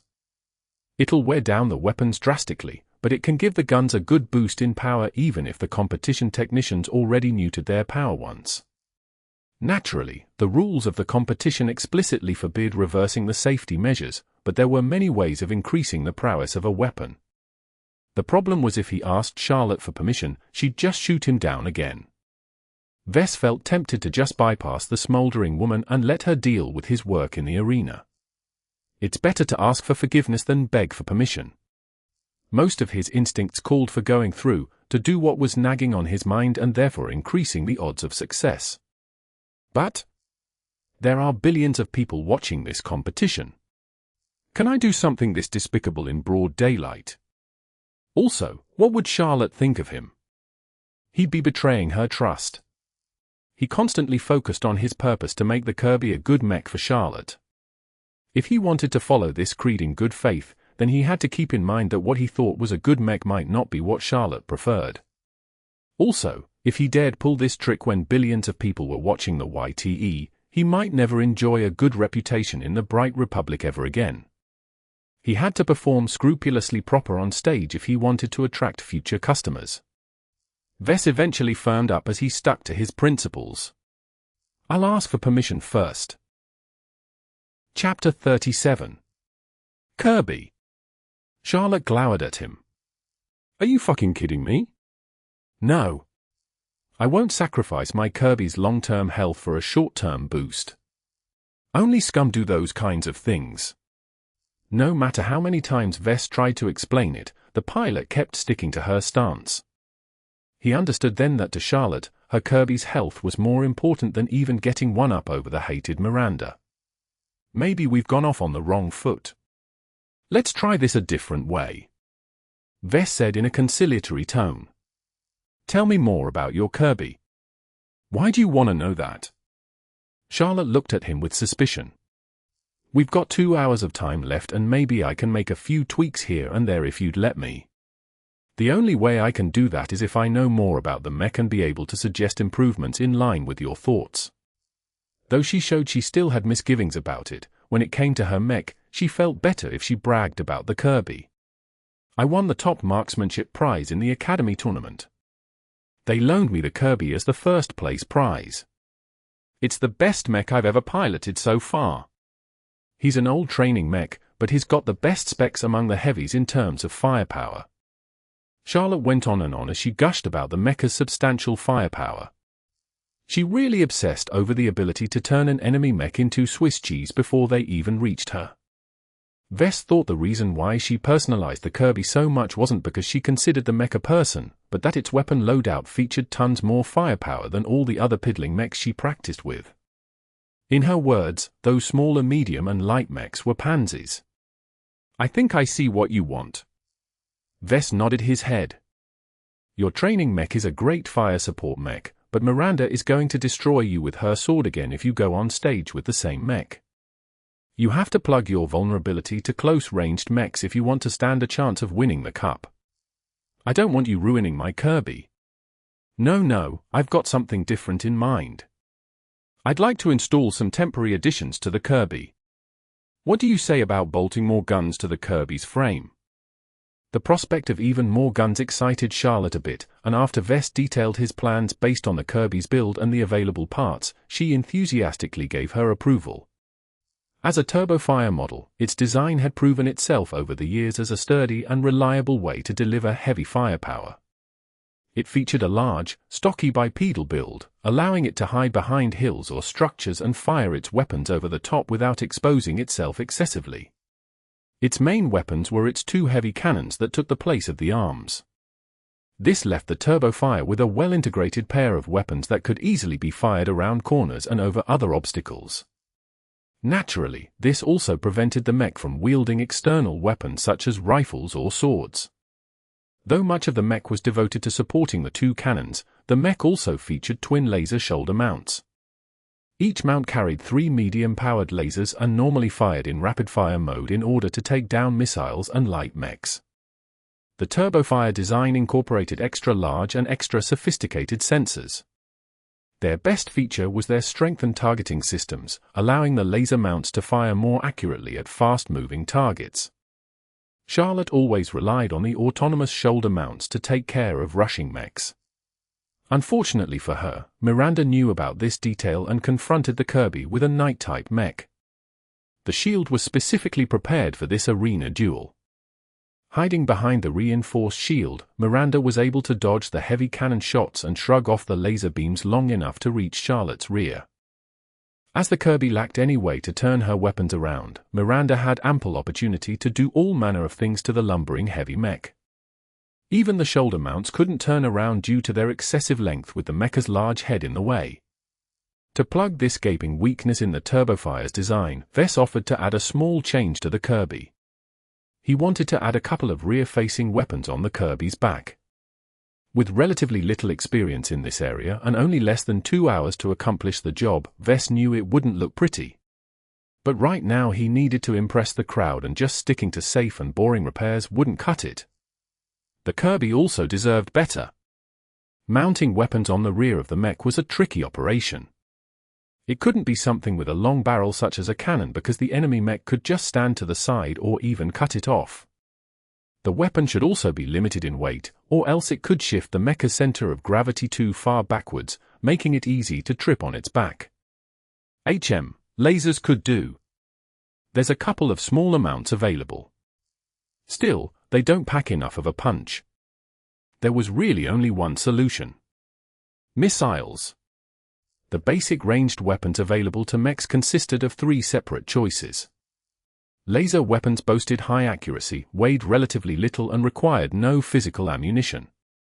They also slurped energy like a thirsty hog and generated incredible amounts of heat. However, their light speed damage delivery meant that if a mecha's sensors were good enough, it could even detonate explosive shells in mid-air. Ballistic weapons, which included solid projectiles as well as explosive shells, often fired through an electromagnetic barrel. This caused them to consume energy and build up heat, but in a much lesser proportion to lasers. They generally delivered a lot more damage at the cost of accuracy and having to carry around ammunition. Missiles in these days were basically considered self-propelled and self-guided explosive shells. They boasted a substantial amount of firepower and did not require a large and sophisticated weapon platform to launch. The simplest missiles could even be launched from an improvised pipe. They demanded the least in terms of heat, weight, and space out of the mechs, but they were also the most troublesome to reload since they were incredibly delicate. Still, their ease of delivery made them popular alternatives to ballistic weaponry. These missiles also came in hundreds of different varieties.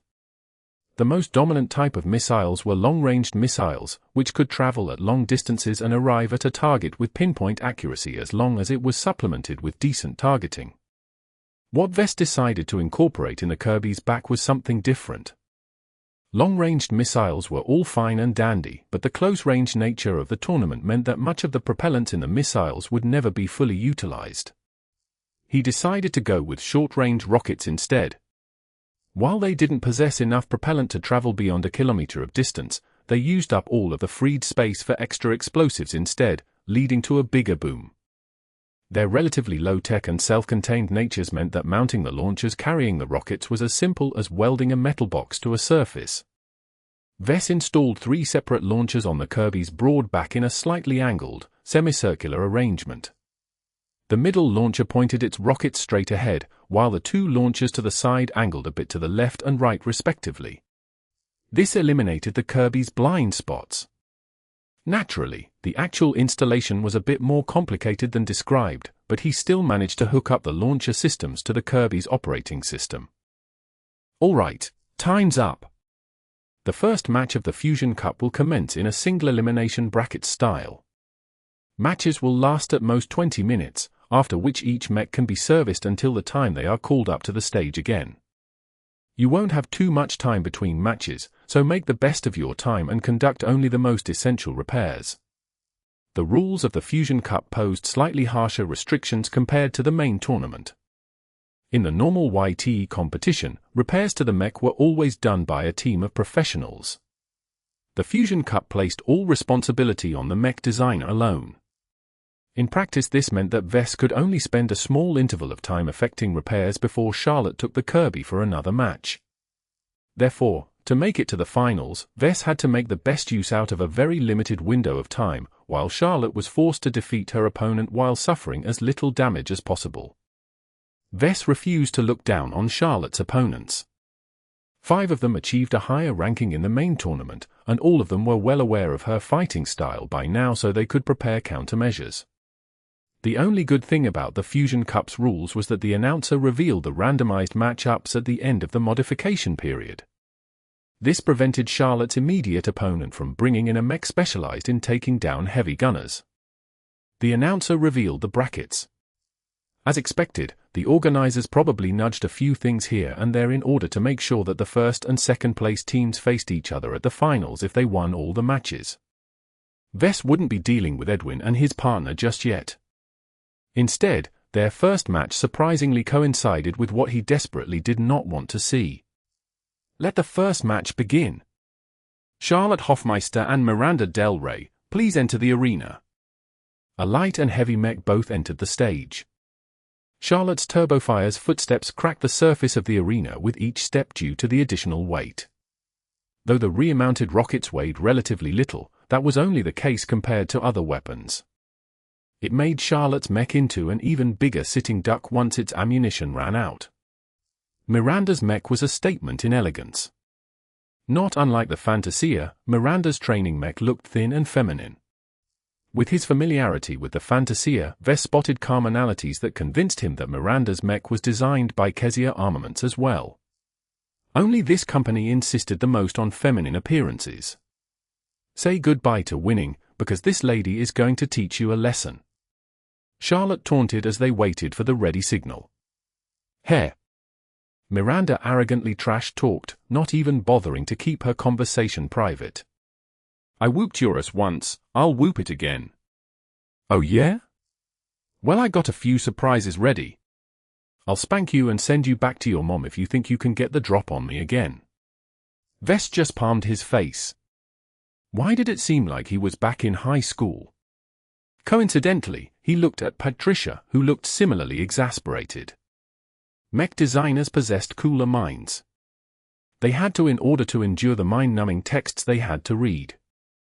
Mech pilots, on the other hand, favored boldness and intuition. Too much thinking led to hesitation, which was not at all desirable when shells and missiles flew above the pilot's head. In any case, the signal went green. Miranda's female mech exploded into action, moving rapidly in a zigzag motion in order to confuse Charlotte's aim.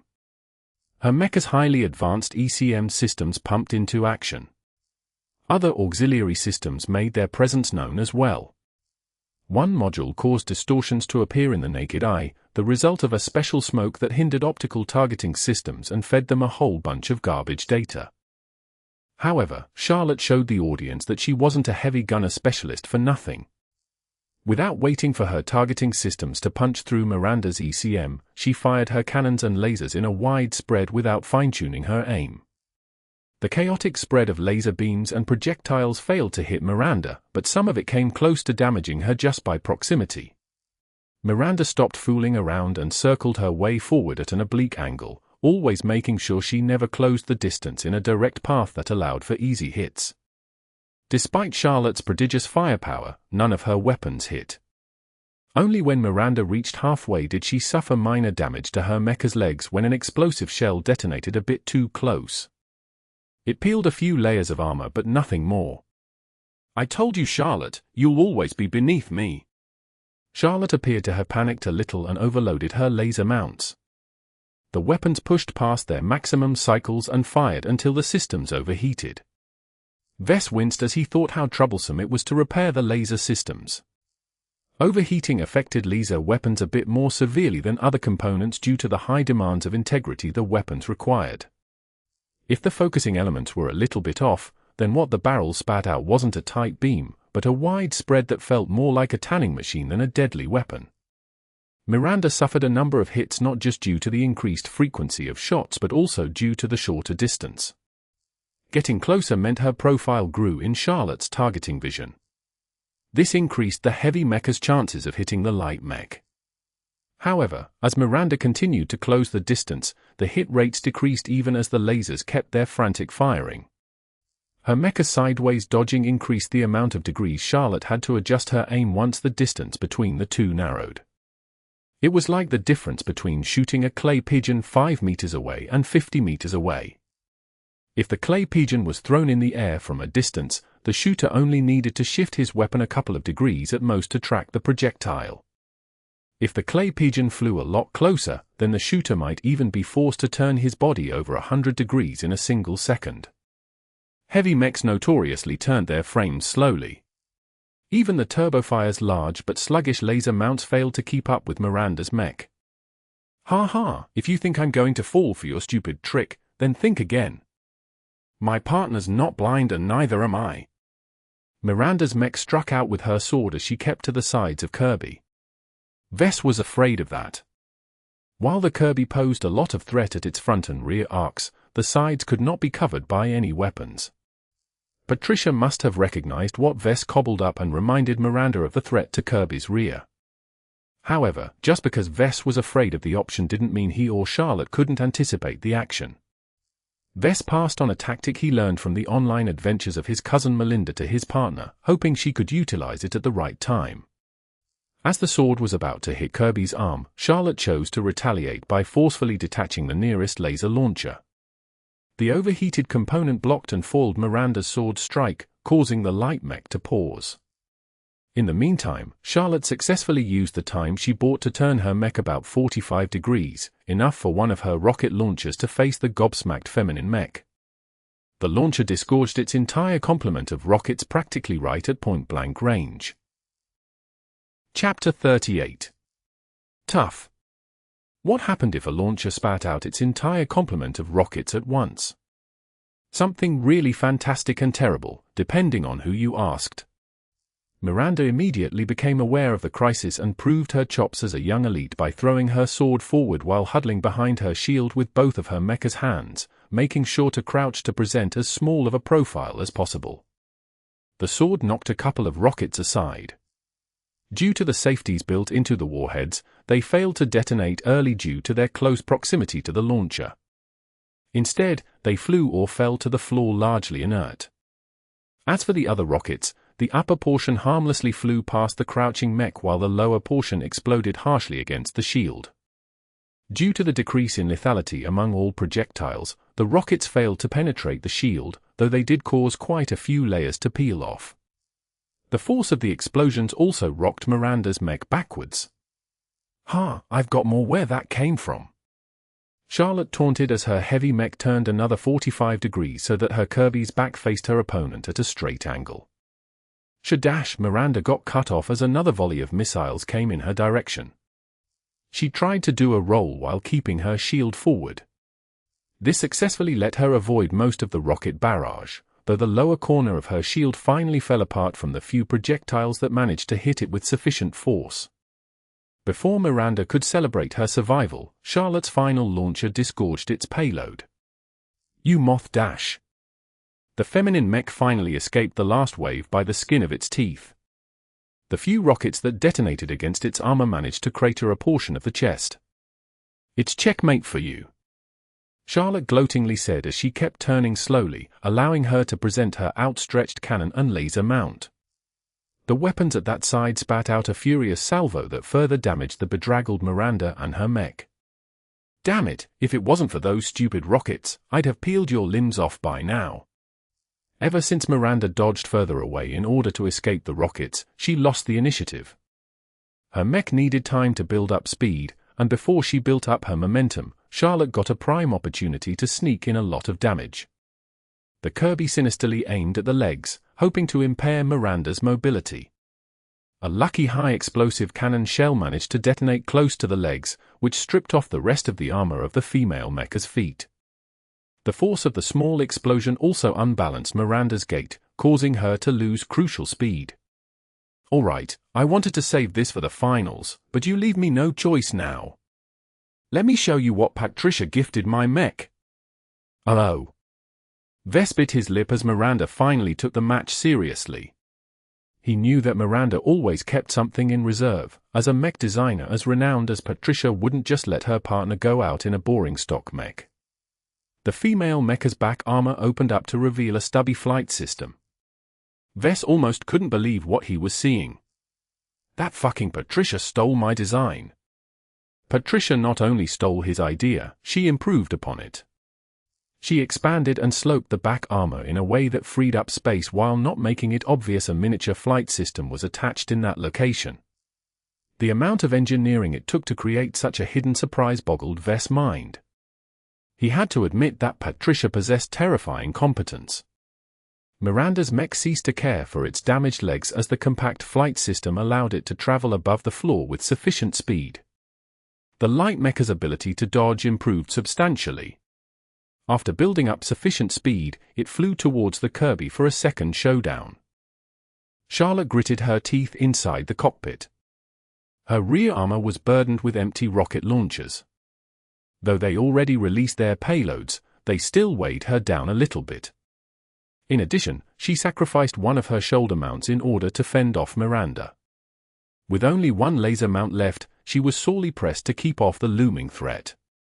The match entered another act, and this time even if Miranda had thrown aside her sword, she still possessed enough lethality once she unsheathed her backup knife. Yet it never came to use, as Charlotte finally achieved a critical hit to the light mecha's weapon arm.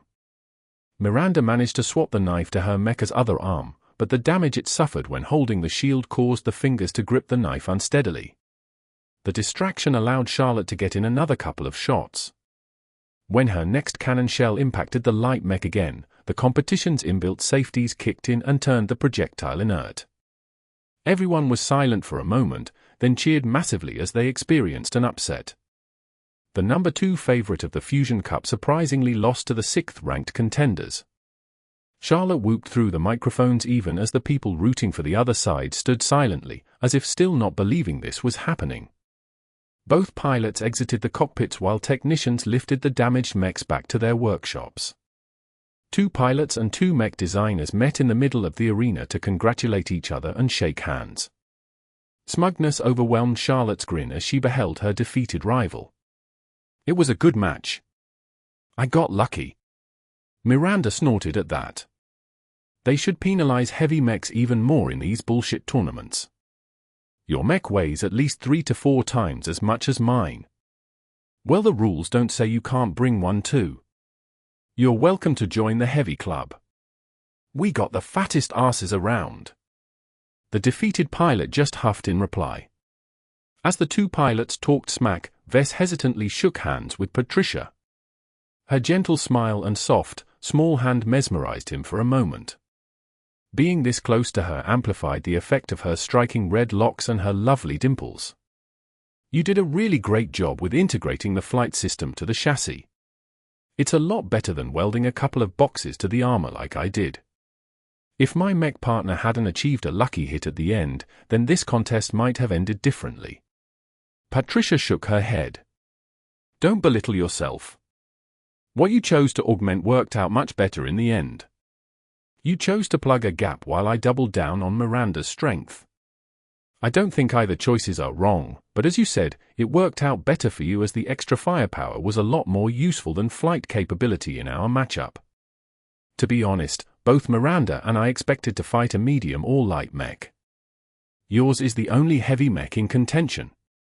The 2 babbled a bit about the design choices they made for their respective mechs. What Vess actually had in mind was trying to facilitate the X Factor, but that was something of a secret weapon to him. He instead diverted Patricia's attention by pointing out he had a hard time convincing Charlotte of making any changes. She only approved the rockets due to agreeing with her affinity for more weapons. "Miranda gave me the lead instead," Patricia explained. "As a gifted pilot, she's proficient in piloting many variations of light mechs, so when I proposed to adapt your flying system scheme to her mech, she readily agreed. Now that I think about it, I should have involved my partner more in the shaping of her mech." The 2 teams parted after the announcers called in the next contestants. Charlotte and Vess returned to the workshop where the beat-up Kirby rested. While Miranda ultimately inflicted no damage, Charlotte caused enough of it to compensate.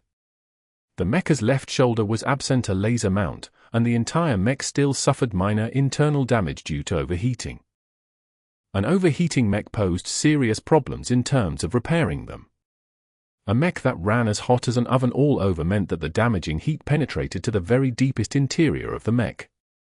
To repair such a mech to maximum readiness, Vess was required to pull the mech apart and go over each component one by one. Thin wires and small components were especially vulnerable to damage from excessive local heat. "It'll last. It's not the first time I cooked the Kirby.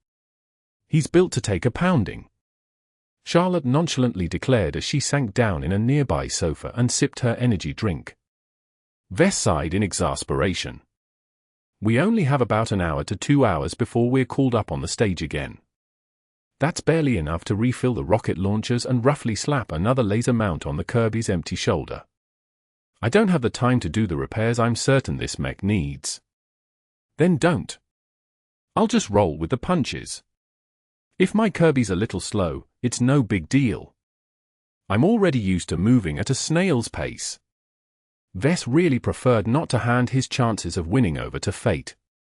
Their stunning upset against Patricia and Miranda attracted some attention from the crowd, but most of them attributed their win to a faulty strategy by their opponents. Winning a match by getting lucky didn't prove his mech designing skills. If Charlotte and Vess somehow managed to scrounge up another win in the next match, they could prove that they possessed real skill.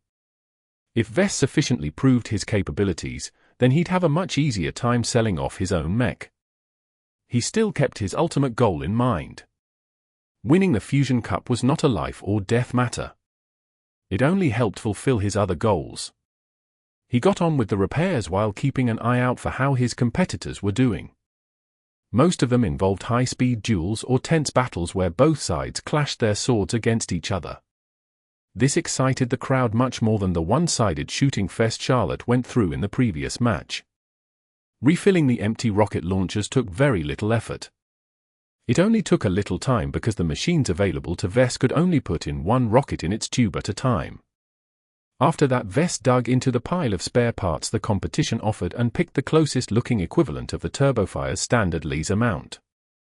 Removing the damaged remains from Charlotte's emergency dismounting of the shoulder mount was a delicate operation. If Vess screwed up here, the new laser mount wouldn't fit in the standardized socket, which enabled the laser mount to link into the mecha's targeting systems and draw power for its rotation.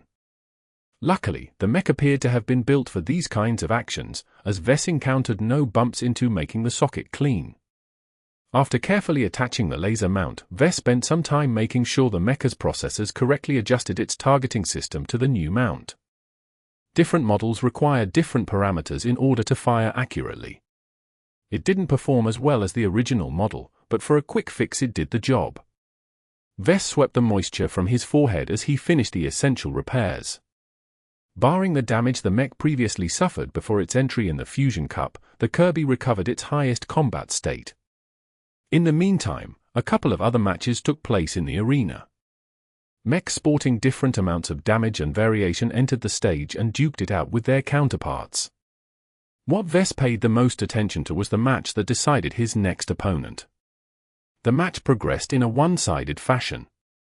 A hapless knight who ranked 8th in the previous tournament was forced to use his backup pistol against a skirmisher-type mech.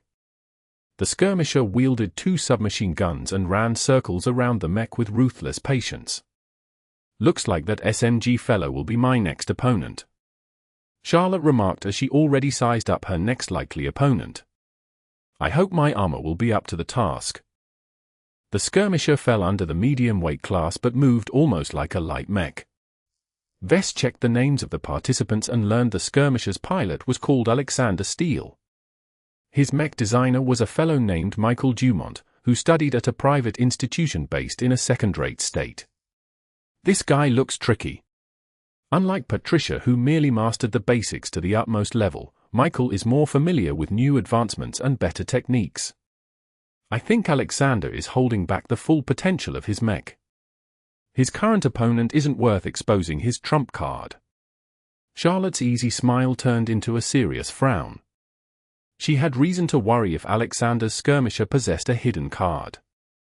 Normally, heavy gunners easily shredded skirmishers solely due to the difference in firepower and armor, but what if the skirmisher changed his weapon loadout?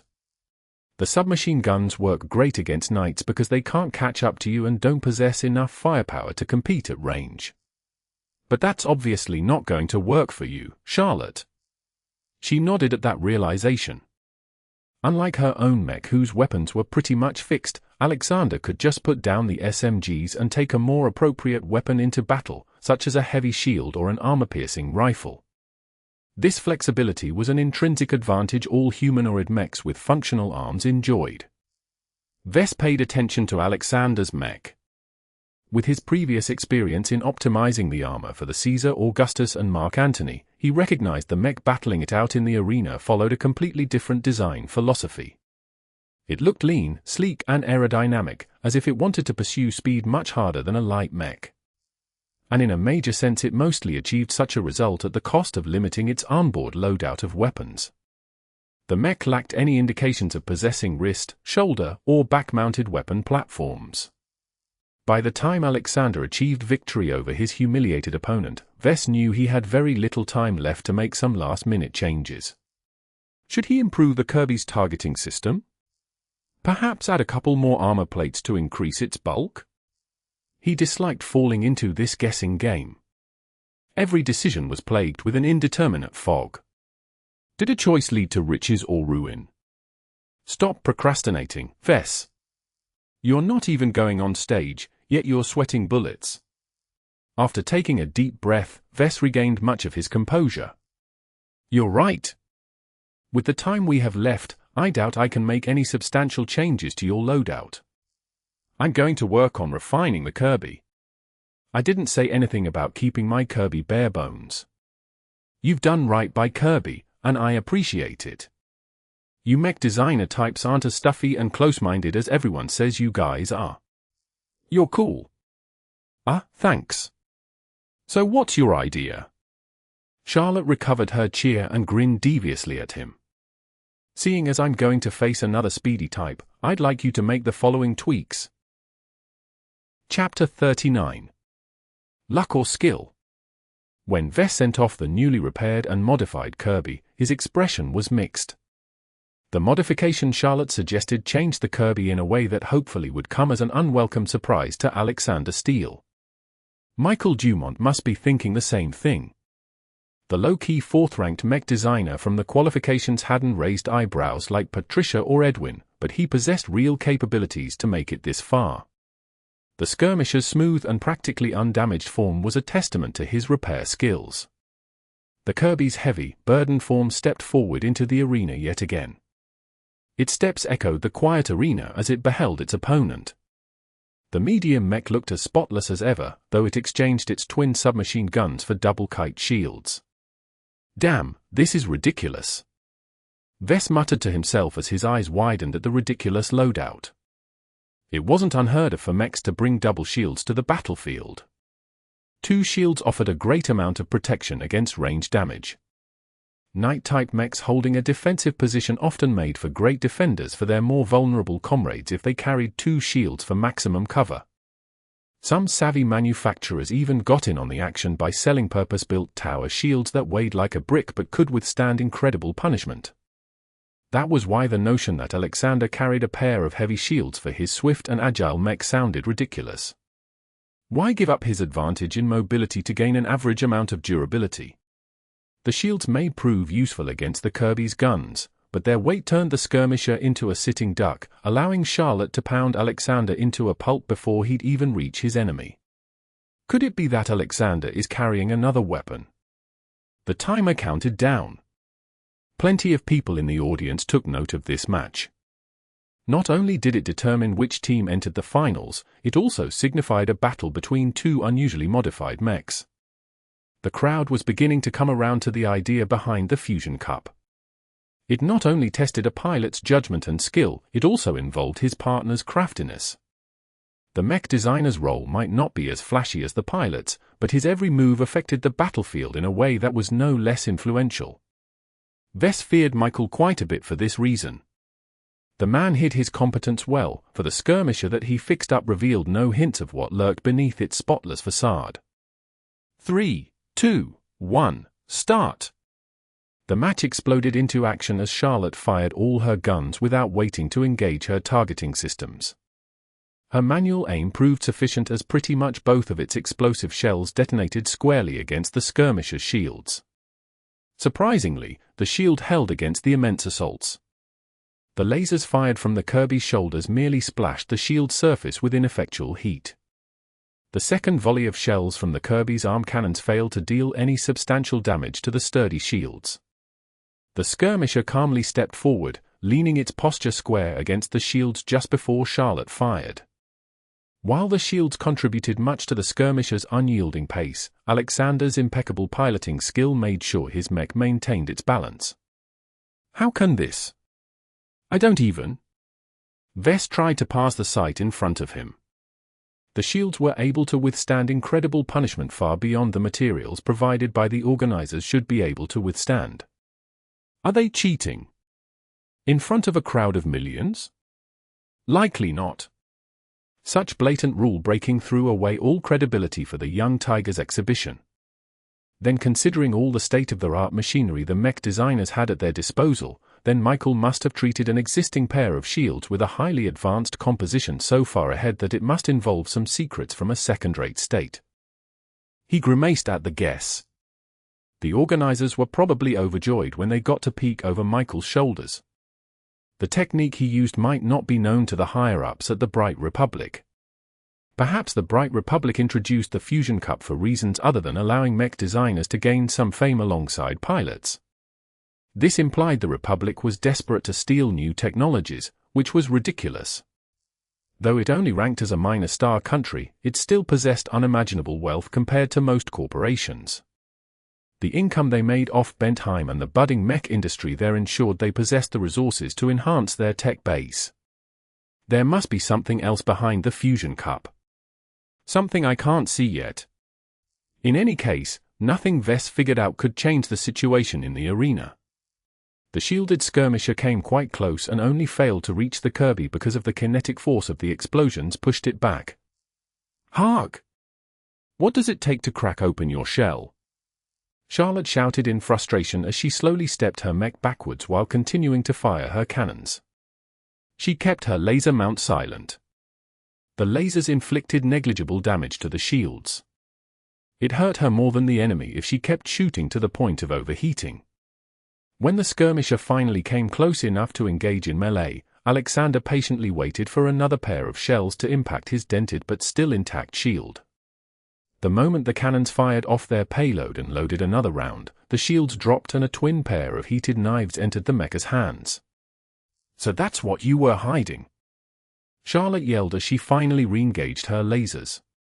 At this range, a barrage of shots created a couple of awful burn holes in her opponent's armor. Yet the lasers lacked the punching power to stop or hinder the skirmisher in any way.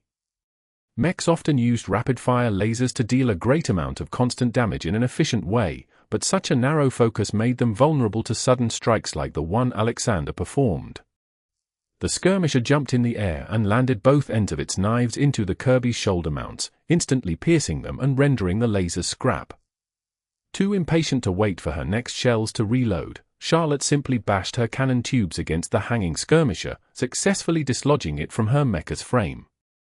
Unfortunately, the shock dealt some damage to the internal modules of the cannons, causing their reloading process to stop. Instead, Charlotte engaged her surprise. "See you, sucker!" One of the three boxy rocket launchers started to flare as the boosters hidden within came to life.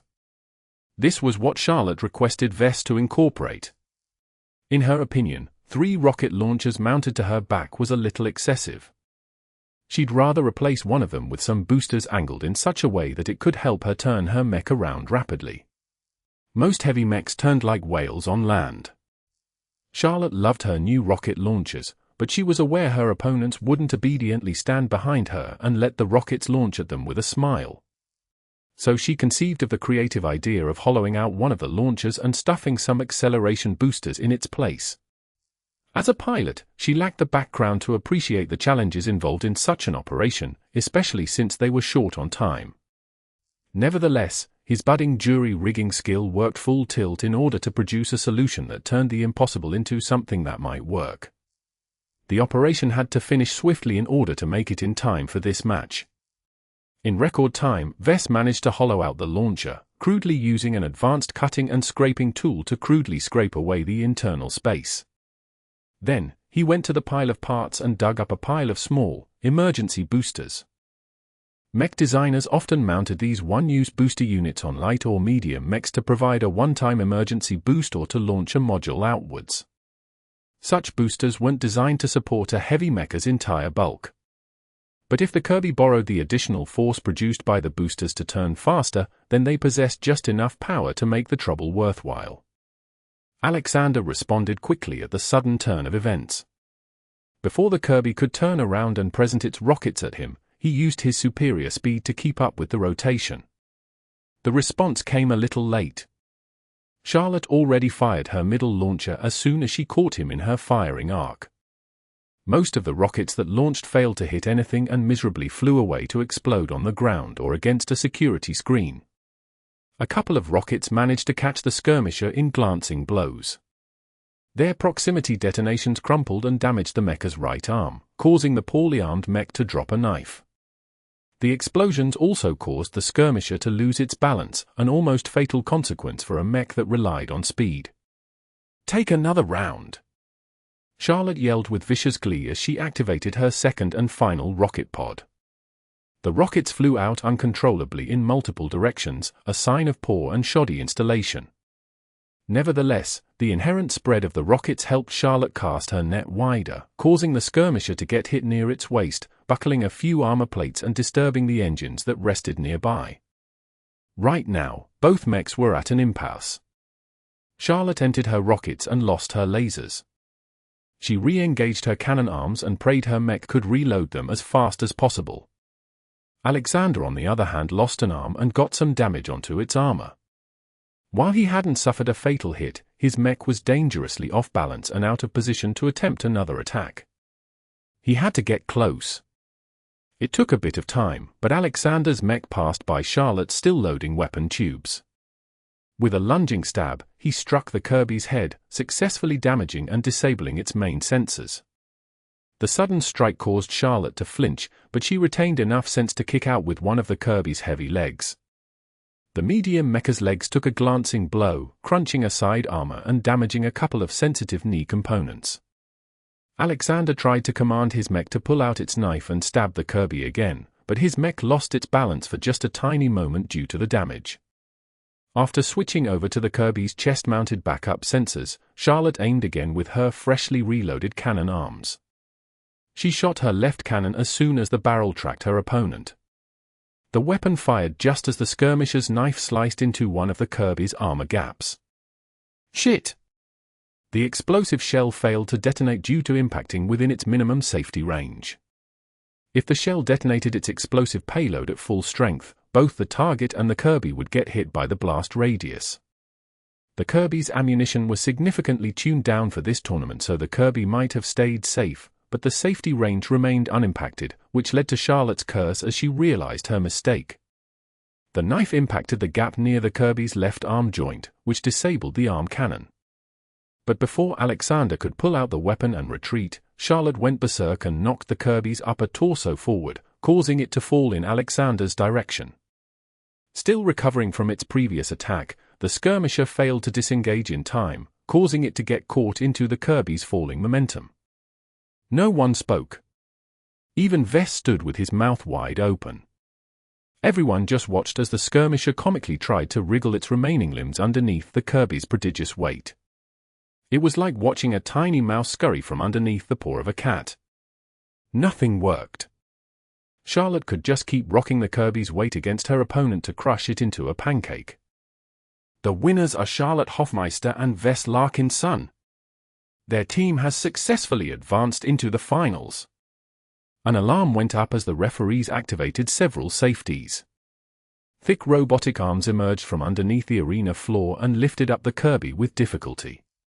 The people in charge obviously feared the Kirby might actually crush the thin medium mecha's cockpit with its bulk. Vess couldn't blame them. The skirmisher looked as if it sacrificed even the armor around the cockpit to get it to move so fast. As the pilots exited their cockpits, they all met at the center of the arena to shake each other's hands. "Congratulations on your win," Alexander happily said as he shook Charlotte's hand. "You caught me good with that fall. It would be reckless suicide to pull off such a stunt in a real battlefield, but in a duel situation I guess it worked out very well for you." Charlotte huffed at the excuse. "If it were up to me, those shells would have shredded your mech. Those safeties are bullshit. My Kirby can take the punishment." While the two pilots kept exchanging excuses, Vess and Michael Dumont met each other a short distance away. "Great engineering. I don't know how you made those shields so durable in such a short time." Michael gave out a sullen smile. "It's just a trick. It can't compare to reaching the final round when you're ranked near the end." Vess didn't like the mech designer's tone. He maintained his composure though. "I admit I'm lucky enough to be paired with a good pilot with an uncommon mech. Her heavy mech poses a lot of problems just by carrying so much stuff around. I know it put you in a tough position. The modesty only soured Michael's expression even further.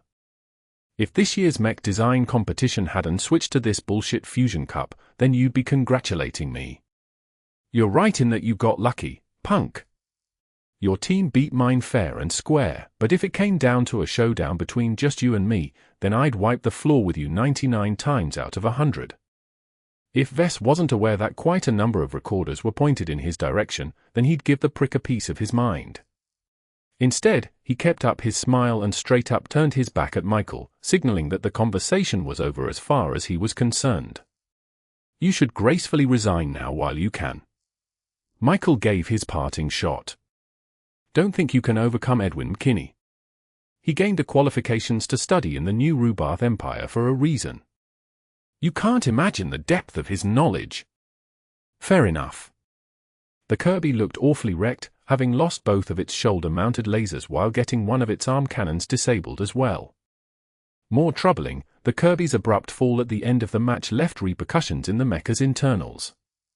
Mech simply weren't built to fall like that with all their weight shifted into another direction. The organizers fortunately took their situation into account and gave Vess a generous amount of time to fix up the Kirby as best he could. Shortly after they cleared the arena, the main tournament went back into swing. The quarterfinals and semifinals took quite a bit of time to complete. Vess and Charlotte were scheduled to battle against Edwin and his partner's team just before the finals of the main event took place. I don't know how strong Edwin will be, but even if it's inevitable that we lose, I'm not going down without a fight. Chapter 40. Finals. When the Kirby entered the workshop, Vess looked grim at the amount of damage it sustained. The fragile shoulder laser mounts were total losses while the knife wound that disabled one of the arm cannons was very hard to fix.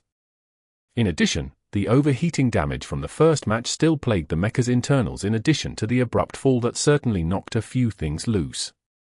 All in all, the Kirby could be fixed in a week. As it was, Vess only had an hour or two at most before the Kirby was scheduled to enter the stage for the last time tonight. He glanced at the arena, where the top favorite of the newly instated Fusion Cup trounced his opponent handedly. The top pilot of the Cup, Christopher Young, happened to be the number 3 seed of the Young Tigers exhibition. Unfortunately for him, he got knocked out in the main tournament by getting matched against the predicted number 1 mech pilot. Thus, everyone inferred that the YTE offered somewhat of a second chance for him to win an actual prize. His medium mech sported thick armor and a vicious loadout hated by arena goers everywhere. His wrist-mounted flamethrowers and stubby shotgun-like heat projector turned his mech into the penultimate close-ranged striker. The damage his weapon caused might not be as overpowering as solid projectiles, but they had the nasty property of cooking the enemy inside his cockpit.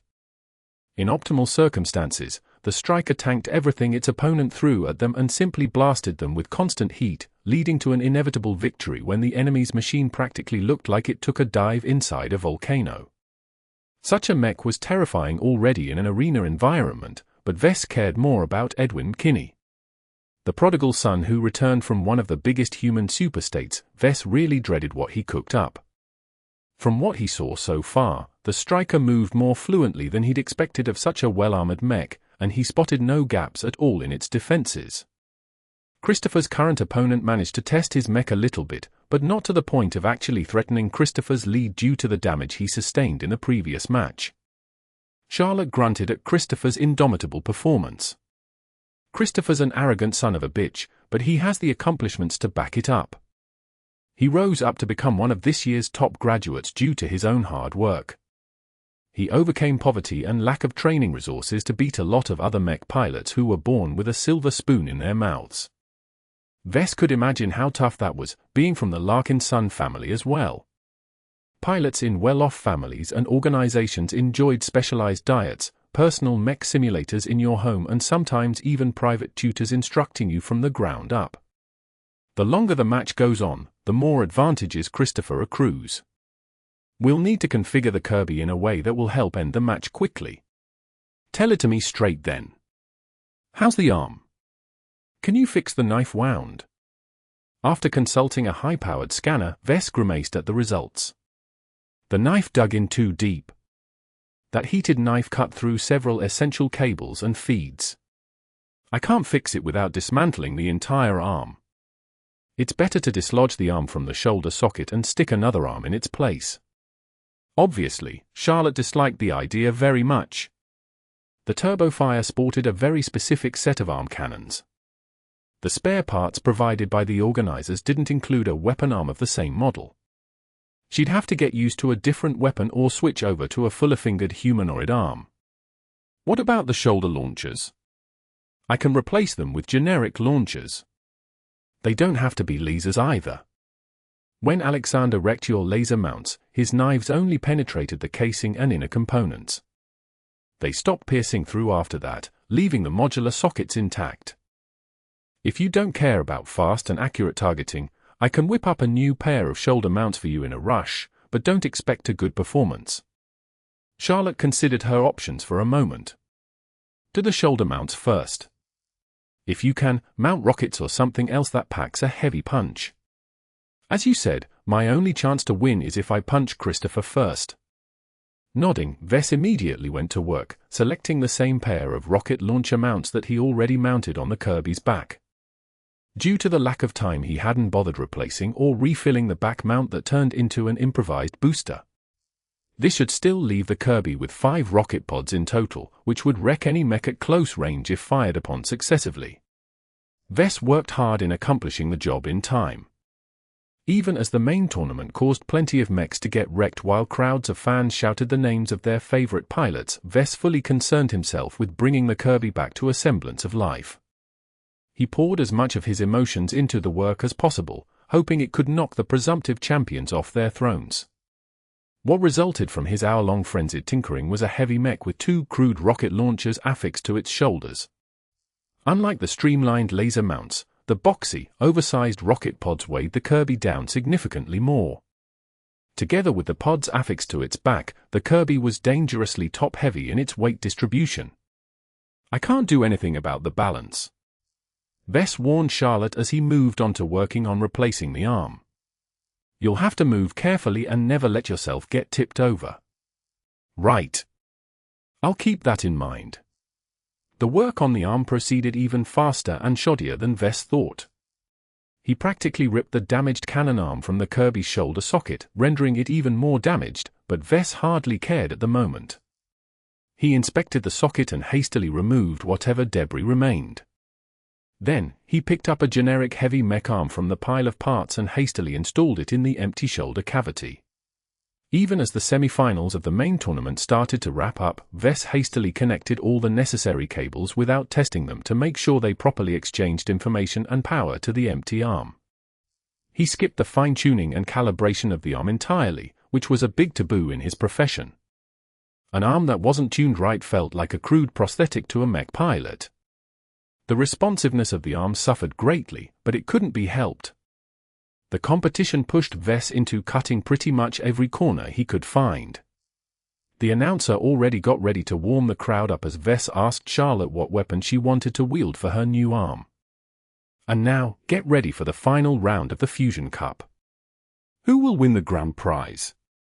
Will it be the twin stars of the Bright Republic, the mighty Christopher Young and the genius Edwin Kinney? Or will the underdogs Charlotte Hoffmeister and Vess Larkinson triumph once again with Lady Luck by their side? Granted, Vess could give the announcer a prize for adept making the final sound dead even. Whether the match resulted in a favorable outcome, nobody knew. Vess didn't dare analyze his chances. Instead, he quickly gave the Kirby a heavy tower shield and sent it off to Charlotte. Both pilots entered their cockpits and entered the arena. After they stood on their designated positions, the security screens came to life, protecting the audience from the violence that was about to ensue. Commence! Christopher's striker sported the same loadout as the last match, which was an excellent decision on his team's part. Heavy mechs could be tough to peel apart, and a pilot as good as Charlotte wouldn't let an enemy coming close without paying for it, as she had proven in her first 2 matches. The first seconds of the match happened to everyone's expectations. Charlotte fired off her sole arm cannon while keeping her tower shield to the side for the moment. The cannon detonated squarely against Christopher's thick chest armor, but only managed to leave a lot of soot and a shallow crater behind. Charlotte waited for her cannon to reload and shot again at the same spot, managing to dig a little deeper. Oh, what's this? Christopher is nakedly provoking his opponent. He's not bothering to dodge at all. The naked arrogance in Christopher's heart came out in full display. The striker kept striding forward in a slow but constant pace. Each shell that exploded against its chest only managed to deal surface damage to the armor. The internals remained entirely unaffected. "I've got more in store for you," Charlotte frustratingly yelled as she launched the rockets from her shoulders.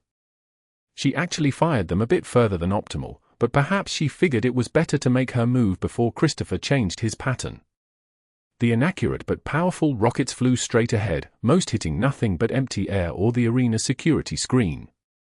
What rockets did hit Christopher's mech spread out their damage, leaving the machine a bit disheveled but still fully intact.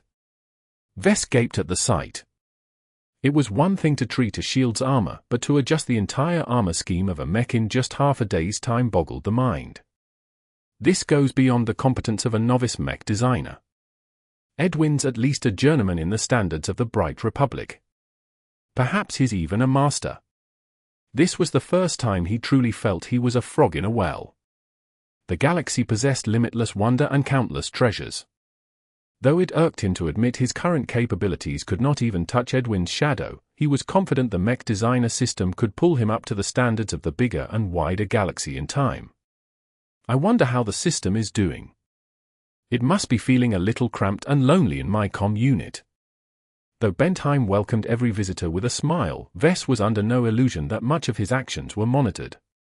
Perhaps he might not warrant personal attention from an actual human, but he was sure there were dozens or hundreds of automated programs tracking him from cameras, microphones, and countless other sensors.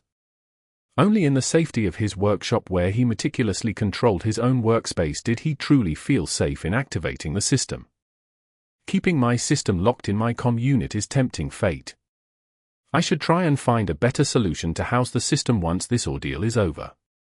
In any case, Christopher reached his optimal range. With one arm, he activated his flamethrower, and with the other he fired his stubby heat projector. Waves of visible and invisible heat combined with each other to crash against Charlotte's practically immobile frame. Much of the heat was absorbed by the shield, but due to its shoddy materials its forward-facing layers already started to melt. Christopher fired his weapons constantly from the same position, essentially battering the shield with heat. Charlotte kept up firing her soul cannon, only to slowly peel off the chest armor layer by layer at a snail's pace. It truly impressed the entire crowd how well Christopher's mech withstood the barrage. Seeing that her shells got dispersed without effort, Charlotte grunted in frustration and tried to charge forward. Unfortunately, the tower shield weighed down the Kirby too much, but even without the burden Christopher widened the distance with ease. It was perverse how Christopher's mech boasted armor almost as good as Charlotte's but with only a fraction of the weight. The match wound down as the Kirby suffered a slow death. Charlotte's ballistic cannon finally malfunctioned due to the internal damage it accrued by all the heat cooking the mech from the inside.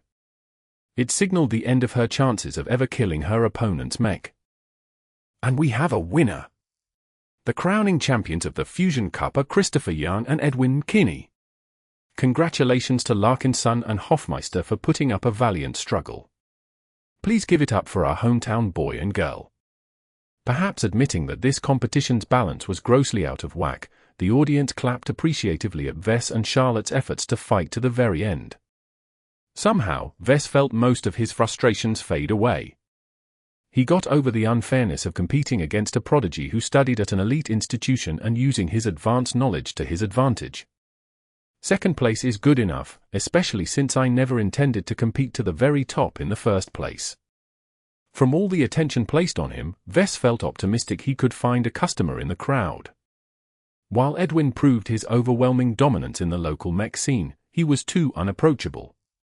Everyone could guess he was meant for greater things. As someone who never left the Republic in his entire lifetime, Vess put up a respectable fight, overcoming two opponents with luck and skill. Well, mostly skill. You didn't get to reach the finals if you lacked the qualifications to work as a proper mech designer.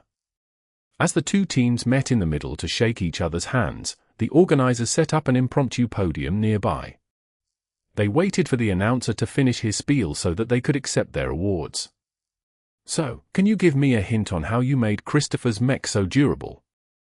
The elite mech designer peered his eyes at Vess as if he was an unworthy bug. "Okay, so you don't want to talk, hee." Vess awkwardly remarked, and discreetly pulled back. In contrast to his frosty conversation, his partner had an amiable conversation with Christopher. The young man wore a friendly smile as he explained the decisions he took in the battle, not that it required much effort on his part due to the overwhelming superiority of his mech. The announcer first awarded the third place to the team that lost to Vess and Charlotte in the second round. Though Alexander and Michael's mech had been crushed by the Kirby's incredible weight, the operational capability of the mech remained intact, if a bit battered. Their opponents for the third place had lost against Christopher's devastating heat armament, which meant pretty much the entire mech was half fried from the incredible heat. Repairing such damage when it spread out to the entire mech was a nightmare, and Vess didn't begrudge the mech designer for losing. Michael Dumont did a decent job fixing up Alexander's skirmisher to the point where it could wield a rifle. And now for the winners of the silver medallion. Please welcome our young talents Vess Larkinson and Charlotte Hofmeister. A much louder applause met the two young graduates as they ascended the podium and accepted the silver medallion from the floating cases in front of them. With smiles plastered to their faces, they both waved cheerfully at the crowd. Vess found it wasn't bad being appreciated for once. The celebration truly affected his mood for the better.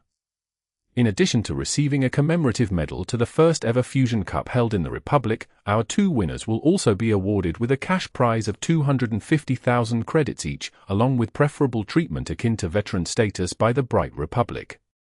The cash prize was a nice surprise, but it was a drop in the bucket considering the immense cost of business Vess had to deal with. It also clearly dwarfed the prize money of last year's mech design competition. What surprised him was that the Republic actually handed out preferable treatment to the two of them. Even Charlotte perked up significantly when she heard the words. Normally, only the champions of Young Tiger's exhibition enjoyed preferable treatment. "Damn, so I can strut around like a veteran now?" she dreamingly asked. Veterans and other notables enjoyed many small benefits as payment for their many years of service. Every one of my classmates will have to give me the right of way. I can be among the first passengers to board a transit ship. I even get to pimp my mech if I enter the Mech Corps this year. Vess cared little for such social courtesies. What he cared about more was that preferable treatment entitled him to looser regulations and more favorable treatment by the government in matters such as applying for permits or the right to manufacture live ammunition. Though Vess wasn't about to run up to Cloudy Curtain's planetary government right now, he kept the details in mind for when he might need to expand his operations in the future. Naturally, Vess wasn't actually a veteran, having contributed nothing to the Republic's defense. While the special treatment might impress the Hicks, the more distinguished people in the audience were hardly impressed. Any little bit helps. Vess muttered to himself as he already scanned the audience for a potential customer. I don't believe no one's impressed by my work. His real struggle started now.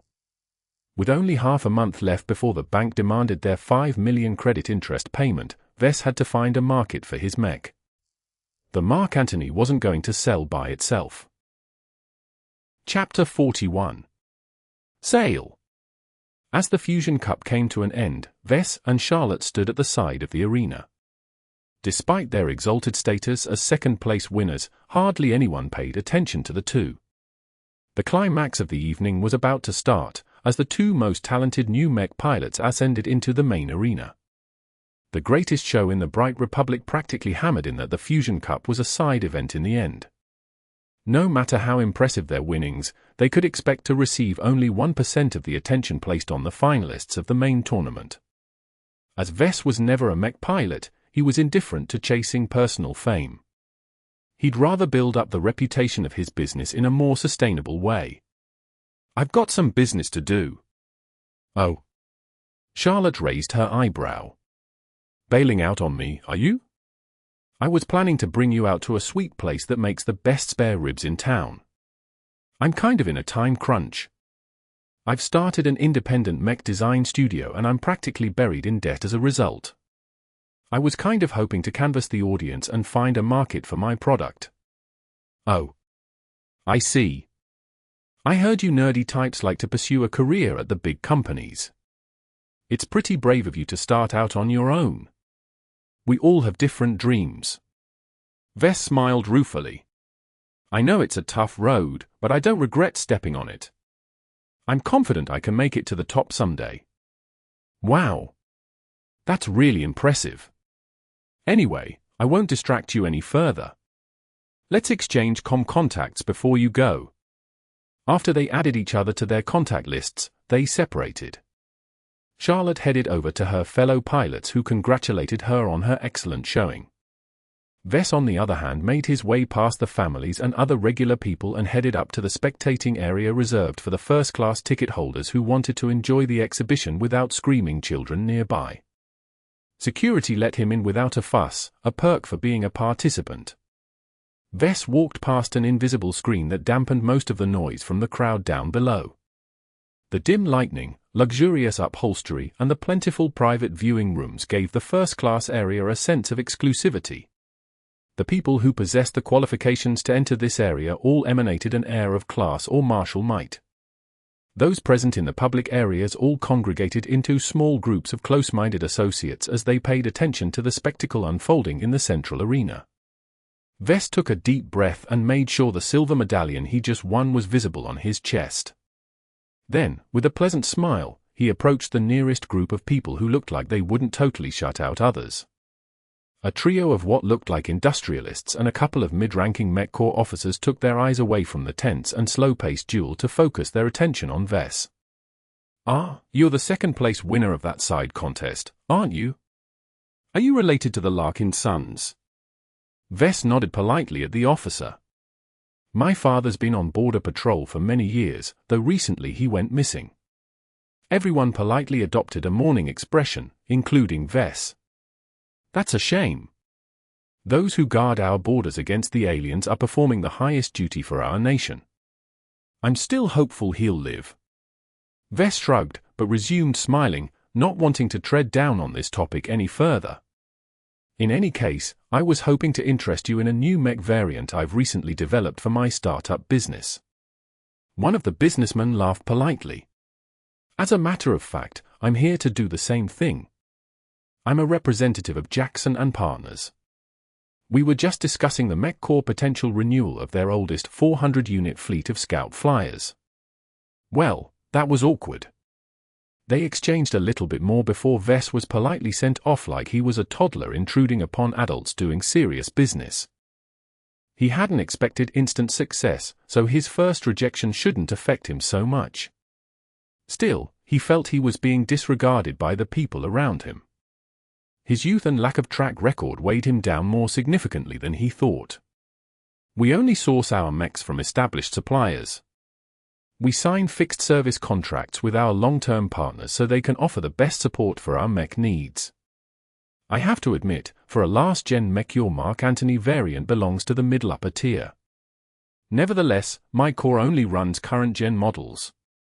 We like getting our hands on the newest toys available in the market, you see. Your Mark Antony is only good for a decade or two at most before it becomes obsolete. I collect only the classics and only in their most original form. I have nothing against variants, but the base models are the best. This suspicion grew stronger as Vess kept approaching different groups of people. Sometimes he got a chance to introduce his product before he was rejected, but most of the time they didn't bother hearing him out. Perhaps most of these people were genuinely unable or unauthorized to purchase a new mech, but for the rest it was simply a lack of confidence in his ability to deliver. Still, he got close a couple of times. Some retired mech pilots or veteran mercenaries expressed some interest in ordering his mech. Only a few things held them back. Our mercenary corps mostly goes out on extended patrols. While the short-term battle performance of your variant is impressive, we can't take it if it fails to keep up on our week-long patrol routes. We're actually in need of plugging a gap in our mech lineup, and if you offered us the original Caesar Augustus I'd be tempted. As it is, while your variant is affordable, even 2 of your mechs can't fulfill the role of a single well-armored mech. Your mecha's offensive lineup is a little scattered. It inherits most of the disadvantages of the Caesar Augustus but comes without the base model's excellent armor. I'd rather buy a specialized mech that does one single job perfectly than a machine that purports to cover every area only to fail at most of them. He noticed that Carlos was off about his prediction that wealthy collectors were more likely to purchase his mechs. These collectors were highly discerning in their choice of mechs. They disdained cheap variants. Instead, they were more likely to chase after vintage base models or highly exclusive variants made with extraordinary materials. Wealthy mercenaries expressed the most interest in his product so far. They were open to purchasing a functional mech, but poked holes at the Mark Antony's weak points. The detriments outweighed the benefits even with the favorable pricing. Compared to the 65 million credit price tag of an official Augustus, the 24 million credits Vess humbly asked for his product was a steal. Still, not everyone was willing to accept that bargain bin price point. A flamboyant mercenary who behaved more like a pirate than a legitimate mercenary laughed in Vess' face when he quoted the price. 24 million? 24 fucking million. I'd have to work my ass off for more than 5 years to earn back such an amount. How about giving me a break? Let's say, 12 million. Vess was immune to awkward situations by now. He could maintain his smile even when the universe was ending. For an advance payment of 12 million credits, I can produce and deliver the mech to you within half a month. You can pay the other half once the MTA certifies my mech. Seeing that Vess wasn't willing to bargain, the rowdy mercenary turned away. No thanks. I'm too short on cash. Even as the final match ended in a rousing last act, Vess still hadn't achieved a single sale. He was beginning to grow a little nervous. This evening was the best and only opportunity he had to approach the rich and the strong. After this unofficial holiday ended, most of them would go back to their offices or mechs. By then, where could he find a buyer for his mech? Should he post an ad on the MTA's internal market and cross his fingers some chump picked up his offer out of the hundreds of thousands of alternative ones? He began to despair a little.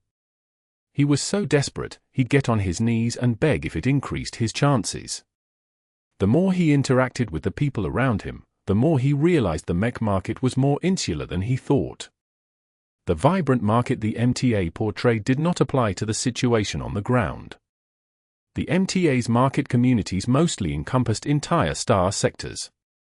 A single third-rate state such as the Bright Republic couldn't support too many producers. Vess realized that by setting up his mech boutique in Cloudy Curtain, he'd inadvertently isolated himself from his clientele. A quiet environment, lack of competitors and favorable taxes meant nothing if Vess was unable to earn any form of revenue in the coming weeks. He lacked too many things.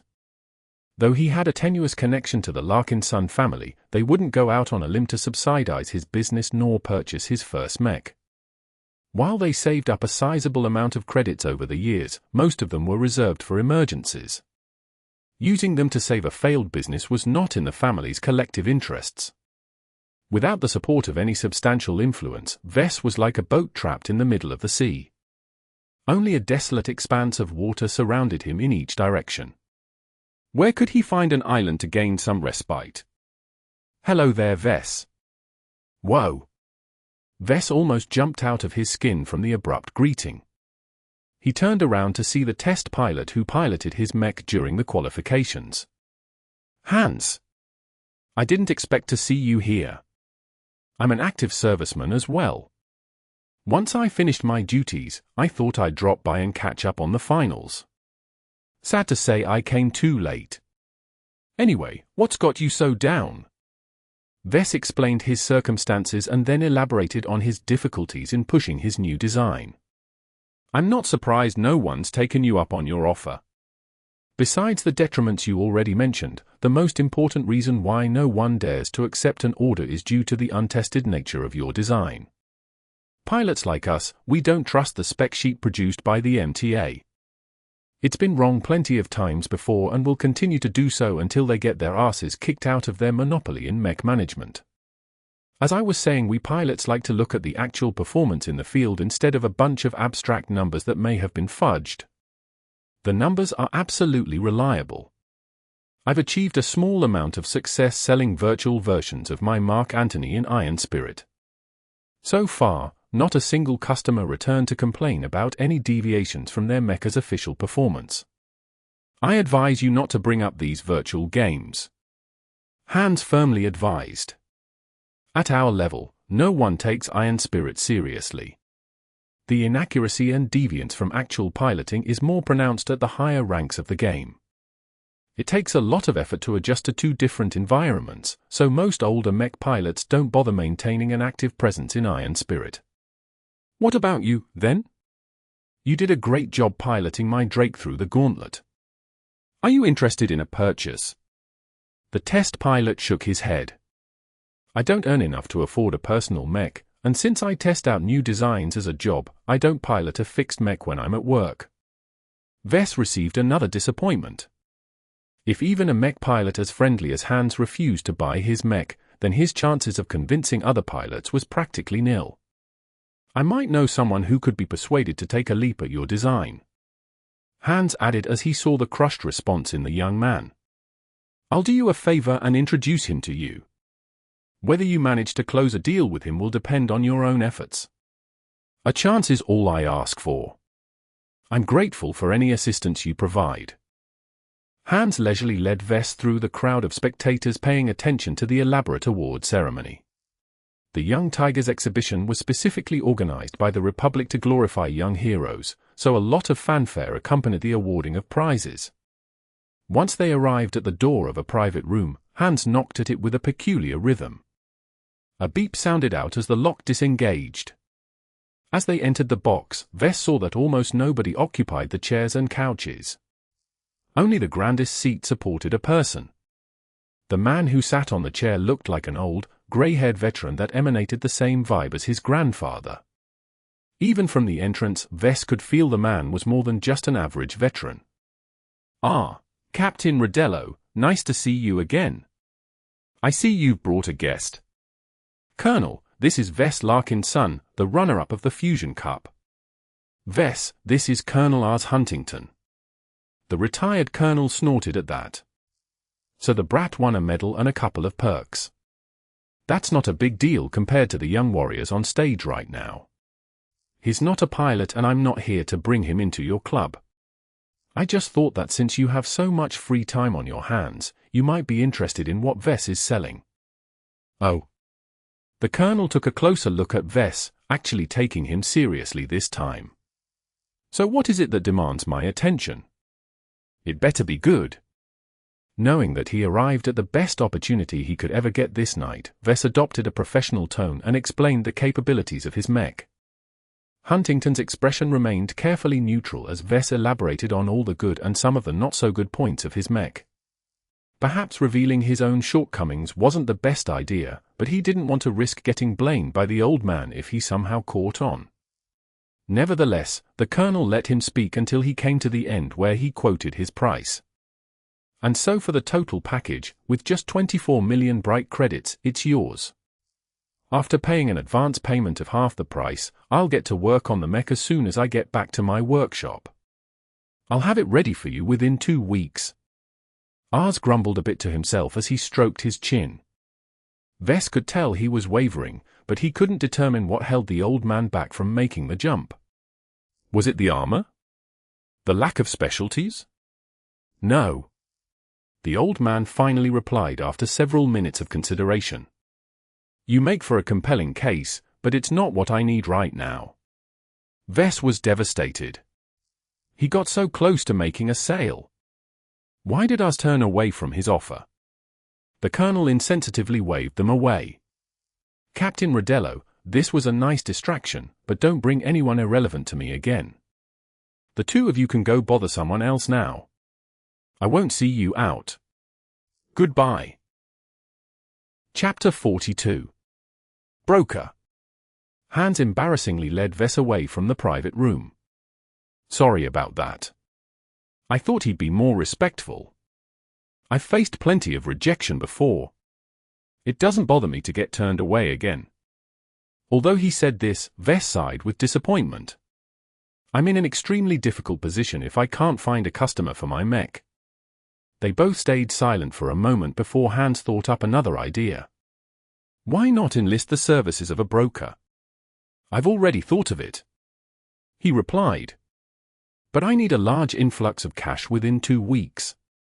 If the broker takes his cut, I'm not sure I'm able to pay the bills that are due very soon. Oh, relax. I know a woman who might cut a deal with you. Anything's negotiable. You should really think about it since brokers know their clients best. Hans had a point. Many small-scale mech designers often relied on specialized brokers and dealers to manage their sales and customer support. These crafty salespeople spent a lot of effort building up a network of customers and other contacts. They trained their bargaining and negotiation skills to a terrifying level. To be fair, despite the substantial cut they took with each successful sale, they were an indispensable part of the mech industry. That was why Vess allowed Hans to lead him all the way to the center, where a large crowd of well-dressed men exchanged their opinions about their favorite pilots of today's event. Marcella Bollinger. Over here. Oh hey Hans. A pudgy, dark-haired woman greeted the test pilot with a hug. How's work? Same old, same old. I'm not here to talk about my work. I'd like to introduce you to an interesting fellow I met today. The woman raised her eyebrow and took an appraising look at Vess. You're the Larkinson mech designer, aren't you? My, you're quite the big young man now. How's fame treating you? Not well, since it isn't of much use in my current situation. Vess shook his head. He found the woman to be more approachable than he thought. Hans told me that you're a mech broker. It happens that I have a new mech variant that I'd like to sell. Ah, so it's business this time, eh? Marcella's smile turned a little predatory. On account of Hans, I'll hear you out. Let's bring you somewhere quiet first. As they entered an empty private room, Marcella took a seat on a couch and patted her side. Take a seat, young man. Don't worry, I don't bite. Sitting so close to Marcella discomforted Vess. Marcella's stocky frame underneath her prim and formal business suit hinted at a military or mercenary background. Though he couldn't detect the killer vibes from her amiable smile, he was certain that this woman had been through a lot. With his extensive knowledge and experience in mechanics, he sniffed out the presence of prosthetics in her right arm. Let's start from the beginning. What kind of business are you taking part in, and why do you need my services? Vess gave her the same story he told Colonel Ars. Since he couldn't hide things from a broker for long, he also mentioned his debt and interest payment situation. While giving out such sensitive information gave her a lot more negotiating power in any agreement they reached, it would prevent misunderstandings from happening in the beginning. Vess was willing to give up a few percentages of profit if it meant building up a solid relationship based on trust. Any broker recommended by Hans shouldn't be too shady, he hoped. Okay, I see. Marcella tapped her manicured finger to her chin. Lay down the cost structure for me. A mech armored with HRF plating shouldn't carry an extravagant price. If I want to build the Mark Antony from the ground up, I need to use up 18 million credits worth of resources. The raw material cost of the HRF amounts to about 11 million, but I already received a stockpile of resources that's more than ample enough to armor a single unit. I can scrounge up the rest for about 7 million from the open market. That doesn't sound too bad, but you've left out your taxes, licensing costs, depreciation of your machines, and etc. Your real cost should be at least 50% higher. Vess nodded to show his agreement at her remark. Those costs aren't relevant to me in the short term. I don't pay any further costs for my production licenses, and the taxes and other stuff can be taken care of at the end of the year. Right now I'm desperate for a quick infusion of cash so I can meet my impending interest payment on my massive debt. That's business for you. At least 90% of all mech designers who start their own businesses don't get to make it this far. Production licenses are ridiculously expensive to obtain if you don't have any backing. It's kind of impressive that you received 2 of them as grants. That puts you in the same starting point as designers with a fully original design in their hands. That alone makes it worthwhile for me to invest in you." Vess looked hopeful at the positive remark. "So you're willing to work with me?" "Yup. But don't get too cocky. I'm only in charge of the sales. I sell dozens of mechs each month, so I have no time to hold your hands. That's all I really need. I can take care of myself, don't worry. First, let's talk about accounting. You need to get that in order as soon as you have the time. I saw you got awarded privileged status. Make use of that today and contact your planet's tax office to get preferable rates applied to your business activities ASAP. Most tax offices tend to waver a bit and put up a couple of roadblocks if you aren't an actual veteran. Best get that out of the way first before you're handed a much larger than expected tax at the end of the year." Vess nodded in understanding. Cloudy curtains in the middle of nowhere, so their taxes are already favorable to businesses. If I apply for preferable rates, my tax burden will probably not improve that much compared to doing business here in Bentheim. For a startup like you, every credit counts. You don't want to have a dispute with the planetary government this early in your career. If they want to, they can make your life hell. While Vess was skeptical that such a thing would happen in Cloudy Curtain, he nevertheless took the advice seriously. Second, while it might be too early to talk about this, but you really should find a better supplier for your raw material needs. The MTA's internal market is only a bulletin board for resource providers to dump their excess and for mech designers to fill up a gap in their regular shipments of resources. The ready availability of most resources in the market is only made possible by overcharging them by as much as 20%. It's not easy for a startup to get suppliers to take you seriously. That's why I said it's something to consider later on.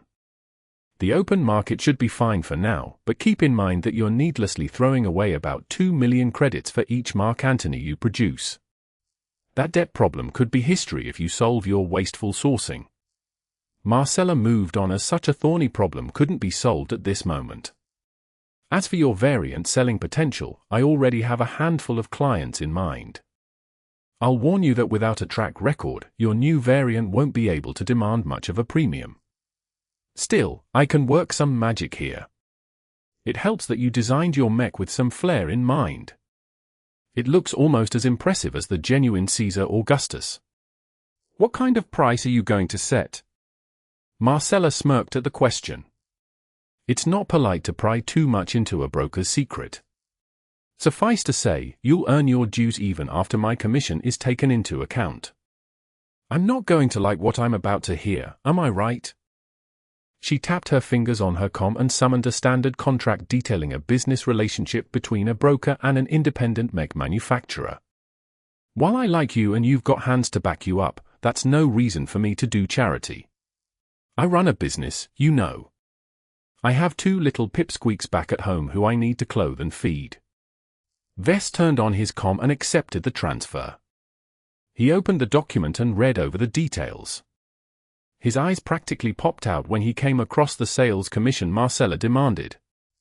20% of gross profit. That's dash. That's a generous amount already if you consider how much work I have to put in to sell a niche last-gen mech with limited application. Is there any way you can give me a break? It's a little much.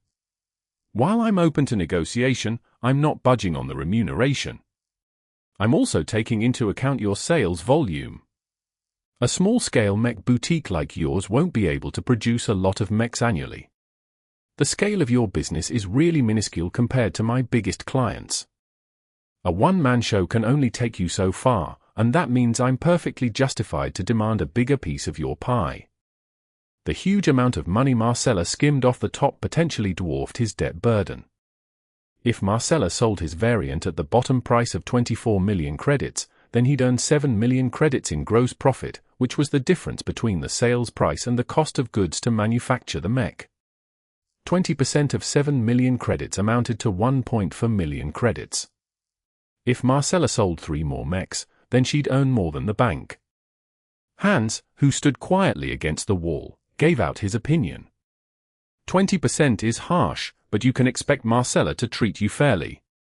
Unlike other brokers who represent as much as over 100 different mech manufacturers, she makes sure to represent your mechs with actual effort. Nodding, Marcella explained her stance. You're looking at the costs while neglecting the benefits. Sure, you can approach a public broker who will offer 10 or even 5% of gross profits, but what incentive do they have to raise their sales volume? If you sign a contract with me for 20%, you can be damn sure that I'll work my ass off to sell as much of your mechs as I can. Right now, you need to have a visible market presence and develop a reputation for your business more than you need to maximize profits. Vess had to admit that Marcella sounded reasonable. Of course, maybe Hans and Marcella were conspiring together against him and took advantage of his desperation. Also, the commission you leave me is nothing compared to what you will get in return. I might not be the biggest name around town, but I have a lot of friends in high places. You'll be paying me for my extensive network that I've invested many millions in building up. A lot of other brokers might sell 100 mechs a month, but 99% of those mechs are bottom of the barrel. You can forget about earning the big bucks if you take your business to the budget brokers. The contract also states that you'll be my exclusive broker for 10 years. I don't recall this being a standard clause. Our business relationship is a two-way street. Marcella pointed out, gesturing her hand to Vess and then to her. If you are prepared to invest in me, I'll do the same to you. The contract applies for 10 years because I don't want to do the hard work helping you build up a name in the market, only for you to bail out on me a couple of years from now and take your business elsewhere. As I said before, this isn't a bad thing. A 10-year exclusivity clause means that your interests align with mine. Think of how big your name will be 10 years from now, and think of who can make this all possible. In other words, helping Marcella was equivalent to helping himself down the road. Vess understood the rationale, even if it left a bad taste in his mouth. What if Marcella neglected his products one day? He had very little recourse to force her to work her ass off if she focused on a shinier product from a competitor. Marcella's eye sharpened as she noticed his wavering expression. I'll sweeten the pot for you. If you sign the contract this night, I'll guarantee you that I'll find a customer no later than 24 standard hours from now. I'll even hand you an advance of 7 million credits so you can purchase and ship back the raw materials you still need to start building your mech. What if you can't find a customer within that time? Then it will take 2 days. Marcella shrugged nonchalantly. Trust a lady to know what she's doing. And what if it takes more time? Even if I fabricate the Mark Antony and let the MTA certify it within 2 weeks, if I don't have a buyer to take my product away, I'll be in big trouble with the bank. Could you help me out if they come knocking at my door? Sorry, Vess, but I already told you that you should take care of your own issues by yourself. I'm only responsible for sales. The advance payment is just a one-time bonus. And frankly, I don't mind seeing you sweat a bit. How else can I be assured you'll have a mech ready for me to sell within 2 weeks?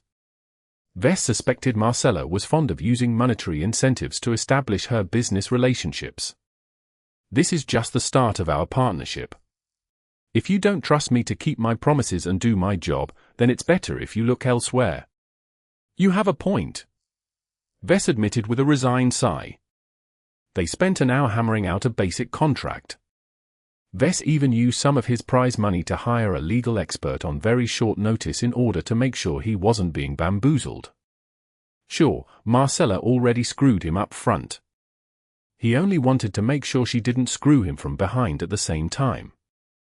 After Vess, Marcella, and their legal representatives all agreed the contract looked okay, they signed it and sent it off to be notarized. Marcella received the full blueprint of the Mark Antony along with detailed specifications, or at least as much as the simulations could determine. She even demanded the right to manage his Iron Spirit designer account. Why would you need something like that? It helps if certain clients get to test drive your mech in the game. Don't misunderstand, they are not stupid or addicted to the game. While it's not an accurate representation, if they feel good about piloting a virtual mech that's about 90% similar to the real thing, they won't care about the 10% Iron Spirit is unable to simulate. I guess you can also create some good promotional material for my mech. A visual example is very effective in generating initial interest in your product. We humans are primarily visual creatures after all. Watching a reasonable facsimile in action is a lot more visceral than extrapolating the performance of your mech from a dry spec sheet. After they exchanged a few more words, they finally called it a night. Marcella Bollinger left the exhibition center with a new cash cow under her belt, while Vess still felt mixed about the contract he signed. He hardly bargained any additional benefits out of the bulldozer in action. He pretty much got run over during the entire conversation. He even felt it wasn't a bad thing getting taken advantage of. He reasoned that if Marcella wanted to milk him dry, she'd have to put in an effort to squeeze a lot of value out of his work. Why am I imagining myself as a milk cow? Chapter 43. Miss Me, System. When Vess returned to his hotel room, he faced two things. First, a cranky gem cat angrily yowled at him for neglecting his pet all day. Second, he received a notification from his bank account that Marcella sent him the $7 million advance for his material needs. Sleep can wait. Vess said to himself as he activated a terminal and visited the Mech Trade Association's online market. He already took note of all the materials he required, so after a meticulous check he put all the items in his shopping list and confirmed his purchase. The 7 million bright credits vanished from his account like it never existed. At least I paid for express shipping. The goods should arrive at my doorstep by the time I exit from the shuttle. As he laid down on his bed, he reflected on the tumultuous events he experienced in his trip to Bentheim. In just 2 days, he put his name on the map by winning second place in a side tournament of the Young Tigers exhibition. While not as prestigious as the main event, it was nonetheless one of the best prizes a young mech designer could win in the Republic. Not only that, he enlisted the services of a well-established mech broker. With Marcella Bollinger taking care of selling his products here in Bentheim, Vess could devote his full attention to fabricating his mechs and coming up with new designs. Still, the rip-off 20% commission she took out of his gross profit hurt his bottom line. Still, if she could ensure a steady volume of customers, the amount of profit he made over time could be a lot higher than if he wasted time selling the mechs in person. Maybe Marcella has a point. If I hire my own people, I can do my own thing and let my employees take care of all the annoying stuff. Naturally, that was something to consider once his business got up and going. For now, his mech boutique was so small-scale that any employee he hired now would just be sitting on his thumbs. After taking a long and deep sleep, Vess woke up a little late. It barely left him time to shower and pack up his luggage. He was barely able to grab a quick sandwich before Captain Gillian hustled him together with the other contestants to the spaceport. This time, the crowd of mech pilots regarded him with a different attitude. Some looked impressed by his accomplishments. Others were puzzled why a talent like him settled down in the hinterlands of the Republic. In any case, Vess knew he'd be stared at like this for quite a while. Of all the graduates who participated in the YTE, only he achieved the best results. The next best pilot only barely managed to scrape into the top 50. Vess wanted to focus on his upcoming fabrication project, so he fobbed off most attempts by the mech pilots to spark up a friendship. It wasn't that he didn't appreciate new friends, but he simply didn't have the time. Just after the shuttle flew up and escaped Bentheim's gravity, he was already pulling up his comm and making a detailed flowchart of his fabrication process. His slapdash way of fabrication might work with Iron Spirit's modern 3D printer and assembler, but his equipment in the real universe faced a lot more constraints. It might take only one wrong setting to ruin a component worth 1 million credits. So it paid to be prudent. He also applied for a production license of the Festive Cloud generator while he was at it. As one of the 2 non-native components of the Mark Antony, Vess couldn't produce it without the MTA's approval. Fortunately, as the component was more of a joke than anything else, Vess only had to part with 100,000 credits to get a 10-year production license for the decorative part. His cash reserves instantly halved. The space shuttle leisurely fell behind a spacious queue towards their designated Lagrange point. The heavy traffic to and from Bentheim caused these Lagrange points to be congested, though that was only a relative term considering the vastness of space. Still, only a limited amount of ships were able to depart at the same time without disturbing the local spacetime too much, so each ship had to queue up and wait in line. When their turn finally came, everyone paused what they were doing and prepared for the FTL transition. The shuttle vibrated a little before the green light was given. No problems occurred when the passenger shuttle engaged its FTL drive. The return trip took longer to arrive back at Cloudy Curtain. Bentheim's favorable gravity currents allowed all ships traveling towards the port system to cut back on their traveling time. It provided no advantages when ships departed the system and traveled to a non-port system. Thus, it took about 1.5 very precious days off his timetable when the shuttle finally arrived at the edge of Cloudy Curtain star system. The slow, in-system burn from the edge of the system to its interior took up some time as well. Everyone else just relaxed and ate their provided meals, visited the toilet or leaned back their seats in order to take a nap. Only Vess was fidgeting while working on his planning. He went over the same scheme over and over until he forced himself to take a nap. When the shuttle finally reached the surface, Vess thanked the heavens and disentangled himself from the others as fast as he could. With only a hasty goodbye to Captain Gillian, Vess ordered a priority taxi and zipped back to the outskirts where his workshop beckoned him home. Home sweet home, Vess said with relief. Lucky echoed his thoughts as he scurried all the way back to his favorite perch on his couch. Let's see if they delivered the goods already. Vess spent a substantial amount of credits fast-tracking his material goods shipments from Bentheim directly to Cloudy Curtain. When he exited into his backyard and entered the cordoned-off area meant for aerial deliveries, he encountered 5 stacks of freshly delivered containers. As he personally opened each container and confirmed its contents, he smiled for the first time in days. I've got everything I need now to begin fabrication. Marcella even sent him a brief message when he was still on the shuttle. She believed she found a customer for his variant, but the negotiations dragged on. The customer wanted to squeeze as much benefits as he could out of his order, so Marcella wanted to slow things down in order to make it appear they weren't willing to go too low. Glad that the marketing was taken care of, Vess was just about to start fabricating when he forgot about one very important detail.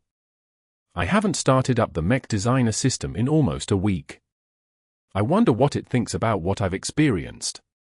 At least it should give me a reward for taking second place in the Fusion Cup, right? Though not entirely sure, Vess booted up the program. Resting peacefully in his com with trepidation, he waited as the loading screen filled up and a familiar menu popped up. The system was back in action.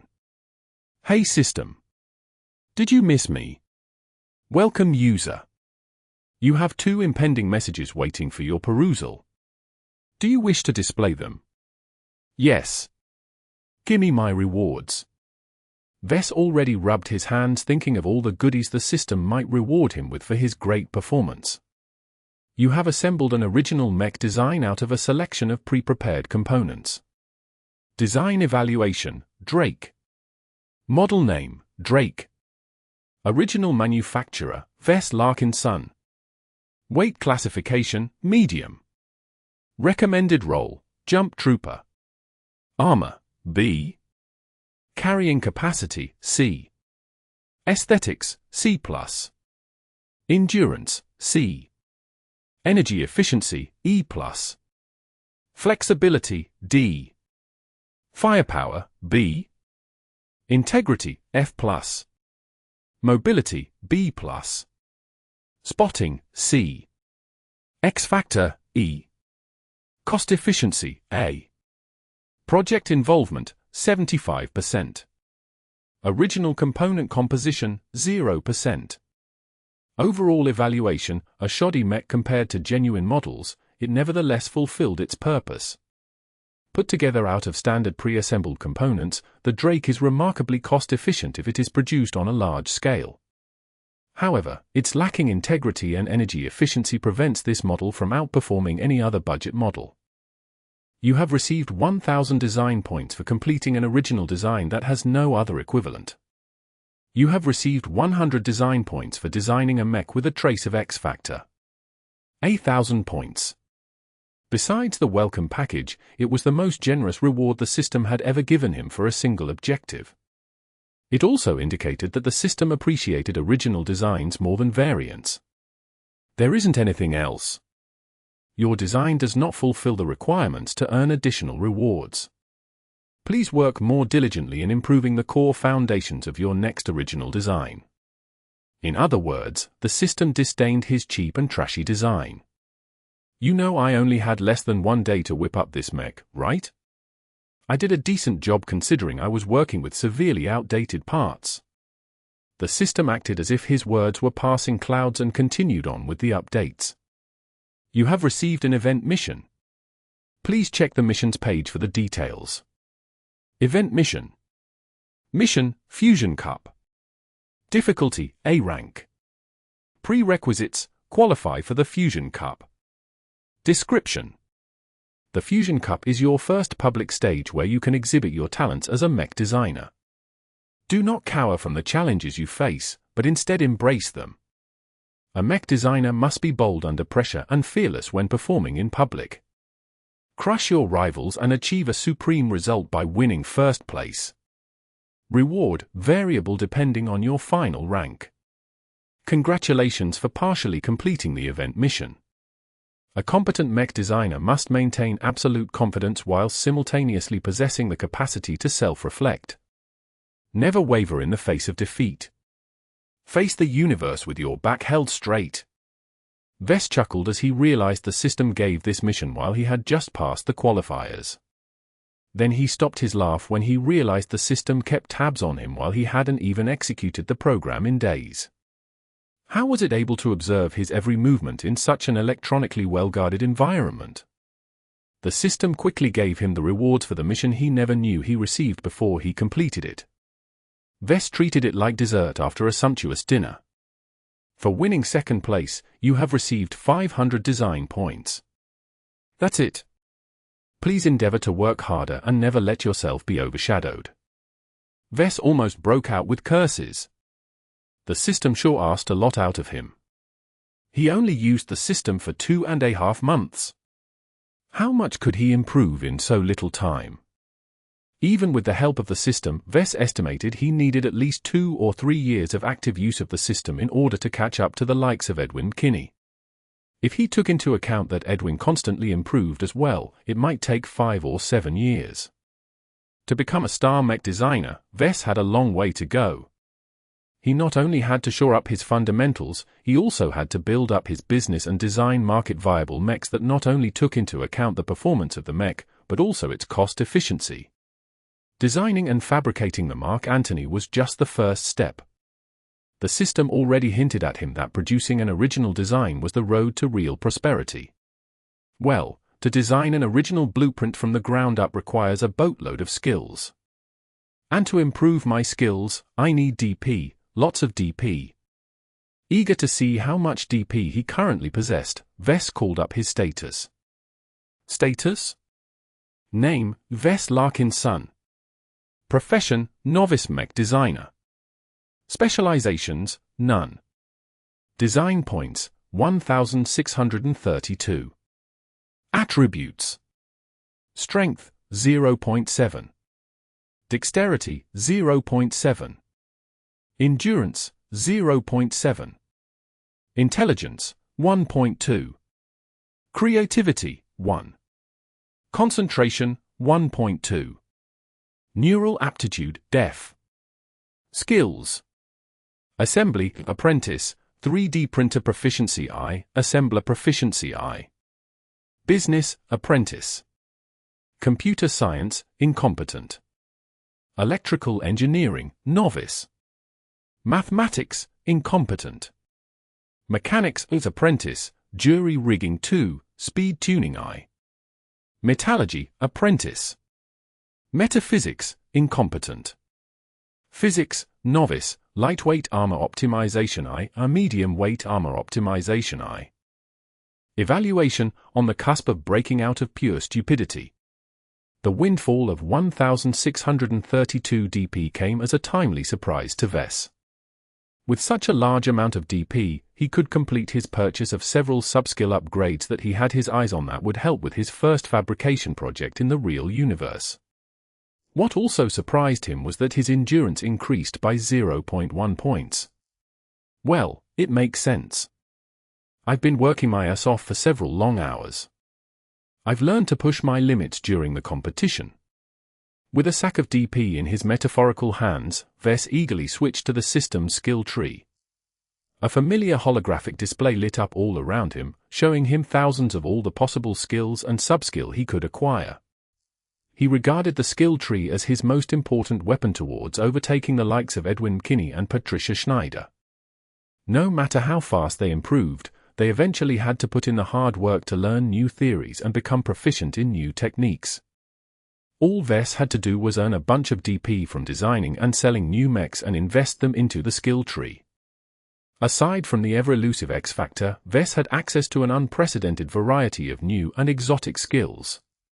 Some of the more notable entries even threw his entire conception of mechs upside down.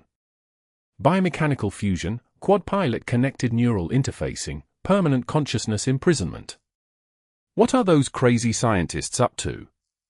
The more he glanced at the names, the more he felt as if the space outside the Bright Republic was a scary place. His sanity might have worsened if the system hadn't blurred the more specialized skills down the skill trees. For now, Vess had no interest in taking up these exotic skills. Not only would he not be able to explain how he became proficient in these exotic and restricted technologies, he also plainly lacked the luxury to waste his points in needless side projects. If he wanted to close the gap to his rivals, then he had to invest in his foundation skills, no matter how boring they sounded. Since I'm getting ready to fabricate the Mark Antony, I should shore up my assembler sub-skills. He purchased both Assembler Proficiency 2 and 3D Printer Proficiency 2 for 400 DP each. After halving his DP reserve, Vess received an influx of new information and knowledge from the depths of his brain. He realized he already knew most of the information coming to the front, he just hadn't realized how important they were and how it connected directly to his performance when utilizing the machines. He learned so many new tricks to improve the quality of his fabrication and how to reduce the occurrence and severity of faults. The flood of surface knowledge fully unfolded within his mind in a way that made it very difficult for him to forget it again. He advanced his proficiencies with the 3D printer and the assembler by at least a year of dedicated practice.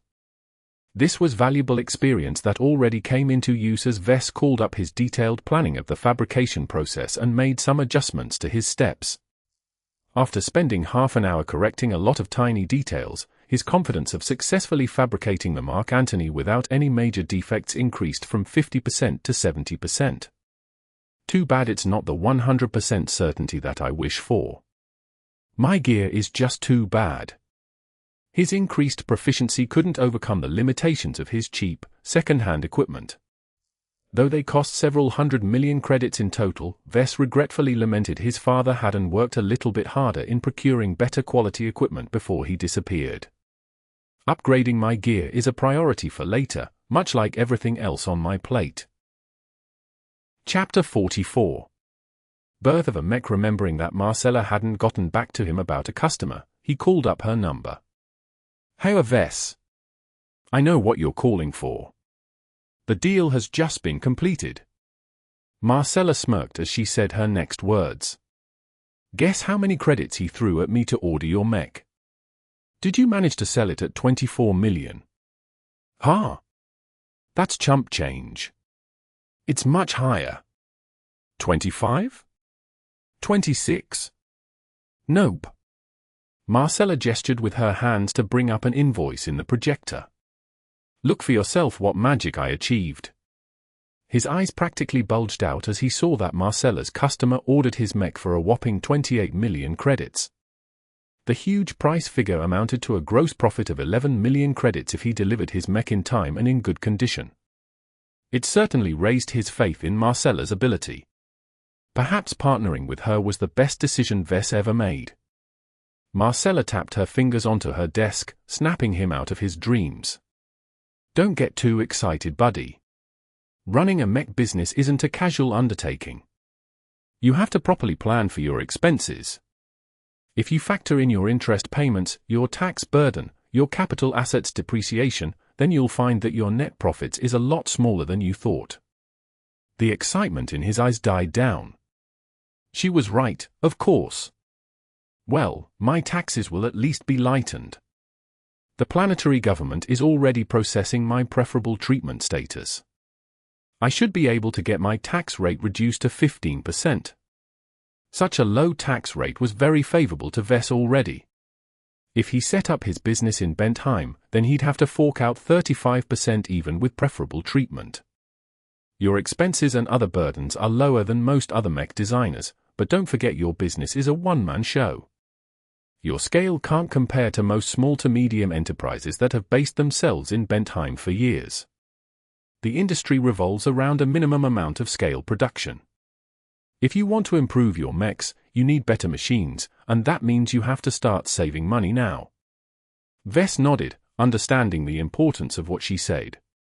His 3D printer and assembler were good for a decade, maybe two if he stretched it and installed some upgrades, but eventually he wanted to move up to using more capable machines worth billions of credits. I've got so many things to spend my money on. Vess lamented to himself. Earning a couple of billion credits was a pipe dream for most people. Even seasoned mech designers often despaired at the costs their businesses demanded. In any case, just do your work. I'll be expecting a satisfactory result within 10 days if you want to ship your mech to the client in time. Will you be able to make it in that time? He nodded with confidence. His planning stretched out the fabrication process to 9 days already, which was a lengthy time for an average mech. Considering it was his first time doing it for real, he wanted to slow down and produce each part with meticulous care. I'll have the mech delivered to the local branch of the MTA within 9 days for inspection if there's no problems. I don't expect any delays, but I doubt I'll get slowed down more than a day at most. Good, because a lot is riding on this deal. This is your chance to break into the market, Vess, so nothing can go wrong. After a bit of lecturing by Marcella, she finally hung up, leaving Vess free to begin his work. He pulled up his sleeves and checked his plans for the last time. Nothing appeared out of place. He had the materials, the equipment and the time he needed to fashion his first mech into existence. Before he started, he took a deep breath and adjusted his mental state. He didn't want to deliver an average product and call it a day. He wanted to wow the client.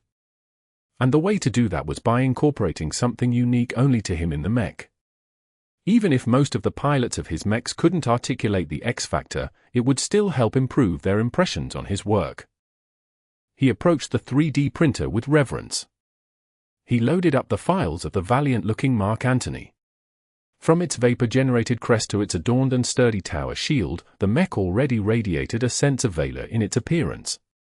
Its entire purpose of existence was to act as a vanguard, a breaker of blockades and a workhorse that could take a beating for the team. Vess took inspiration from the mock-up and immersed himself into bringing this design to life. I am not building a mech. I am birthing it to life. Saying it mattered to Vess.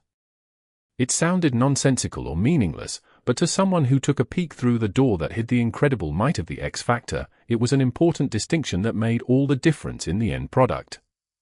He was an artisan of mechs, not an industrialist who desired to pump out as many mechs as he wanted. To treat the mech as a living thing instead of a lifeless machine was the first step to realizing the X Factor. All right, I've got you fixed on my mind. He tapped the projection to separate the hologram into thousands of individual components. He started with the easiest, but also the most important part, the internal frame. The internal frame was mechanically simple to produce, but required high consistency in order to make it last for many years. Any hidden faults buried deep within its solid surface could lead to devastating consequences in the battlefield. The MTA posed strict requirements to the integrity of the internal frame, so Vess could absolutely not afford to slack off when fabricating these seemingly simple piece of alloys. The 3D printer performed up to standard. Vess had already checked and calibrated all of the important machines in his workshop long ago, but it was pleasant to see the machine slowly churn out frame after frame. Vess took particular care when producing the sockets and joints that allowed the frame to move its limbs as natural as a human being. Only a couple of minor deviances emerged in their production, which was a sign the printer's precision was off, a particularly fatal flaw when producing tiny components like processors. It was a good thing Vess left the entire day for further calibrations. With his enhanced knowledge of the 3D printer's workings, he dug into the advanced programming of the machine and ran a lot of tests and simulations. He narrowed down the source of the problem to a worn-down injector. Vess solved the problem by fabricating a replacement before opening up the machine to replace the component in question. There. Now it should work as advertised. The rest of the internal frame components got produced without a hitch. Since night had already fallen, Vess took a break and took care of his personal needs. The next day, he devoted his attention to crafting the HRF armor plating. It took 3 days to process the raw materials into a suitable form if Vess aimed for consistency and precision. While most of the work was tedious and repetitive, he was constantly on guard for any deviations from the norm. A percentage less of a certain metal added to a process might ruin the entire batch. He refined tons of base metals together into different materials, which got processed even further for up to 5 times. Each step transformed the main alloys from a worthless piece of junk to a less worthless piece of junk. By the time several days had gone past, the mixed materials had already transformed into smooth pieces of shaped plating. Vess knocked his knuckles against the surface of a thick chest plate. It rang with the delightful tone of a uniform piece of metal. He spent a lot of time fashioning these plates, each into the appropriate form to clad the Mark Antony's outer layer. They still looked grayish-brown, the native color of HRF plating. He'd add some color later. The next 2 days he produced the other parts of the mech. The most important of which were the power reactor and the engines.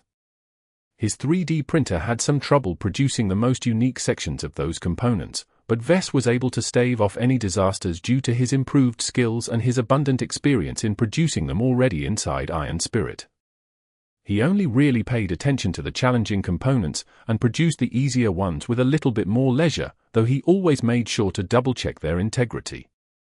Phew. They all came out okay. He only replaced a few sections with newly fabricated copies when his checks revealed a couple of hidden faults. Such suboptimal components wouldn't wreck a mech immediately, but it left the machine vulnerable to a cascade of malfunctions later on. Dealing with it now prevented the MTA from using it as a reason to disqualify his mech during their inspection. Now that he finished producing all of the parts, he moved on to the assembler.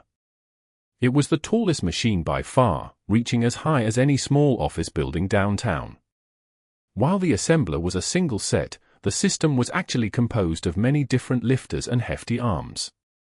They allowed a single person or an AI routine to put together a mech without relying on any other manpower. Modern assemblers formed the basis of today's boutique industries, allowing individual craftsmen to compete against giant mass producers economically. Though mass production always remained as the most cost and resource-efficient mode of production, small-scale manufacturers could tailor their individual products much better to their customers.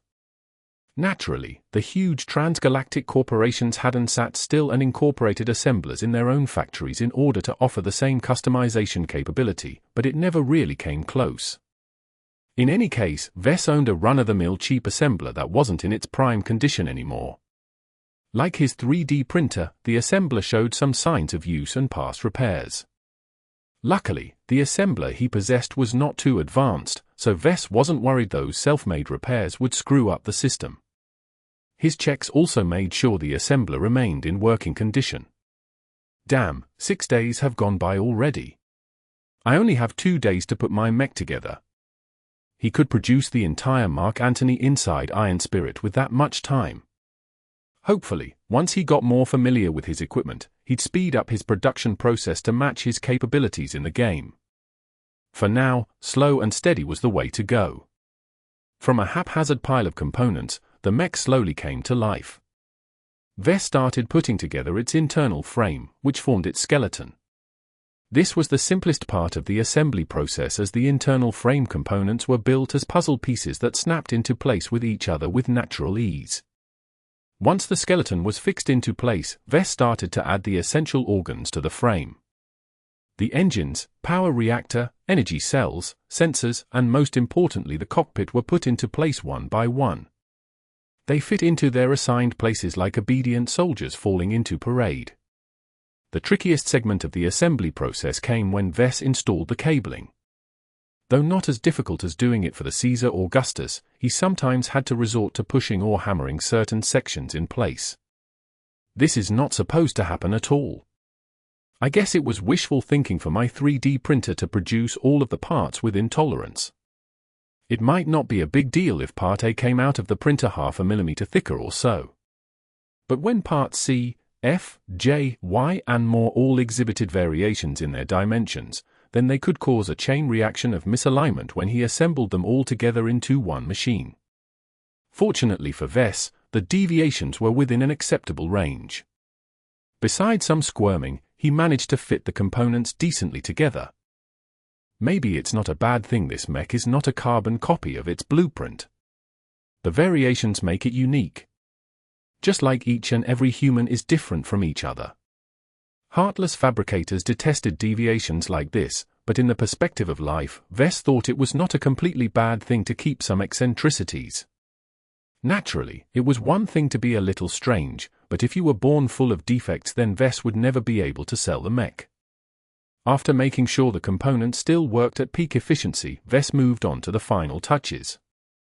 He placed the many pieces of armor in their designated positions. Countless robotic arms picked up pieces of plating and carefully aligned them before placing them together. Special screws and adhesives kept them in place. He also put together the mecha's default armament, the mace and heavy tower shield. Assembling the latter was a tiresome ordeal due to the sheer amount of plates stacked into one single hole. All the components came into place near the end of his 2-day marathon. Vess sighed in relief as he hit the button to let the painter module of the assembler go to work. He was way too tired to coat and paint the mecha's outer layer by himself. Screwing up the coating mattered very little to him anyway. Once a few hours passed by, the advanced coating dried out rapidly, leaving the dark, intimidating form of a mech Vess had spent many hours imagining its appearance. Having spent more than 8 days pouring his heart, focus and even love into its production, Vess felt an unprecedented surge of pride and satisfaction well up deep inside of him. His dreams had come true. He fabricated a mech of his own design with his own 2 hands. His eyes welled up in tears as he admired the tall and armored mecha's domineering contours. He refused to believe no one would remain unaffected when they came close to this mech for the first time. Since you're my firstborn son, you deserve a name that fits with your pedigree. I will call you Phoenix Cry. Naming the mech was a spur-of-the-moment decision from the upswell of emotions. He broke a taboo by giving it a personal name as a mech designer. Usually, the pilots named their mechs after a period of getting accustomed to each other. He hoped the client wouldn't mind too much and keep the name. Though the mech was technically complete and fully functional in its operations, Vess wished to gift the mech one additional part. This extra addition was already in the blueprint, but he used a fake to substitute for the real deal. He used the assembler's mobile lift to reach the mecha's chest and opened up its cockpit. Lucky, who had been watching Vess closely during his work these days, also followed him up. Plain curiosity sparkled within his lively eyes. The fresh and sterile interior of the cockpit unfolded in his sights. With a hop, he entered the cramped area and sat down on its specially designed synthetic cushion seat. For a moment, Vess imagined piloting the Phoenix Cry himself. With his head connected to the neural interface, he visualized screens coming to life around him as he piloted the mech through a fierce battle. He snapped out of it after a minute. I'm not a potentate. I'm never fated to battle in the front lines. The sorrow in his heart threatened to overcome his jubilation, but he managed to keep his negative emotions in check. His lack of piloting aptitude was an old regret. Instead, he put a hand in his pocket and retrieved a dark red carnelian. The gemstone's subtle gradient alluded to a lifelike drop of blood. It inspired a sense of vitality and passion. He could think of no better gem to crown his first creation. Lucky meowed at the sight of its old excretion, pouring at it with the playfulness of a child stirring around his plate of food. Do you recognize it? You crapped this out while you stayed in the hotel. If the cleaning staff hadn't alerted me to its presence, I might have missed this. Vess accumulated a nice stockpile of gems, but most of them provided marginal benefits at a very obscure magnitude. The gem Lucky excreted in Bentheim clearly outshined his previous droppings for reasons he wasn't sure of. He hadn't fed Lucky with any notable minerals except what the hotel provided as an additional service. Perhaps the crowded, tech-filled environment excited the gem cat. In any case, the gem's attribute stood out in more than one way, and the color also matched the mech. With a couple of hand-sized tools, Vess extracted the generic red stone in the middle of the dashboard that represented the mecha's power button and placed the carnelian in its place, making sure to affix it securely in its fitting. After he finished, Vess leaned back in the chair and admired how the lustrous gem attracted the eye. He inspected it yet again. Carnelian of focus? Increases the pilot's concentration by 0.1 when installed on a mech. The attribute was very special. Unlike the other gemstones Lucky dropped, this one improved the attributes of the pilot rather than the mech. How that worked, Vess had no idea, but he knew the value of such a boost. Though not a game-changer by any standard, it served to improve the pilot's impression of the Phoenix Cry while also giving him a minor edge which could prove useful in a tough battle. Furthermore, the gemstone's pilot-focused attribute also allowed Vess to hide its benefits from the MTA. Vess had no good way to explain how a mech was able to move 0.5% faster or could withstand lasers 1% better than the HRF plating was designed to take on. Before Vess could acquire better skills that could camouflage such benefits, Vess found it prudent to stick to subtle gemstones and keep the ones with material benefits for later use. Enough dreaming. It's time to ready this mech for sale. First up, I'll have to certify the Phoenix Cry. Chapter 45. Mech Trade Association. If anyone first heard the words Mech Trade Association, they'd assume it was a non-profit trade organization. They weren't wrong, but it deeply understated what a massive influence the transgalactic behemoth exerted in every corner of human space. They regulated the development, licensing, production, sale and disposal of mechs. Pretty much the entire life cycle of a mech was in their purview, and they sometimes came to blows in order to enforce their self-proclaimed rights. Even a small, tranquil planet like Cloudy Curtain possessed a local branch of the MTA. As even the Greater United Terran Confederation and the New Rubath Empire acknowledged the powerful organization's supervisory powers, a small third-rate state like the Bright Republic had nothing to say about the MTA's forceful presence within its borders. The association founded branches wherever there was a sizable population of people. Lots of people meant that at least a handful of them piloted mechs. If left alone, they could get up to trouble, so the MTA always made it a policy to supervise potentates even if they didn't own a mech. Frankly, the idea that an organization outside the control of any government entity was allowed to meddle in the mech industry shouldn't have existed. Countless conspiracy theories flew around in the galactic net that purported to be the truth. One popular notion suggested that the divisions in human space was all a sham. Every nation, from the lowest third-rate backwater to the grandest first-rate superpower, were actually different branches from the same tree. A so-called Shadow Council ruled humanity from behind the throne, and the MTA was merely its most visible arm. Another less radical theory suggested that the MTA was not as independent as everyone thought. Instead, it began as a secret joint venture by both the Terrans and the Rubathans. Despite their intense rivalry towards each other, they shared enough common interests to regulate the mech industry and founded the MTA to bend the military strength of other nations to their will. The MTA's existence and its stringent enforcement of its principles brought the Wild West of the mech trade to its heel. They prevented the incorporation of weapons of mass destruction into the arsenal of mechs. They curbed widespread corporate espionage and gave smaller mech businesses a chance to thrive by encouraging the practice of licensing out non-cutting-edge designs. They brought so many benefits that not many people thought badly of the organization. What mattered the most to Vess right now was the MTA's strict standards of public mech sales. Any mech traded in an open transaction was required to be certified by the MTA before they received a stamp of approval. Without this approval, a mech designer was deprived of an independent, trustworthy assessment of their product, which meant that basically no one dared to buy his mech. Naturally, such a practice was voluntary, and companies were free to sell their mechs without involving the MTA if they made their transactions private. This most often happened with next-gen cutting-edge designs between top enterprises and government entities. Vess was too small a player to engage in such a high-level transaction, so he meekly submitted his mech to the MTA for their standard certification. Bringing Lucky over his shoulder, Vess exited the transit shuttle and landed his feet onto the paved landing pad next to the MTA. He met the local supervisor of Cloudy Curtain's branch of the association at the steps leading up to the complex. Vess Larkin's son, Ryan Baldwin, a dark-skinned man with a robust posture, returned his handshake. "Welcome to the MTA. When I heard a designer wanted to submit a newly fabricated mech in our branch, I had to admit we were at a loss for a moment." Vess chuckled amiably at the remark. "I'm the only mech manufacturer on this planet, right?" "Yup. The most we do is bust heads and lend a hand against pirates. We hardly have any mech technicians on site that are qualified to certify your mech.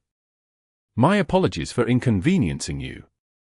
Can the certification process still proceed? I'm kind of pressed for time." "No worries, son. As long as we're not in the middle of nowhere, we always have a senior technician on hand." They entered the quiet and spacious building complex and went down the halls to a large workshop area. A cranky-looking middle-aged lady in coveralls greeted them with a stinky eye. "Vess, let me introduce you to Gertrude Samuelson." The woman in question crossed her arms. "So you're the brat messing up my maintenance schedule. I had a system in place, you know. Now I have to waste precious hours off my schedule in order to knock your little toy around. Well, you better not think it's a done deal, because I'll be doing my best to dig up its flaws." He could only smile awkwardly at that. Fortunately, Vess spent an excessive amount of time building up the Phoenix Cry. He was confident his mech could pass all but the most stringent of tests. Those top-level tests would never be applied to a regular commercial mech, so Vess should be in the clear. He hoped. The three entered the cavernous workshop where a handful of mechs underwent routine maintenance. At the end of the stables rested the Phoenix Cry, freshly transported from his workshop. A couple of junior technicians already crawled around its chassis with several handheld instruments. "Seeing as you're as young as shit, this must be your first certification, right?" "Yes, but I'm familiar with the steps." "Good, then you know that you'll just have to stand there and do squat while I pick apart its flaws," Gertrude stated as she stepped behind a console and activated a thick, mechanical arm. Vess recognized the device as an advanced sensor that was capable of penetrating through almost any material.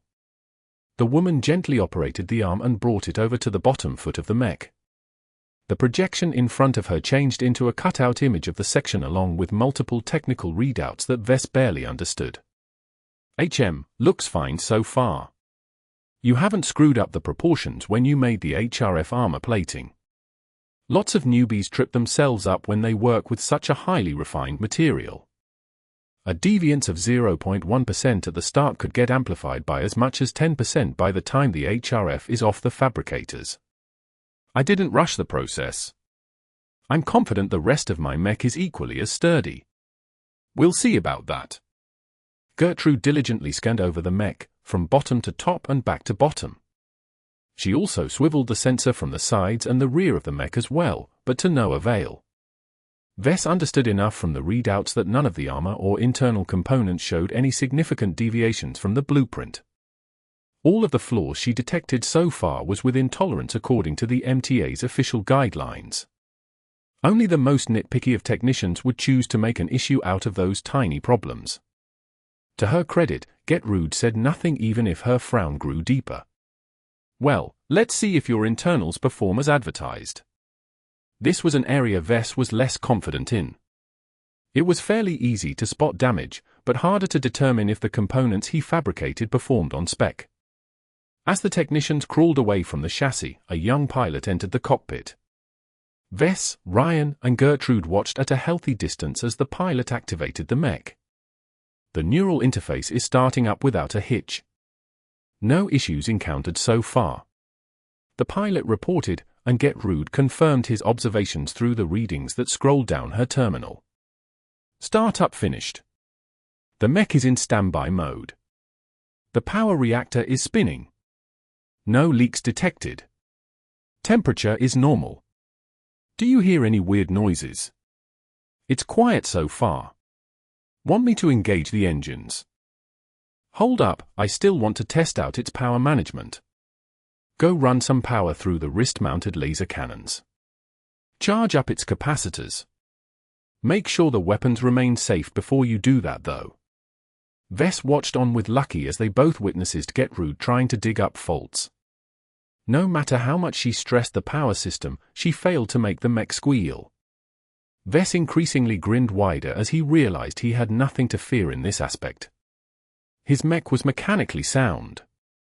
Despite spending 2 hours testing out the internals, the MTA came up empty with regards to things to complain about.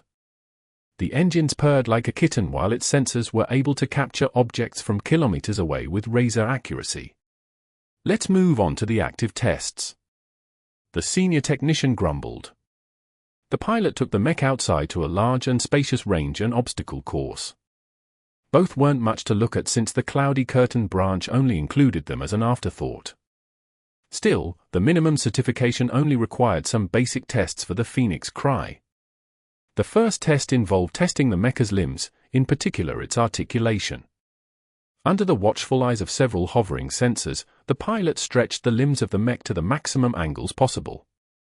Nothing broke even when the arms almost bent straight backwards, which was a good sign for Vess. The MTA then tested the mecha's carrying capacity by picking up and carrying a variety of weights, which also went without a hitch. With these tests done, the pilot put the mech through its paces by jogging and then full-on sprinting on a race course.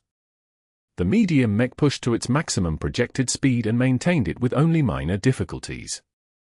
The pilot then repeated the same track but this time carrying the Mason Tower shield. The mech ran a lot slower this time, but the extra weights failed to topple the mech over or cause any other catastrophes. They then moved on to the trickiest part, the ranged weapons testing. Gertrude grinned savagely as she rubbed her palms.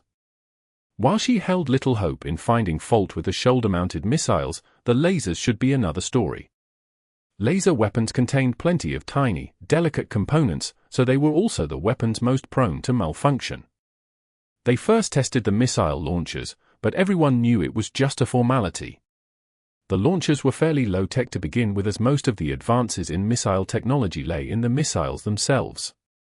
The launchers only stored the missiles and kept them from exploding when they got bumped or something. Both the long-range and short-ranged missiles flew from the launchers without a hitch and detonated against a cratered hill exactly as expected.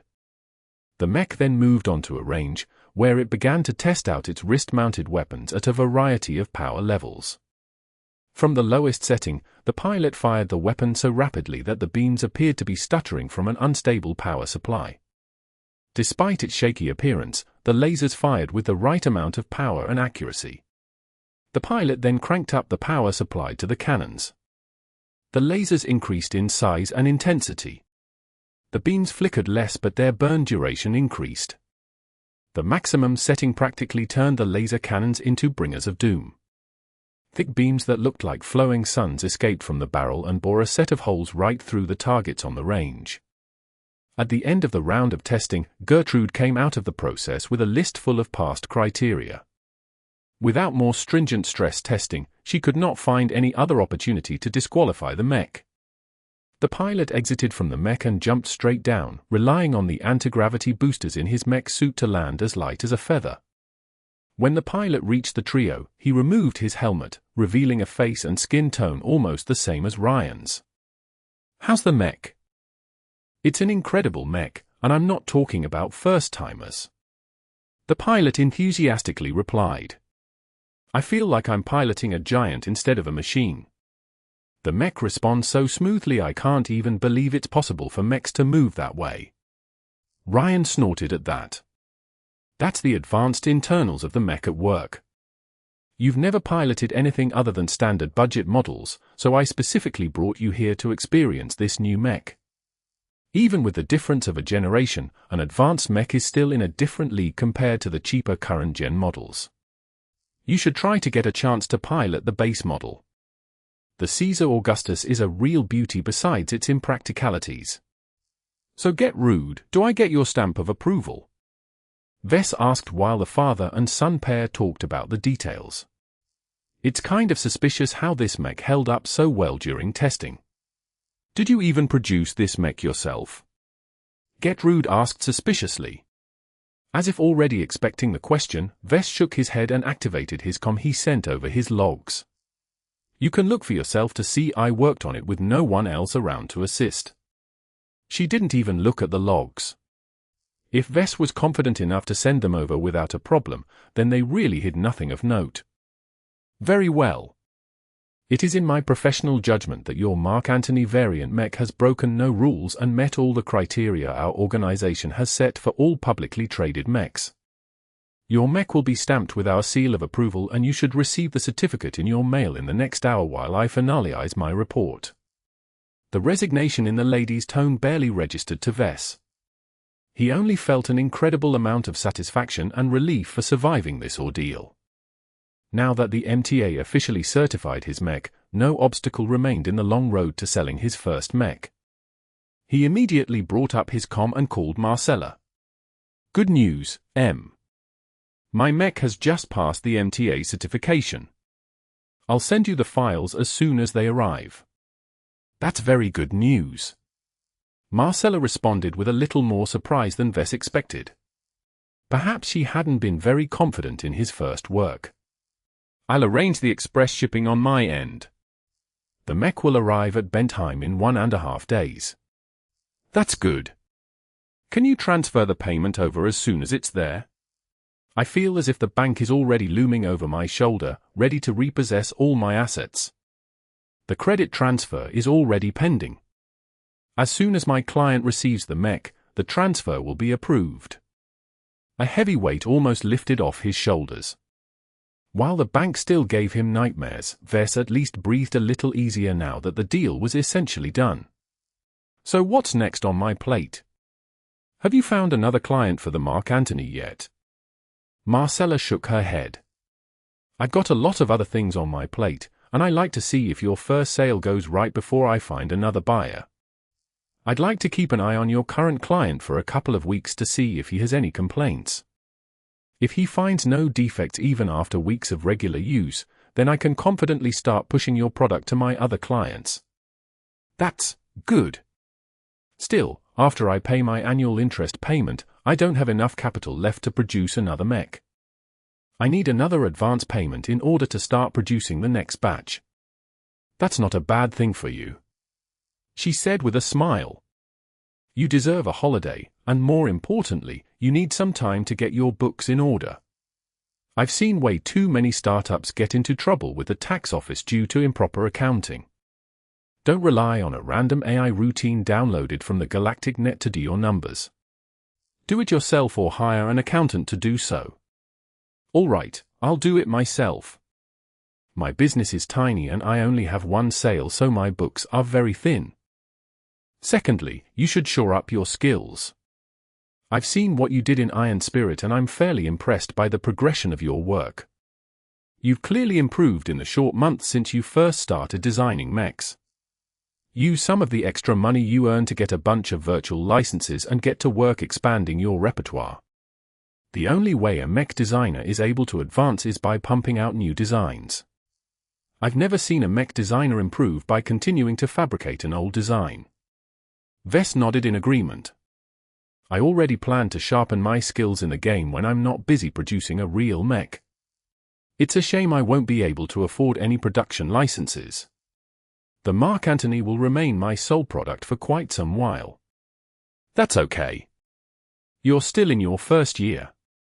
Just by owning the licenses you already have, you're way ahead to almost any other mech designer without any backing. If your product pans out, you can expect plenty of sales from my end, more than enough to pay off your debts and upgrade your assets. That's the power of a good product. And what if the market doesn't catch on? Then go back to the drawing board. Don't get too attached to your first design. It's merely your first and most primitive work. If it's not a winner, then improve your skills and design a new mech that fulfills the demands of the market. Alright, I've got a good idea on my coming schedule. I'll be waiting for the money. They said goodbye to each other before terminating the conversation. Vess already felt liberated from his concerns. Once he received the money, he could pay off his debt and leave enough of a surplus to leave him swimming in cash. He could do so many things with such an amount of money. Should he go back to Iron Spirit and use the cash to buy some new licenses to play with? How much should he spend? Vess already looked forward to playing with some new toys. Chapter 46. New Perspective. Vess personally watched on as the shipping company Marcella contracted brought the Phoenix Cry away. The loaders and bots carefully loaded the dark and red-coated mech into a sealed and padded mech container. They carried it back to the spaceport and loaded it onto the next transport out to Bentheim. With that out of the way, Vess returned to his workshop with Lucky. The cat enjoyed the time out, but now appeared to laze away for the rest of the day. "You're such a lazy bones." The cat drowsily meowed at him, not really paying attention to his words. Vess scratched the gem cat's chin before sinking down into his couch. Before Vess got back to work, he wanted to rest a bit and recover from his high-intensity fabrication spree. He found it exhausting to constantly pay attention to his emotional mood when he shaped the Phoenix Cry.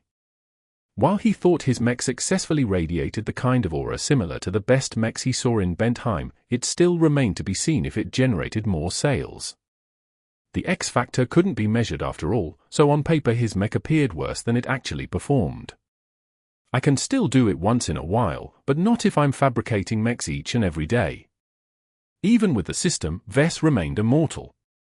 Unless he spent a shipload of DP on his concentration and endurance attributes, he doubted the exhaustion would go away. "It's more important to shore up my skills instead of spending them on my attributes." While Vess recognized that both options had their merits, the skills provided immediate tangible benefits. In this early stage where he was still on the brink of bankruptcy after one bad spell, he needed immediate relief. "Oh well, I'll think about it tomorrow." He took the rest of the day off. He avoided all activities pertaining mechs. Considering that he spent most of his life with mechs one way or another, he found it difficult to find something else to do. He ended up watching broadcasts until he slept through the night. In the meantime, at a mech yard in the outskirts of Durham, Marcella stood by with another person as they watched a drone drop off a mech container. Both of them looked proper and energetic. While Marcella wore her customary green formal clothes, the man besides her dressed a bit more flamboyantly. "There it is, Captain Carruthers. Your new mech. The Phoenix Cry, the very first model of its kind in production." The man grunted with anticipation. "When you told me you were prepared to sell me a mech with my criteria, I couldn't believe it. There's not a lot of advanced mechs available in the local market that's viable at range and up close, especially within my price range. The wholesale armor replacement my boy has done to your mech is the reason why it's so affordable. Don't get carried away thinking you're piloting a real Caesar Augustus. I'm confident in my skills. I've taken the model out for a spin plenty of times in the simulations. I know how far I can push this mech. As long as I don't hunt after the most notorious pirates, I'll be fine. The alternative armor is also cheaper to replace. You won't be breaking the bank with this mech as long as you don't let its core be damaged." Some of Marcella's drones flew up to unseal the container and check if its contents matched the manifest. When everything checked out, the container opened to reveal a formidable-looking mech. The drone started removing the seals that kept the mech inert and its weapons cold. Wow! Playing around with virtual toys is one thing, seeing the real deal is another. Even Marcella looked impressed. Both of them spent hours poring over the spec sheet and the simulations of the Mark Antony. While recognizing the model's inherent flaws, they both admired its decent build quality and plethora of options. Marcella saw the potential in Vess with this polished design, so she made sure to get her hooks in early before some other competitor got their claws on him. Despite her good impressions of Vess' first work, she only regarded it as a transient design, something to get the mech designer's business running.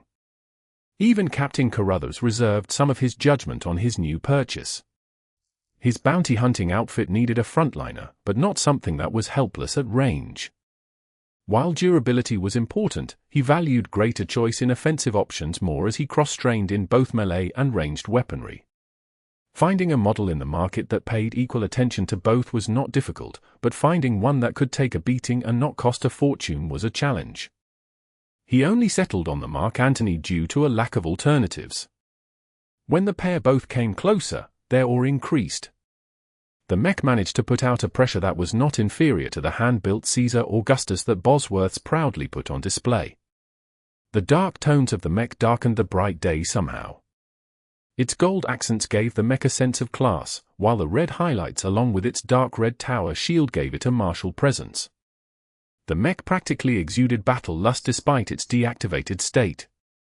I see what everyone means when they say that handmade mechs have their charm. I can see why the mech designer couldn't resist giving it a name. The Phoenix Cry, it's not bad, and it certainly fits. The mech designer won second place in this year's YTE.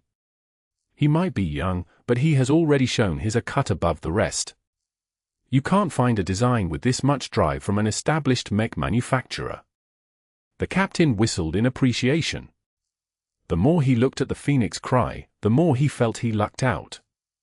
Before we arrived, I found myself doubting whether I should have bought a reliable mass-produced model instead, but not anymore. This doesn't look like it came from the hands of a new mech designer. Marcella brought up the mecha certificate and passed it to her client. The MTA agrees as well. They put in hardly any complaints, and what they did note is well within limits. The mech designer took his time, but he delivered a solid product. I'm itching to take this mech for a spin. Be my guest. Here's the keys and codes. The captain took a lifter that took him up to the cockpit. He pressed a button on his key device that signaled the cockpit's locking mechanism. After receiving a valid signal, the mecha's chest parted just enough to allow the cockpit to open up a hatch. The captain squeezed through the tight fit and took a seat with practiced ease. He admired the cockpit for a moment, still giddy at the thought of owning such an impressive-looking mech. The interior of the cockpit matched the grandeur befitting of a Caesar Augustus, though instead of majestic white the interior was mostly dyed in dark grey and gold. The only splash of red in the cockpit was the prominent button that booted up the mech. Carruthers hovered a finger over the lustrous gem. He took in the luxury of it all, impressed the designer kept up the luxury even as he charged half the price of the authentic base model.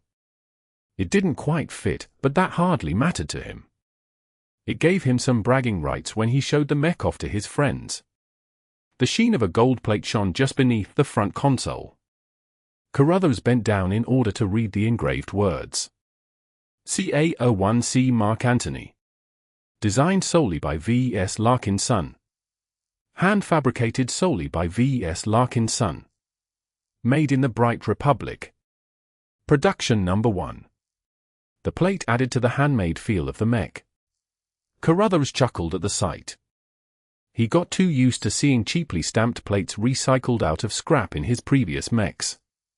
The cheap mass-produced mechs he piloted so far all tried to cut whatever corners they could in order to save costs. Forget about gold, sometimes the plates were made out of the cheapest synthetics. Carruthers stopped fooling around and pressed his fingers softly at the matte but eye-catching gem. The mech hummed as its power reactor and engines came to life. The cockpit's illumination turned to life even as the neural interface engaged a connection with the occupant's brains. The transition from a human body to a mecha's stature should be highly familiar to the bounty hunter. Yet as he felt his mind sink into the mech, he encountered a depth that was deeper than any other machine he connected to before. The Phoenix Cry eagerly sucked in his mental awareness and gave it access to its deepest corners. A wash of sensations flowed over his mind as he became accustomed to the new perspective. Piloting the mech in the virtual simulations only impressed him mildly. But from how deep and rich he established his connection just now, he became aware that the Phoenix Cry was special in a way that no other mech could compare. It's almost as if I'm connecting with a kindred mind instead of a soulless machine. He discarded the notion as soon as it popped up. Mechs couldn't think, let alone influence his thoughts. The spec sheet clearly stated the mech hosted no AIS in its memory banks. The neural interface also passed the MTA's stringent tests, so his observations were not clouded by contamination. Carruthers threw away all superfluous thoughts and finished up the booting process. He then took his mech out of the container. Each step thundered the ground, enough that Marcella found herself forced back. The mech turned around and took up the mace and shield hanging on a rack. The heavy tower shield felt solid to him. It would serve him well as disposable protective cover. The mace, on the other hand, was clearly subpar. Made out of HRF, the only thing the weapon had going for it was its weighty head and its low cost if he broke it. Nevertheless, he decided to replace it with one of his spare swords as soon as possible. "Marcella, you don't mind me using the yard for a bit, right?" he asked over his comm. "Feel free to push your mech." Carruthers eagerly moved around with his mech. He tested the Phoenix Cry by running and testing out its weapons. The laser cannons worked like a charm, and though he hadn't filled his shoulder launchers with missiles, he was certain nothing could go wrong with them. As for the mace, it functioned fine as a blunt force weapon, but since he was going to discard it anyway, he spent most of his time elsewhere. What impressed him the most was the shield. Thick, heavy but incredibly solid and durable, wielding the tower shield gave him a sense of valor. He could already imagine himself wielding this shield on the battlefield, charging forward to meet the enemy head-on. While the HRF plating that made up the shield would peel fairly easily, he could easily commission a replacement if necessary. This is a mech made with the wallet in mind. The cost-effectiveness of the Mark Antony made it into one of the cheaper advanced mechs available on the market today. Though the mecha's advanced components were decades old, they still performed competitively against the models out today. In any case, the bounty hunting business had a tendency to wreck mechs long before they got too old to remain viable on the battlefield. The bounty hunter exited the cockpit with a lingering desire to hang around longer. Still, he had some paperwork to go through before he could officially take up ownership of the mech. "So how is it? Does it meet your expectations?" Marcella asked him with a smile. "That, and more. The only thing it's missing is my coat of arms on its chest. I'm sure you will become the envy of your social circle when you show off your new purchase. We'll see. I'm itching to test this baby out in the field."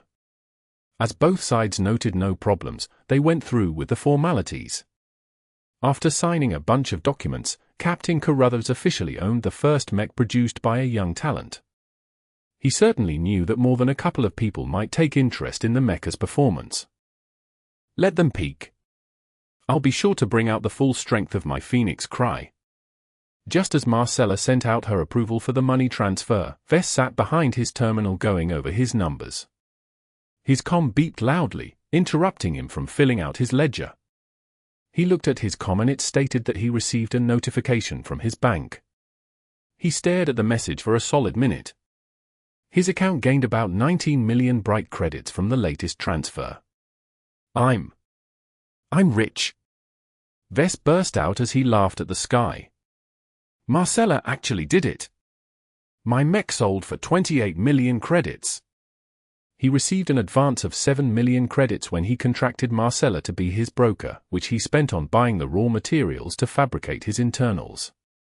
As for the armor, Vess used the stockpile gifted to him by the system for completing the 4th tutorial. This allowed him to skip the 11 million credits required to buy all the goods necessary to refine the HRF armor plating. His monetary gain therefore amounted to 19 million bright credits this time. For his subsequent productions, he had to put in 18 million credits to fabricate a new mech, which cut down on his profits. No more freebies from the system this time. In any case, as Vess was already working on his accounting, he inputted his latest earnings and put his balance sheet in order. The mech cost 18 million to produce but sold for 28 million, which amounted to a gross profit of 10 million credits. Marcella skimmed 2 million credits from that figure already, so that left Wes with 19 million credits in cash. The first thing he did was to transfer away 5 million credits to the bank. With only little more than 2 days left for the deadline to pass, Wes finally breathed easier once the enormous pressure from the bank disappeared. As soon as the bank returned a message to him that his obligations for the year had been met, he whooped again, waking Lucky from his nap. "Ha ha, this is good news, Lucky. We're not going to be kicked out on the streets." Lucky meowed disinterestedly.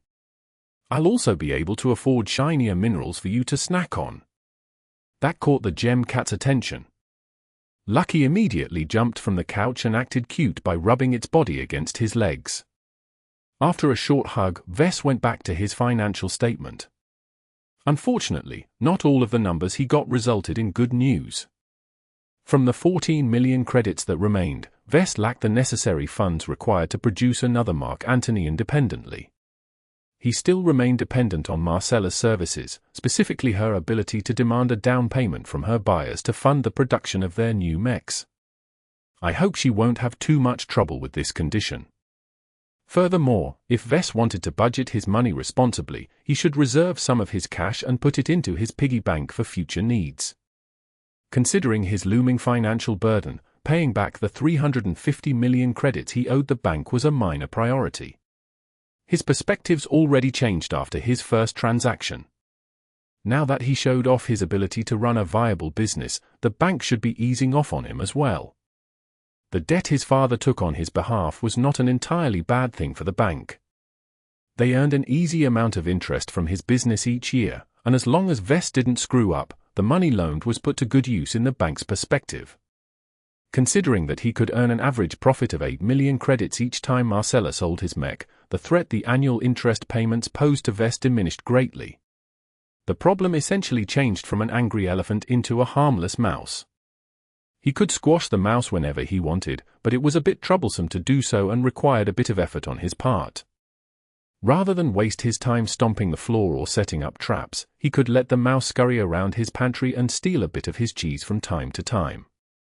What Wes was more concerned about was something that plagued every single business in the tech sector: planned obsolescence.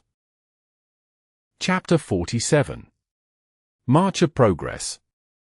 The inevitable advance of science and technology rendered today's machines worthless and turned tomorrow's miracles into everyday goods.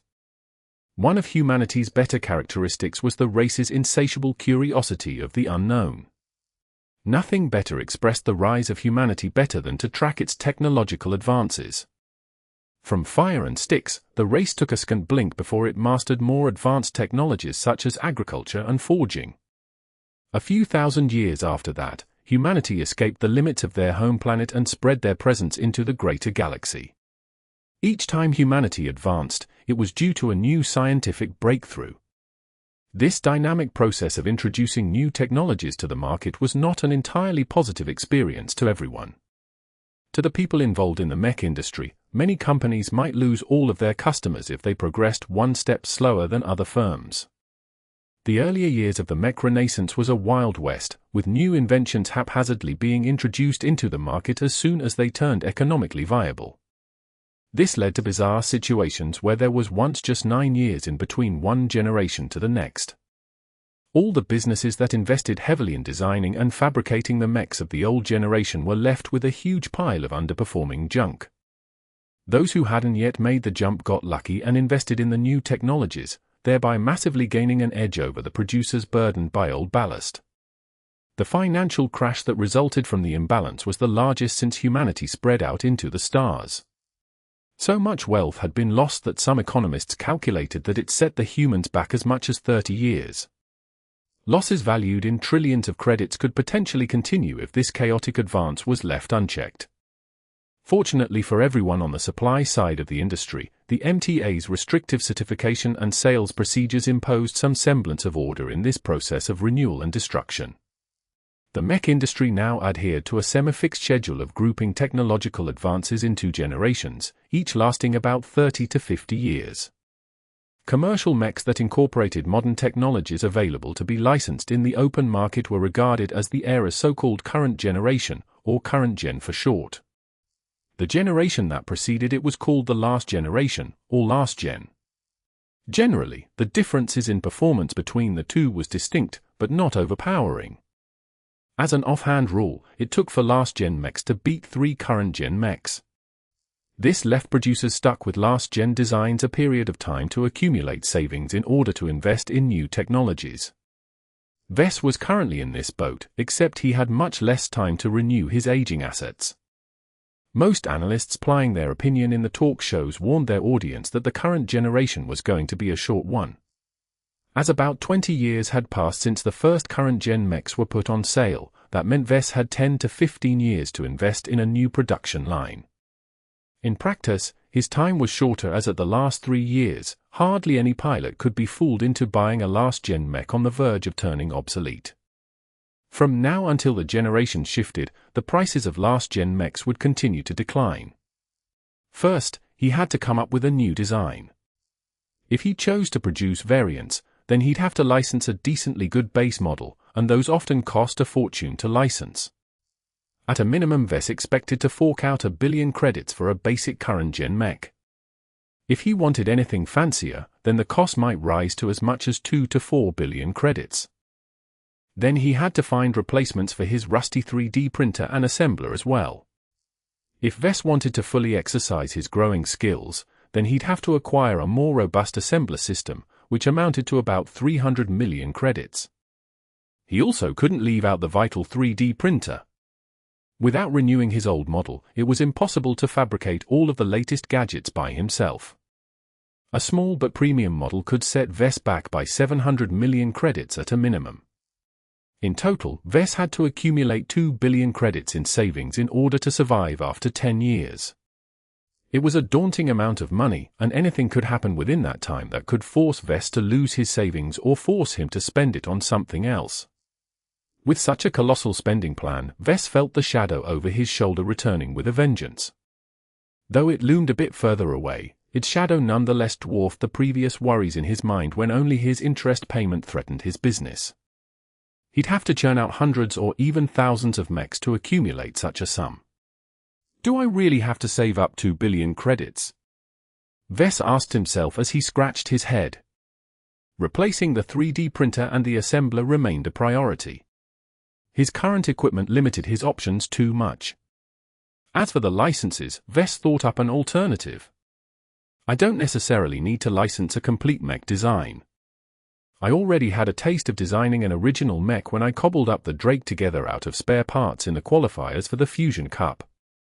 If Vess was generous in his description, then mech design was simply a process whereby the designer puzzled different components together.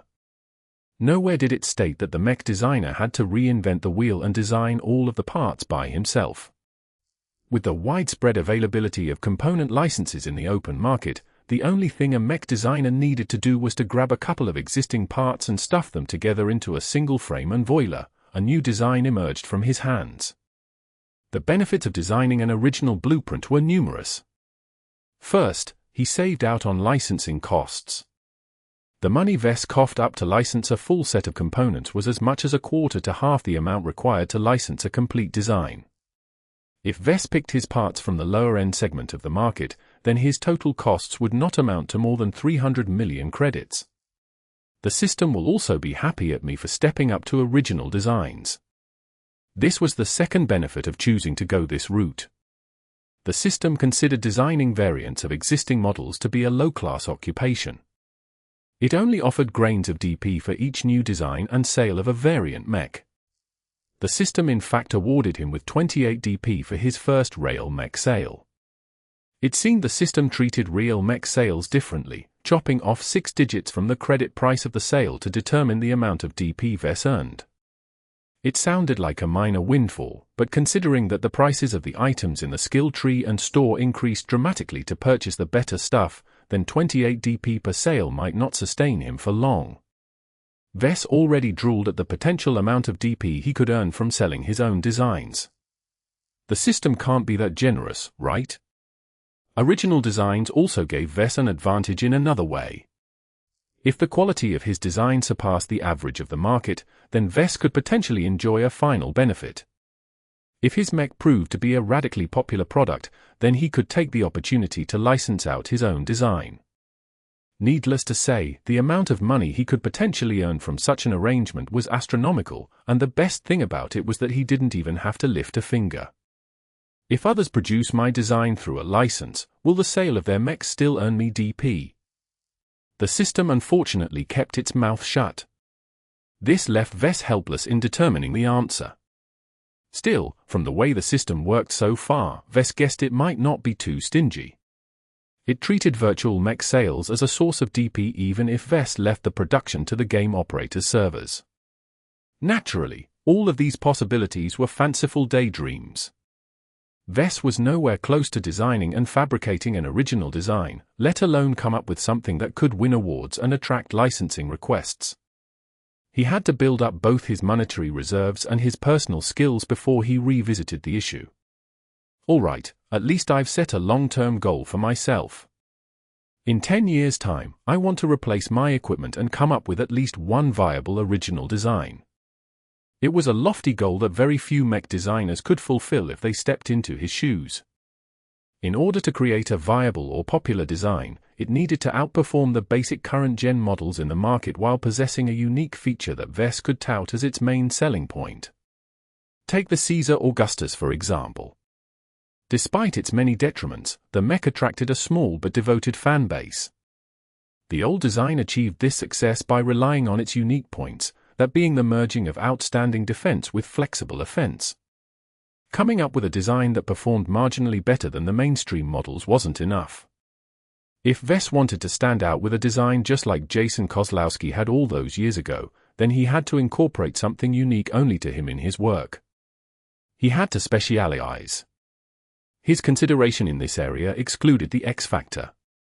Not only was such an elusive concept difficult to perceive, Vess also lacked the means to advance his skills in this area with his design points. Rather than throw himself against a wall trying to make something invisible as his selling point, he'd rather focus on improving something that his customer could touch and see. The question is, what will my specialization look like? Vess already considered this question once before. He chose to focus on developing his ability to design light and medium mechs. But that still included too many possibilities. He risked scattering his focus if he cast too wide a net. He had to narrow down his future aspirations in order to come up with a realistic spending plan for his DP. Looking at the massive skill tree wouldn't help due to the plethora of choices it offered. No, Vess had to decide from his heart. Only by pursuing a path he fully invested into could he take it to the end. Let's leave out the options that I won't be pursuing. First off, he flatly ruled out the exotic developments. He lacked the background to start messing around with building a mech from organic materials or experimenting with juggernauts. Next, he ruled out heavy mechs. While developing such a hugely expensive mech might offer great returns, the amount of investment required to master all of its systems took too long. Usually teams of mech designers pooled their respective specialties in order to develop a viable heavy mech design. Now that he was left with the basics, Vess further narrowed down his scope by leaving out weapon systems. The development of lasers, cannons, missiles, and sophisticated melee weapons was a discipline in itself. As the technologies behind these weapons were already quite mature, it took an exorbitant amount of effort to squeeze out a few drops of improvement. He risked neglecting his foundational skills if he diverted too much effort in improving his weapons development. It was better to leave this area to the professionals and rely on licensing. Only an extraordinary genius like the polymath could keep up with all the developments and even advance the field with her own efforts. People almost couldn't count how many patents Claire Hamza registered. Everyone was convinced she earned more money from licensing out her technology than selling her mechs. Vess took inspiration from another star designer instead. The armorer brilliantly carved a spot at the very top by developing the best armor for his mechs. Tons of enthusiastic mech pilots with a bit of money to spare flocked to his products. While his mechs might not excel too much in other areas, the mere fact that a mech designed by Raul Mendoza cut back on casualties by as much as 50% was a miracle in itself. Pilots always valued their lives. Focusing on just armor might not be good enough. His starting point was lower than anyone else. To achieve measurable success in the field, he had to develop his skills pretty deeply in order to compete against geniuses who specialized in armor at the start of their education. Vess already had a taste of the immense disparity when he competed against Edwin Kinney in the finals of the Fusion Cup. Instead, Vess took his idea on another track. Working with the Fantasia models as well as the Caesar Augustus allowed him to glean certain insights into the challenge of balancing protection with speed. His interests ignited when he considered the beautiful way Jason employed the armor on the Augustus. Vess already played around with the armor scheme when he redesigned the mech to be built with the HRF armor plating. I think I'd enjoy the process of developing my own armor schemes. Trying to achieve the greatest amount of protection without sacrificing speed is an eternal dilemma every mech designer faced. Instead of taking the route the armorer took and try to achieve the absolute best protection, Vess only needed to develop something good enough while allowing the mech to maintain most of its speed. This fit in the quintessential design scheme that underpinned medium mechs, so Vess decidedly left out light mechs in his future plans. Many designers with a better foundation than Vess tried to make advancements in both speed and armor. Most of them failed miserably, while the rest eked out mediocre earnings with designs that marginally performed better than the competition. While he could also fall flat, he still possessed one thing many others lacked: the system. Only up to this moment did he open his skill tree. He first glanced at the skills involved with developing medium armor. It was a broad and intricate tree that offered paths that specialized in either weight reduction or maximum protection, along with many other choices such as signals absorption and self-repair alloys. Vess was spoiled for choice. It will scatter my focus a bit if I want to walk down multiple branches of this tree, but the benefits will be remarkable once I build up my basic competencies in my specialization. The first step in his plan started with producing a more faithful rendition of Caesar Augustus. The Mark Antony might be a good mech for its price, it nonetheless bastardized the original intentions of the mech. If he applied good quality armor instead of the cheap stuff, then he would be able to design more expensive mechs. I'll be able to charge a much higher price with my premium designs. The pilots that fall into this segment don't care as much about saving every penny. My profit margins will swell as a result. Higher profits resulted in higher investment. He'd be able to acquire new licenses and replace his old gear much faster as a result.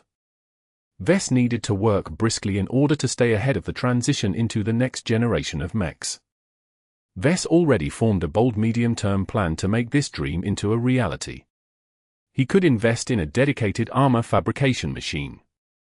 While the 3D printer was an incredibly advanced piece of technology, it remained a product born out of compromises.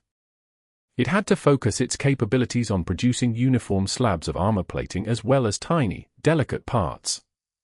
By acquiring a machine dedicated solely in producing armor, Vess could achieve much better results with much less effort. At a conservative estimate, such a machine could cost 600 million credits, but that could be halved as the next generation loomed closer. As such specialized machines were usually capable enough to produce most next-gen armor, Vess did not have to worry too much about acquiring something obsolete. With a modern armor fabricator, I can modernize the Caesar Augustus and earn some time and money for my next steps. The complexity of his 10-year plan grew deeper. Though diverting his attention into acquiring an armor fabricator might seem like a needless distraction, as long as it improved his earning potential within the next couple of years, then it could pay off very soon. After formulating his future direction, Vess quickly finished his financial report. Of the 14 million credits that remained of his profit, he reserved about 80% towards his taxes and the piggy bank. That left him with about 2.8 million credits in readily available cash for him to spend on whatever he liked. Any future earnings would of course be less extravagant. With an average profit of 8 million credits per sale, he'd have to reserve 6.4 million credits off that sum, leaving him with only 1.6 million credits as play money. While that might sound like an incredible amount of wealth to a commoner, a mech designer always had more things to spend his money on. The cost of virtual licenses in Iron Spirit ran up pretty fast as the star rating increased. Furthermore, Vess also had to keep his workshop's safety in mind. The security measures in place paled in comparison to what real manufacturers boasted. He'd cry until his eyes ran dry if some hooligan crashed his mech into his workshop one day. Vess also considered doing something unimaginable to him when he was still burdened by his debt. He wanted to hire an employee. Specifically, he wanted to employ a full-time fabricator that supplied the mechs to Marcella. But if I do so, how will I hide the system from my new hire? Chapter 48. 2-star designs. Vess considered hiring a fabricator in order to ease the pressure on his time. If he wanted to advance his skills, he had to keep pumping out designs. If he wanted to earn lots of money, then he had to fabricate lots of mechs for Marcella to sell. He lacked the time to invest in both activities if his sales volume grew to more than 3 mechs a month. The only problem with hiring someone was that keeping the system secret might be difficult. As much as the system appeared harmless, it was actually a miraculous invention that straight up defied the laws of reality as Vess knew it. Such a precious treasure attracted covetous intentions, many of whom had the power to squash him like a bug. Letting the system's existence leak to anyone else was just asking for trouble. Another problem which concerned Vess was that hiring someone else to do his fabrication would lead to substandard products. A full-time fabricator might be a wizard when it came to working with a 3D printer and assembler, but if he was ignorant of the X factor, then the mechs he made would be devoid of life. Selling cheap products under his name only dragged him down just when he wanted to build up his brand.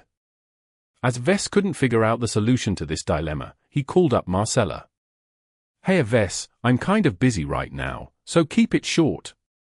I'm having a bit of an issue here," Vess said, then explained his thoughts regarding his potential hire. Marcella smiled at him as if the problem was trivial. "Well, it's too early to hire a mech technician, so you have plenty of time to think it over. If you want my opinion, why not do both? You can sell the mechs produced by your personnel at the standard price and charge a premium if the client wants a mech handmade by the designer. Just set the price point high enough so you don't get too burdened." That was actually a great idea. It kept Vess busy without leaving the fabricator with nothing to do. He'd essentially leave the grunt work to his employee and only come out and fabricate in person if the money was worth it. Still, it depended on whether the clients were willing to fork out the extra cash. Don't worry about generating sales for your premium variant. I'll take care to pace you with such requests so you don't spend too much time on it. There are always at least some clients who make some requests to modify the design a bit. Sometimes they want the mech to be flashier. Other times they want the mech to bear a customized emblem in its armor pattern. I think the going rate for such customizations is 2 million credits. Earning an additional 2 million credits per sale was a generous amount. Naturally, he'd charge more if the client requested more drastic changes. Marcella hung up in order to get back to her work. Before she left, she warned him to expect another prospective sale in about 4 weeks or so. That was enough time for their first client to provide feedback on the Phoenix Cry's performance in the field. Vess considered the issue of hiring a fabricator later when he got a good idea of how many sales Marcella achieved. Instead, he turned to a much more interesting activity. He was ready to go back to designing virtual mechs. He recalled the experience of designing different variants of the Fantasia and the Caesar Augustus and how much experience he gained in applying his growing skills. If Vess wanted to grow to the point of designing a viable original mech, then he'd have to become as good as the seasoned mech producers with a couple of successful designs under their belt. With 2.8 million credits in his spending account, his scope had widened. Though he could easily log into Iron Spirit's market and purchase a huge amount of 1-star designs, what would be the point? He'd earn only scraps of DP with each successful design and sale. "Hey system, can I ask you something? Since I can earn 1 DP when I design a 1-star mech and 50 DP when I design a 5-star mech, what are the rewards for designing 2, 3, and 4-star mechs?" The base rewards for designing a 2-star mech is 5 design points. The rewards go up to 10 design points for 3-star mechs. The reward further increases to 25 design points for 4-star mechs. Do note that these rewards are lower when selling a mech based on your designs. Please work diligently in improving your design so that you may work proficiently with more advanced models.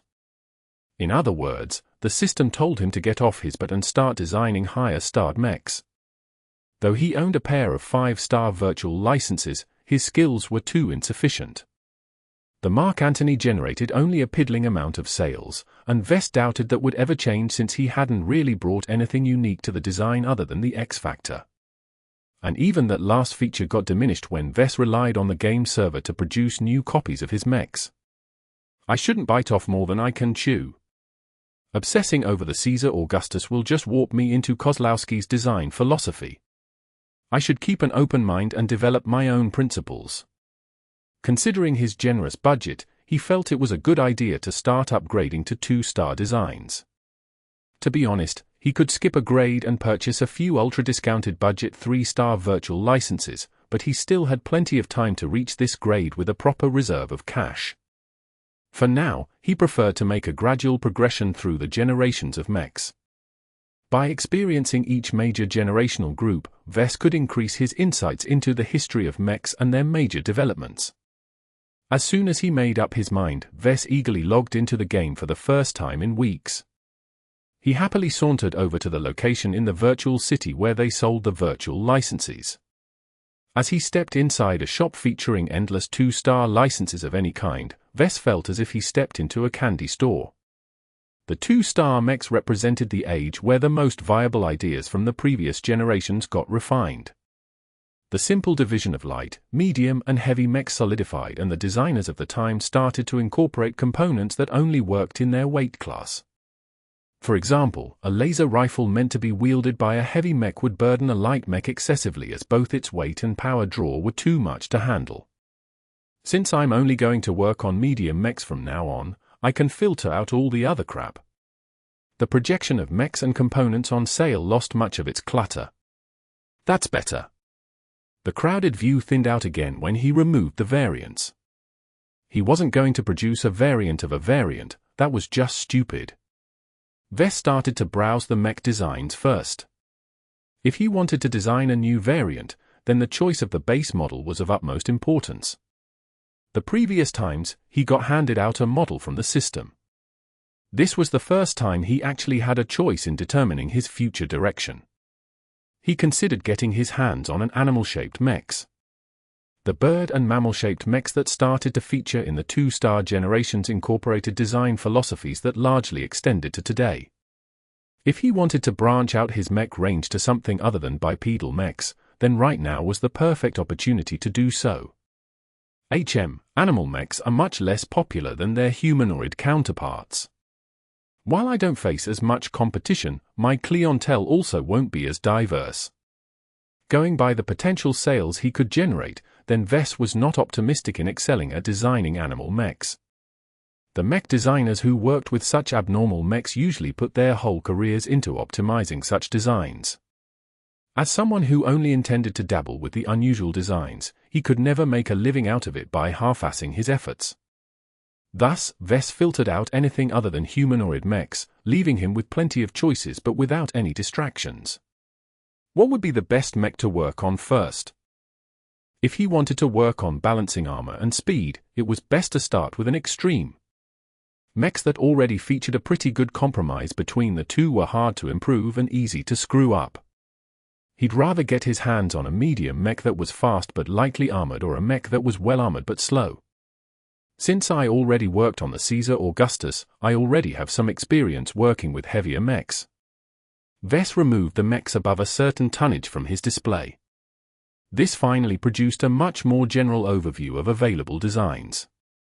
He guessed that he had a couple of hundred mechs to choose from, which was daunting but not too overwhelming. The choice of mechs didn't matter except for price. Most 1-star mech licenses cost about 100,000 credits to acquire. The virtual licenses for 2-star mechs jumped up to an average of 1 million credits already. And the 3-star mech licenses could only be acquired if you were prepared to cough up at least 5 million credits. The prices the game demanded for its virtual licenses reflected the actual value of acquiring them. If a mech designer possessed some talent, he could earn back the money from his designs. The low amount of upfront investment was ideal for impoverished mech designers to earn a decent living with their skills. As someone who already owned his own workshop and sold an actual mech, Wes wasn't in it for the money. While the extra income might be nice, he was more interested in earning DP. By pricing his designs low, he could ensure a higher volume of sales compared to those who relied on their designs to earn a living. Why bother trying to milk some credits in-game when I can earn a couple of millions with each mech I sell? Discounting mechs worked best when the base price of the model was high. Wes cut out the economy and mainstream models and was left with only the premium mech designs. The prices of these mechs were all fairly high, which made them less popular to the older teenagers and untrained potentates who muddled in the 2-star range. After browsing through the 50 or so models that were left, Wes stopped narrowing his criteria and instead just looked at the images scrolling past his eyes. His attention caught a glimpse of a reflection. He zoomed in on the mech. A shiny chrome mech came into view. The Globe L-Star Corporation's Octagon 0225C. Its reflective surface caught the eye, but not in a good way. Such a metallic surface offered no additional protection against any damage types and only influenced enemies to target the mechs first. Perhaps aware of this tendency, the original designer of the mech focused on making the mech as agile as possible.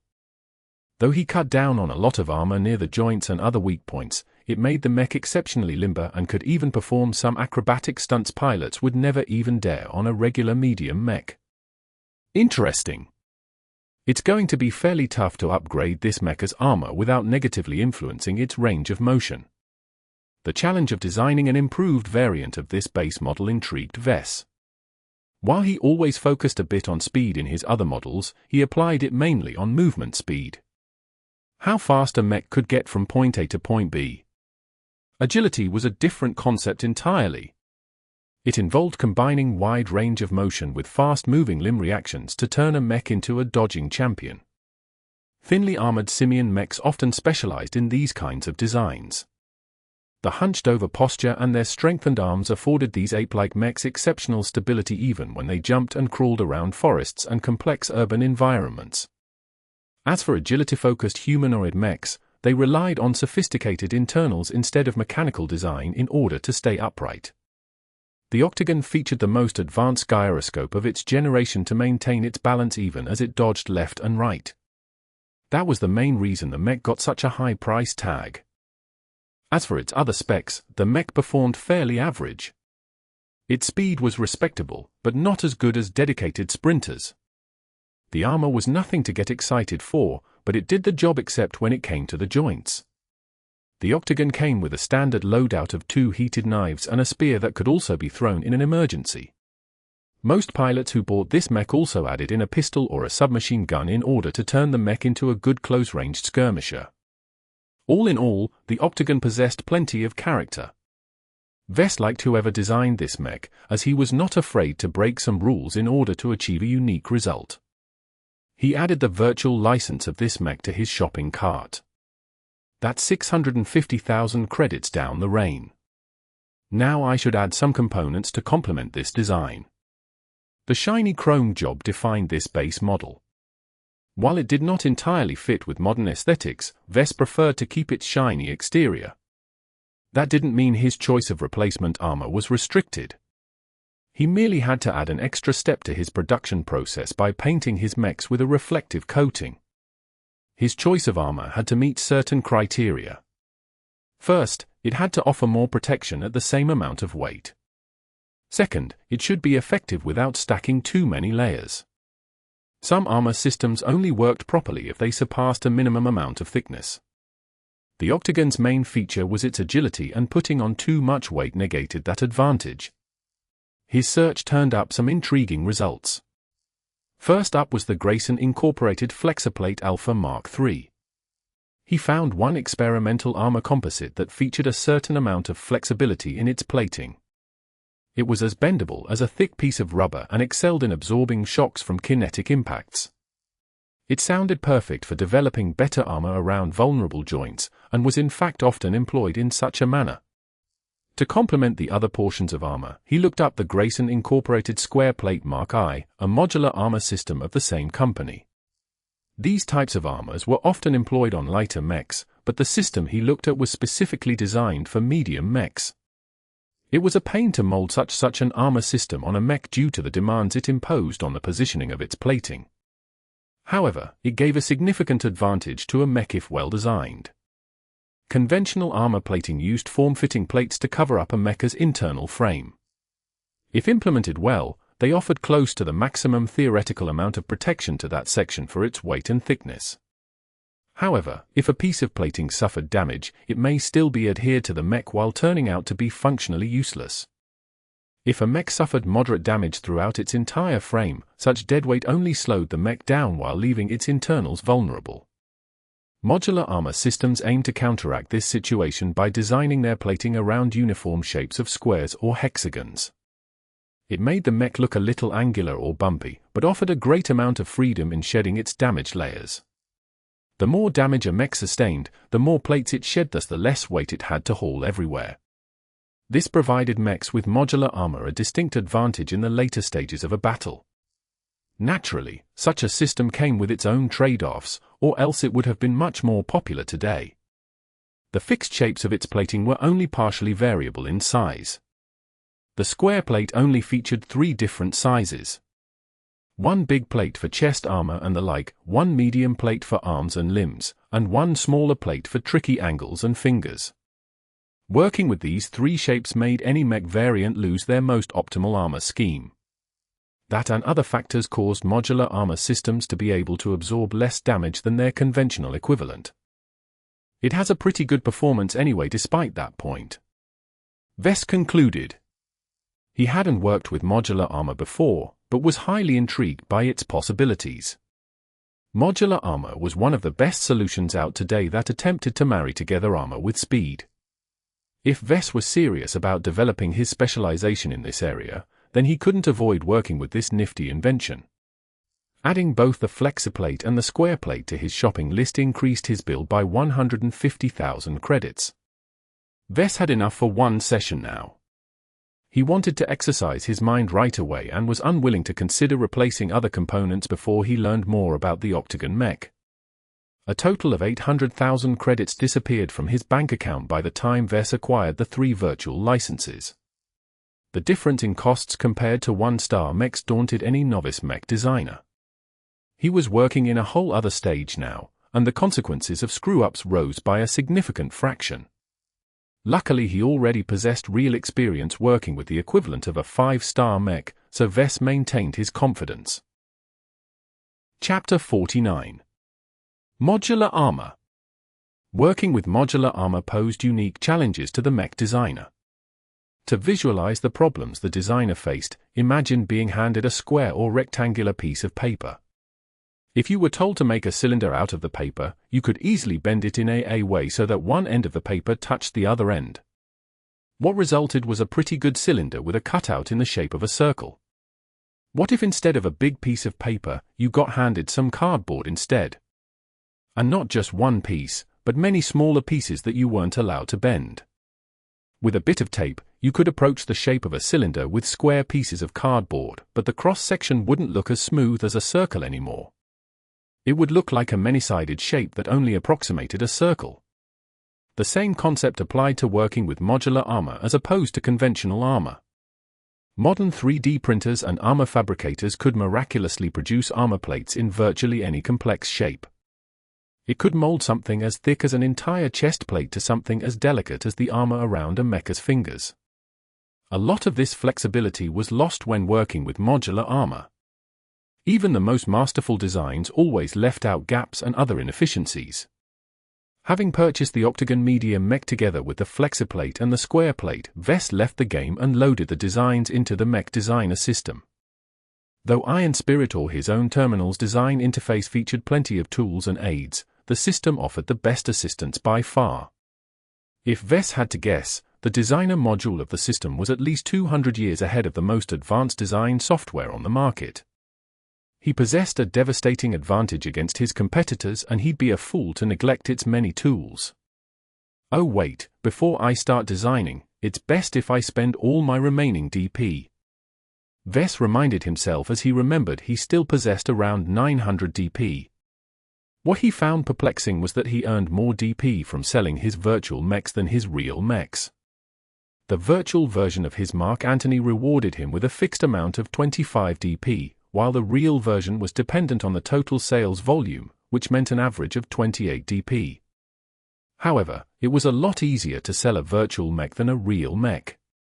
Vess foresaw that he would be selling a lot more virtual mechs while his real mech sales volume remained in the double digits. Did the system burp when it calculated the DP rewards for his virtual mechs? Whatever was the case, Vess eagerly planned to make use of its generosity. He opened the skill tree again with glee. As he could expect an uptick of DP once he put up a couple of new designs for sale, he wasn't stingy with his current reserve. He looked down the list and found a sub-skill he had been eyeing for a while. Medium Weight Armor Optimization 2, 600 DP. As he bought it, the influx of knowledge he received blacked him out for a moment. This time the knowledge dealt more with details and nuances, which caused Vess to forcefully memorize a whole bag of new tricks. It definitely paid off already, as by the time he woke up he became a lot more confident in working with his new armor licenses. Curious about his current state, Vess called up his status again. Status? Name, Vess Larkin's son. Profession, Novice Mech Designer. Specializations, none. Design points, 304. Attributes. Strength, 0.7. Dexterity, 0.7. Endurance, 0.7. Intelligence, 1.2. Creativity, 1. Concentration, 1.2. Neural aptitude, def. Skills. Assembly, Apprentice, 3D Printer Proficiency 2, Assembler Proficiency 2.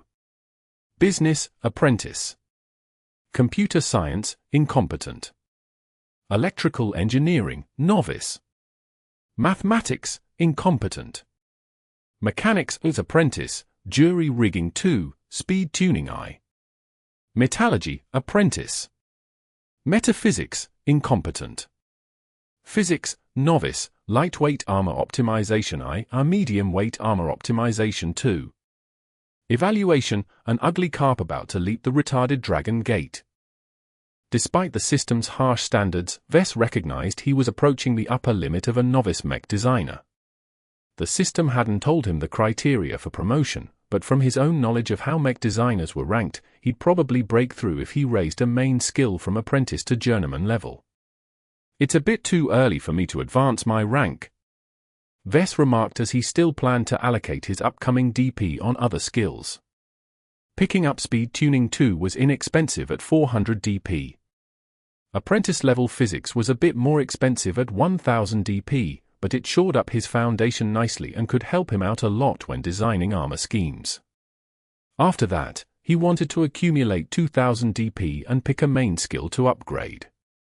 Vess leaned towards mechanics as that was his main strength, but considering his recent shift in focus, perhaps physics or metallurgy might be a better choice. In any case, Vess could revisit the decision later when he actually had DP to spend. Vess missed the system's designer suite.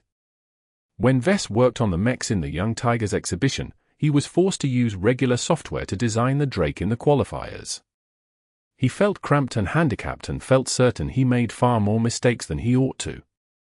The system's interface provided many more advantages. Perhaps too much. I'm getting dependent on the system, Vess admitted to himself in a tone that spoke of no regrets. I'm short on time and even more lacking in money. I'd rather hug this thick thigh than to crawl in the mud trying to find the exit to hell on my own. With the manner in which he upgraded his many skills, it wasn't easy for him to forget what the system forced in his mind. If Vess somehow got separated from the system, he still had his upgraded skills to rely on. He'd get the hang of designing mechs without the extra aids.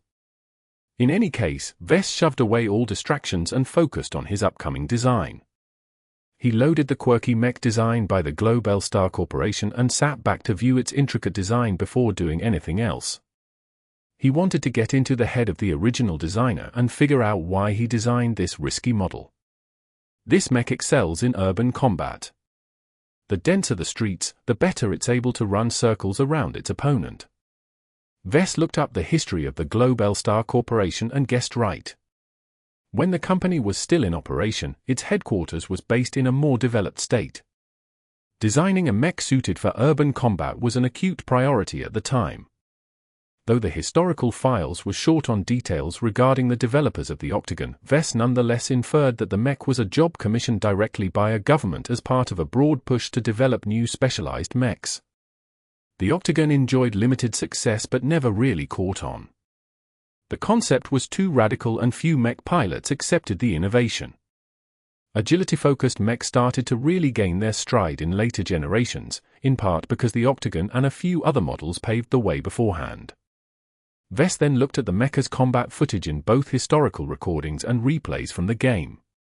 The pilots in the historical recordings piloted the mech conservatively, making calculated risks only after they meticulously positioned themselves.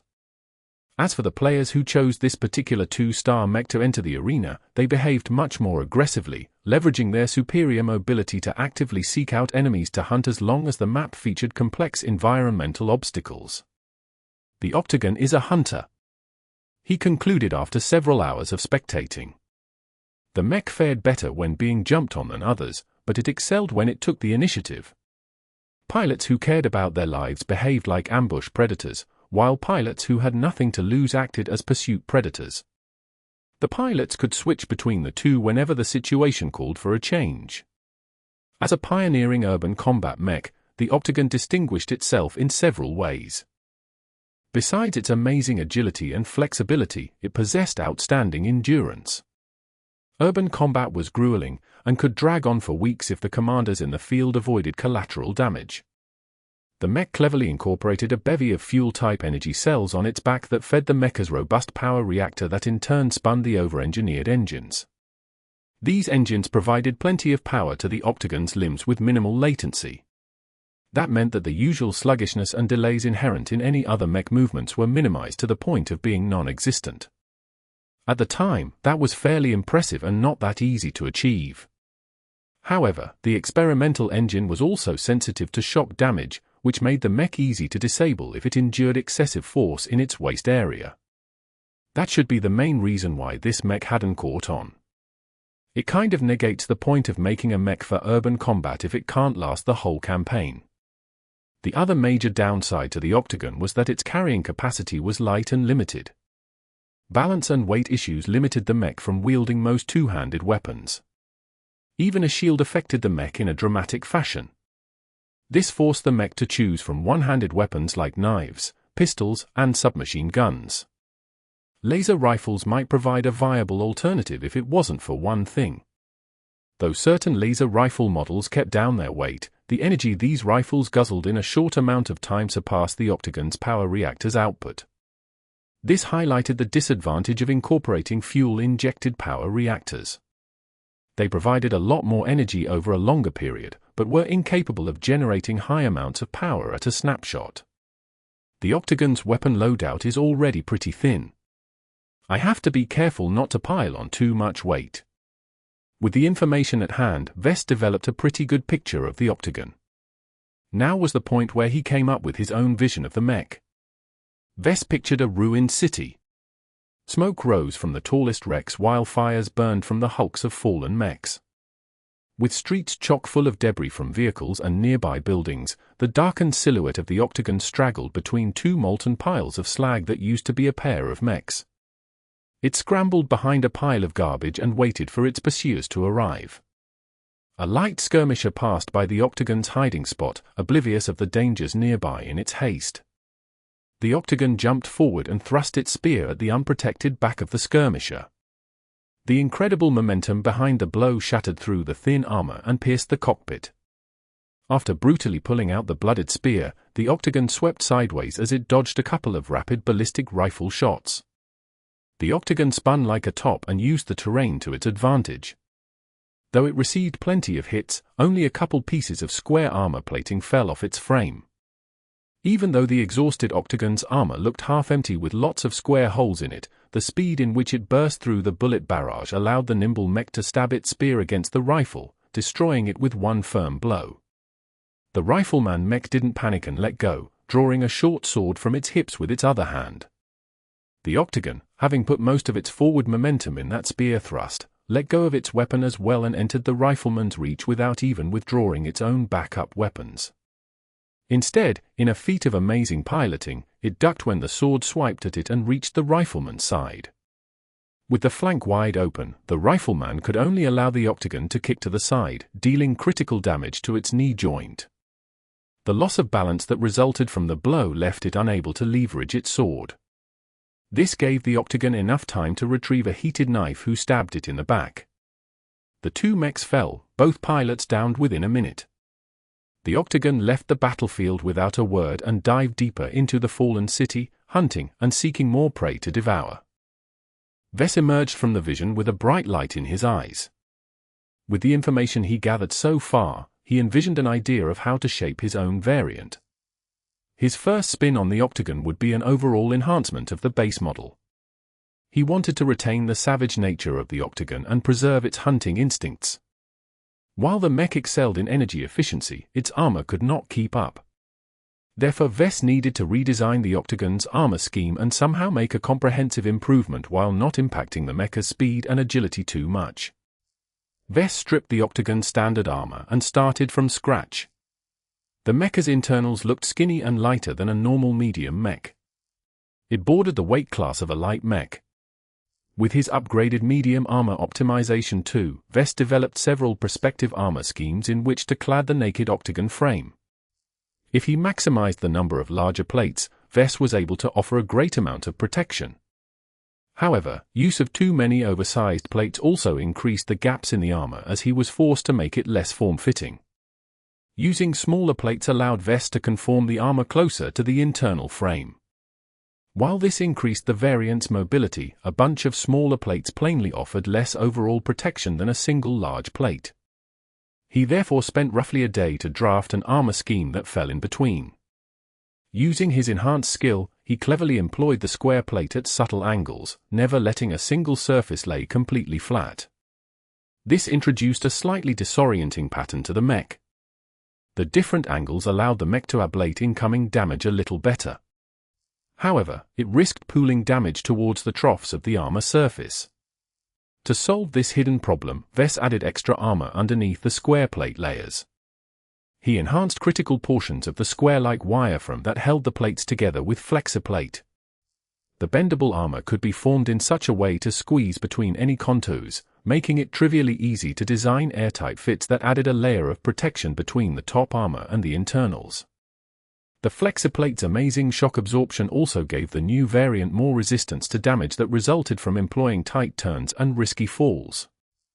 The system's tools helped ease the delicate design work, but since it involved making on-the-spot judgments, Vess had his share of heavy lifting. It took 2 days to come up with a 2-layered structure where thin layers of flexor plate cushioned the heavier layers of square plate. It took longer than he thought due to the added challenge in maintaining a single vision for his new variant. Without enhancing his concentration and endurance, it remained a chore for him to keep his intent sharp.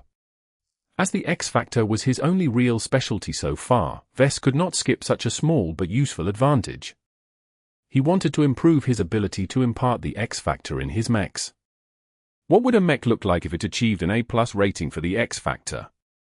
The galaxy will shift when that happens. Vess jokingly thought. It would be the birth of a god. Still, Vess thought it was unlikely for such a fantasy to come to life. Despite being half convinced that mechs do possess the capability to exhibit signs of life, he doubted it reached the extent imagined in apocalyptic scenarios. His best result achieved a C+ score. The budding designer hoped he could break past his record with his new Octagon variant. After affirming his motivation, Vess dove into his work once more and refined the armor scheme again. The armor he produced so far was a little on the heavy side and he hadn't even designed the fittings for the joints. Step by step, the shape of a prowler came into existence. Chapter 50. Hunter. Vess looked at the fifth iteration of the Octagon's radically redesigned armor scheme. He spent a week to come this far. The main changes he made involved setting plates in certain oblique angles that made it easier to deflect damage instead of taking it head-on. The use of subtle angles and a rib pattern made the mech appear as if it wore a crocodile's skin. Incorporating such an unusual armor scheme came with a major disadvantage. By stacking the armor plates at an angle, Vess needed to incorporate more armor in the same surface area than if he stacked the plates at a flat angle. It was like using a pack of cards to make a house of cards instead of just placing them side by side. One method maximized the surface area, while the other method increased the density. In order to keep down the Octagon's weight, Vess was required to shave off the amount of square plate armor layers and skimp down on the flexor plate. After all this work, I don't think the mecha's armor has improved very much. Vess sighed. The dramatic improvements he anticipated hadn't come true. Physical limitations simply couldn't be bypassed no matter how many tricks he employed. Still, it's impressive enough that its ability to absorb damage is improved by 5% or so without impacting its agility. It came at a significant cost. The square plate armor that he liberally used was more expensive than the Octagon stock armor while actually providing a slightly lesser amount of protection. If Vess wasn't insistent on using a modular armor system, he could have made much higher gains with alternative armoring. Through his work, Vess felt he was missing an ingredient to make his ideas work. An invisible wall stopped his efforts in completely harmonizing the armor with improved protection while avoiding too many speed reductions. This is a more complex problem than I thought. He concluded, and admitted that he underestimated the difficulties in conjuring up a magical solution that no one had ever thought about. I'm too burned out to work any further on this design. He noticed a difference when he worked on the Octagon. When he worked on his two best products, the Fantasia 2R Seraphim and the CA-C1 Mark Antony, he worked on them with a great amount of passion to the point of ignoring difficult-to-solve defects in their design. That was especially the case concerning the Seraphim, which he whipped up in record time very early in his career. If Vess revisited the Seraphim, he might just die from embarrassment from all the faults he left in the design. Yet Vess felt none of his pride for the design diminishing. The Seraphim was a successful product, and a handful of young Bronze League players enjoyed their time with it. The design possessed a spark of life. Could he say the same for his latest project? Vess estimated if he forcefully grinded out a new variant of the Octagon, he'd end up with a pile of junk. He learned something new today. No matter how much you focus your mind on a single intent, it didn't replace real capability. His skills needed to keep up with the image in his mind. He revisited the image he kept in his mind. He wanted to design a hunter, a predator of the streets, one that could match the range of motion of apes while being able to fight like a human. He eluded all pursuit and instead chose to pursue his enemies. None could survive a blow they couldn't see coming. It's missing a stealth option.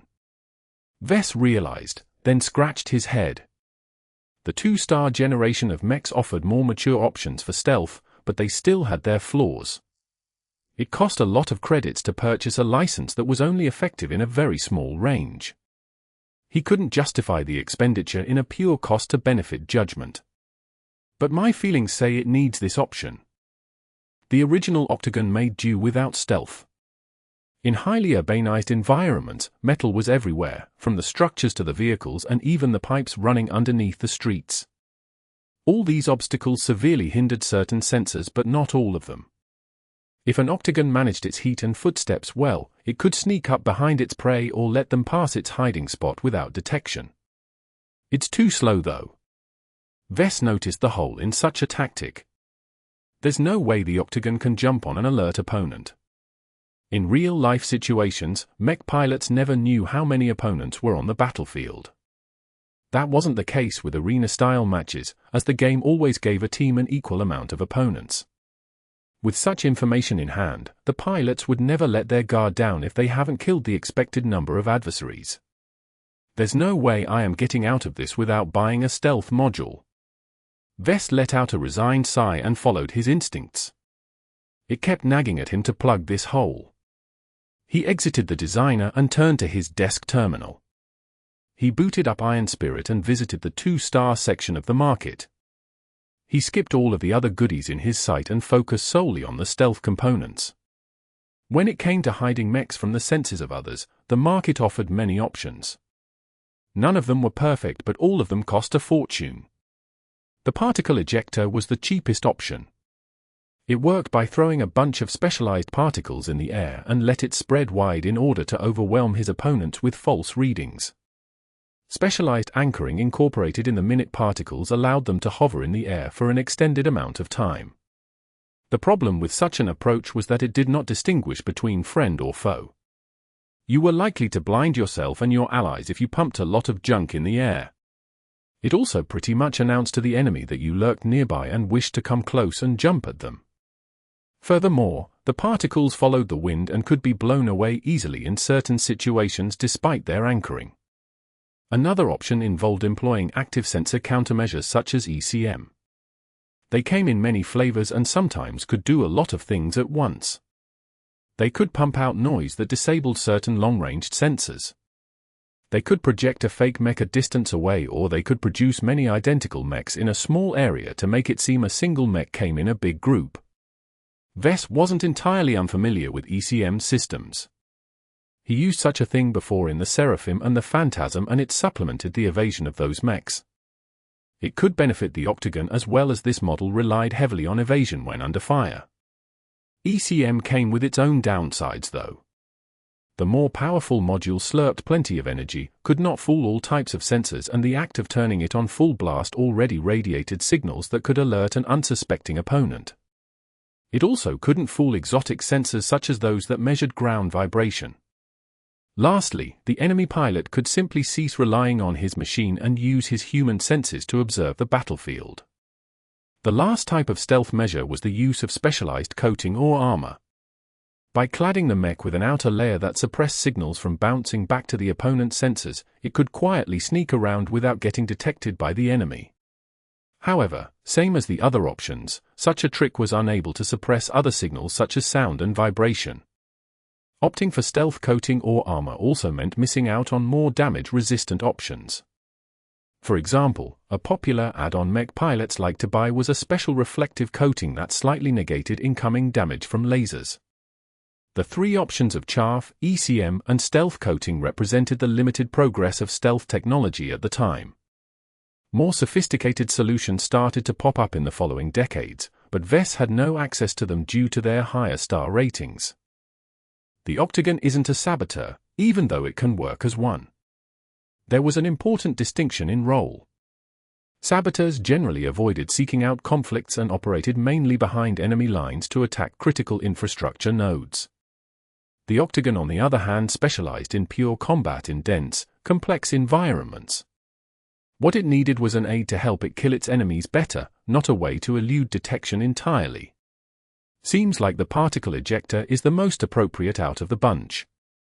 The particle ejector might be limited in the amount of particles a single mech could carry, but the ejector was relatively low-tech and could be mounted pretty much anywhere. Besides the payload canisters, it weighed very little and drew very little energy as well, allowing for minimal disruption to the performance of the mech. Much like missile launchers, the real technology was in its payload and not its launching method. The particles one could launch varied in their density, longevity, wind sensitivity, and more. Out of all the choices Vess had available, he picked a module that didn't last very long but was highly effective in a larger area. His spending account shrank by 300,000 credits once he acquired the famed Relix Systems Valhalla Particle Ejection Module First Edition. Many other virtual mechs who sought out battlefield disruption methods chose the same particle ejectors. Its features were tailor-made for short-duration but high-intensity arena matches. With a new goodie in hand, Vess read the manual and familiarized himself as best he could with the new technology. The main issue he faced was to decide where to mount it and how many canisters he added to the mech. At least the good thing about the canisters is that they can be ejected once they're used up, much like the modular armor. Vess decided to be generous and added for refills alongside the canister in the ejector's chambers. While such an amount was excessive for 1v1s, the pilot could always change his loadout beforehand in the lobby or discard the canisters at the start of the match. He went to work adding the ejector and canisters to the back of the mech. Adding them there disrupted the balance of the mech but preserved its full range of motion. Still, Vess found the addition to be troublesome. It was like adding a backpack to an athlete. No matter how little stuff was put in the pack, it still dragged down the person's peak performance. Wait a minute. The particle ejector isn't very complicated. Why do I even need to make a fixed attachment? There was nothing stopping him from improvising an external shell around the module. The component drew little power and only required a single data cable to communicate with the mecha's processors. Using the designer, Vess rapidly constructed a cage that held the projector and 4 additional canisters. He then added a couple of fixtures that attached the cage to the back of the mech who carried the contraption. He then turned back to his unfinished mech and modified the back to accommodate these fixtures. It was a little tricky designing slots that allowed mechs to attach and detach something from behind, but the octagon's impressive range of motion for its arm helped make it viable. It actually took a day of tweaking to refine the design. After accomplishing all that work, Vess smiled at the results. The variant's capabilities had increased without negatively impacting its mobility. If the mech was on the hunt, it could engage its particle ejector beforehand and detach it from its back once it did its job. After stowing it in a corner, the mech could fight to its heart's content. It could return to reattach the particle ejector if it successfully survived the battle. The only problem emerges if the mech is attacked from behind. In order to accommodate the attaching system, Vess was forced to poke some holes in the rear armor. While not very large, these gaps provided enemy sharpshooters a small chance to disable the modified octagon in one shot depending on its damage type and caliber. Everything had its trade-offs. Vess chose to go down this path because it fit his variant's hunter mentality. Let's add to the flair. As Vess had incorporated the festive cloud generator in pretty much all his mechs, the new octagon was no exception. He added a high-capacity version of the module to the particle ejector cage. Vess set its color profile to be a psychedelic mishmash of bright colors, though he also added in the usual white, gray or black presets to its settings so that pilots could pick whatever they preferred.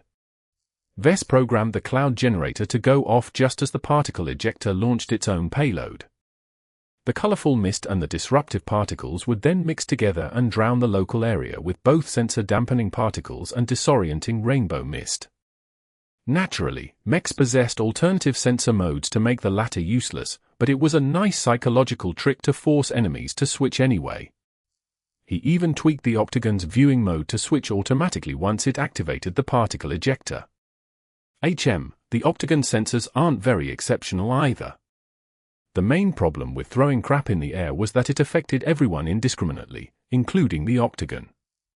With the level of technology back then, Vess had no good solutions to mitigate this problem. Incorporating high-powered sensors not only drew more energy than he was comfortable with, they also acted as a lighthouse in the middle of the dark, practically exposing the mecha's location. It's up to the pilot to make the best out of the equipment. I can't do anything else to help. Vess refined the mecha's armor scheme once again in order to properly accommodate the cage on its back. With its spear and knives, the mech looked more menacing than the base model. He spent 2 more days on refining its angles and perfecting its balance so that the mech wouldn't lean too forward or backwards whether it carried the cage or not. After a final round of polish, the variant came near to its final form. The last step involved adding the coating. Vess chose to mimic the base model and gave the mech a highly reflective chrome exterior. Such a choice made the mech difficult to hide from optical sensors, but it might provide an interesting appearance when it fought in the middle of its particle cloud. Once he fully completed his design, Vess gave the mech a name. Let's call you the Mist Prowler. Well system, how did I do? Design evaluation, Mist Prowler. Variant name, O225CM Mist Prowler. Base model, Octagon O225C. Original manufacturer, Globelstar Corporation. Weight classification, medium light. Recommended role, guerrilla fighter. Armor, C+.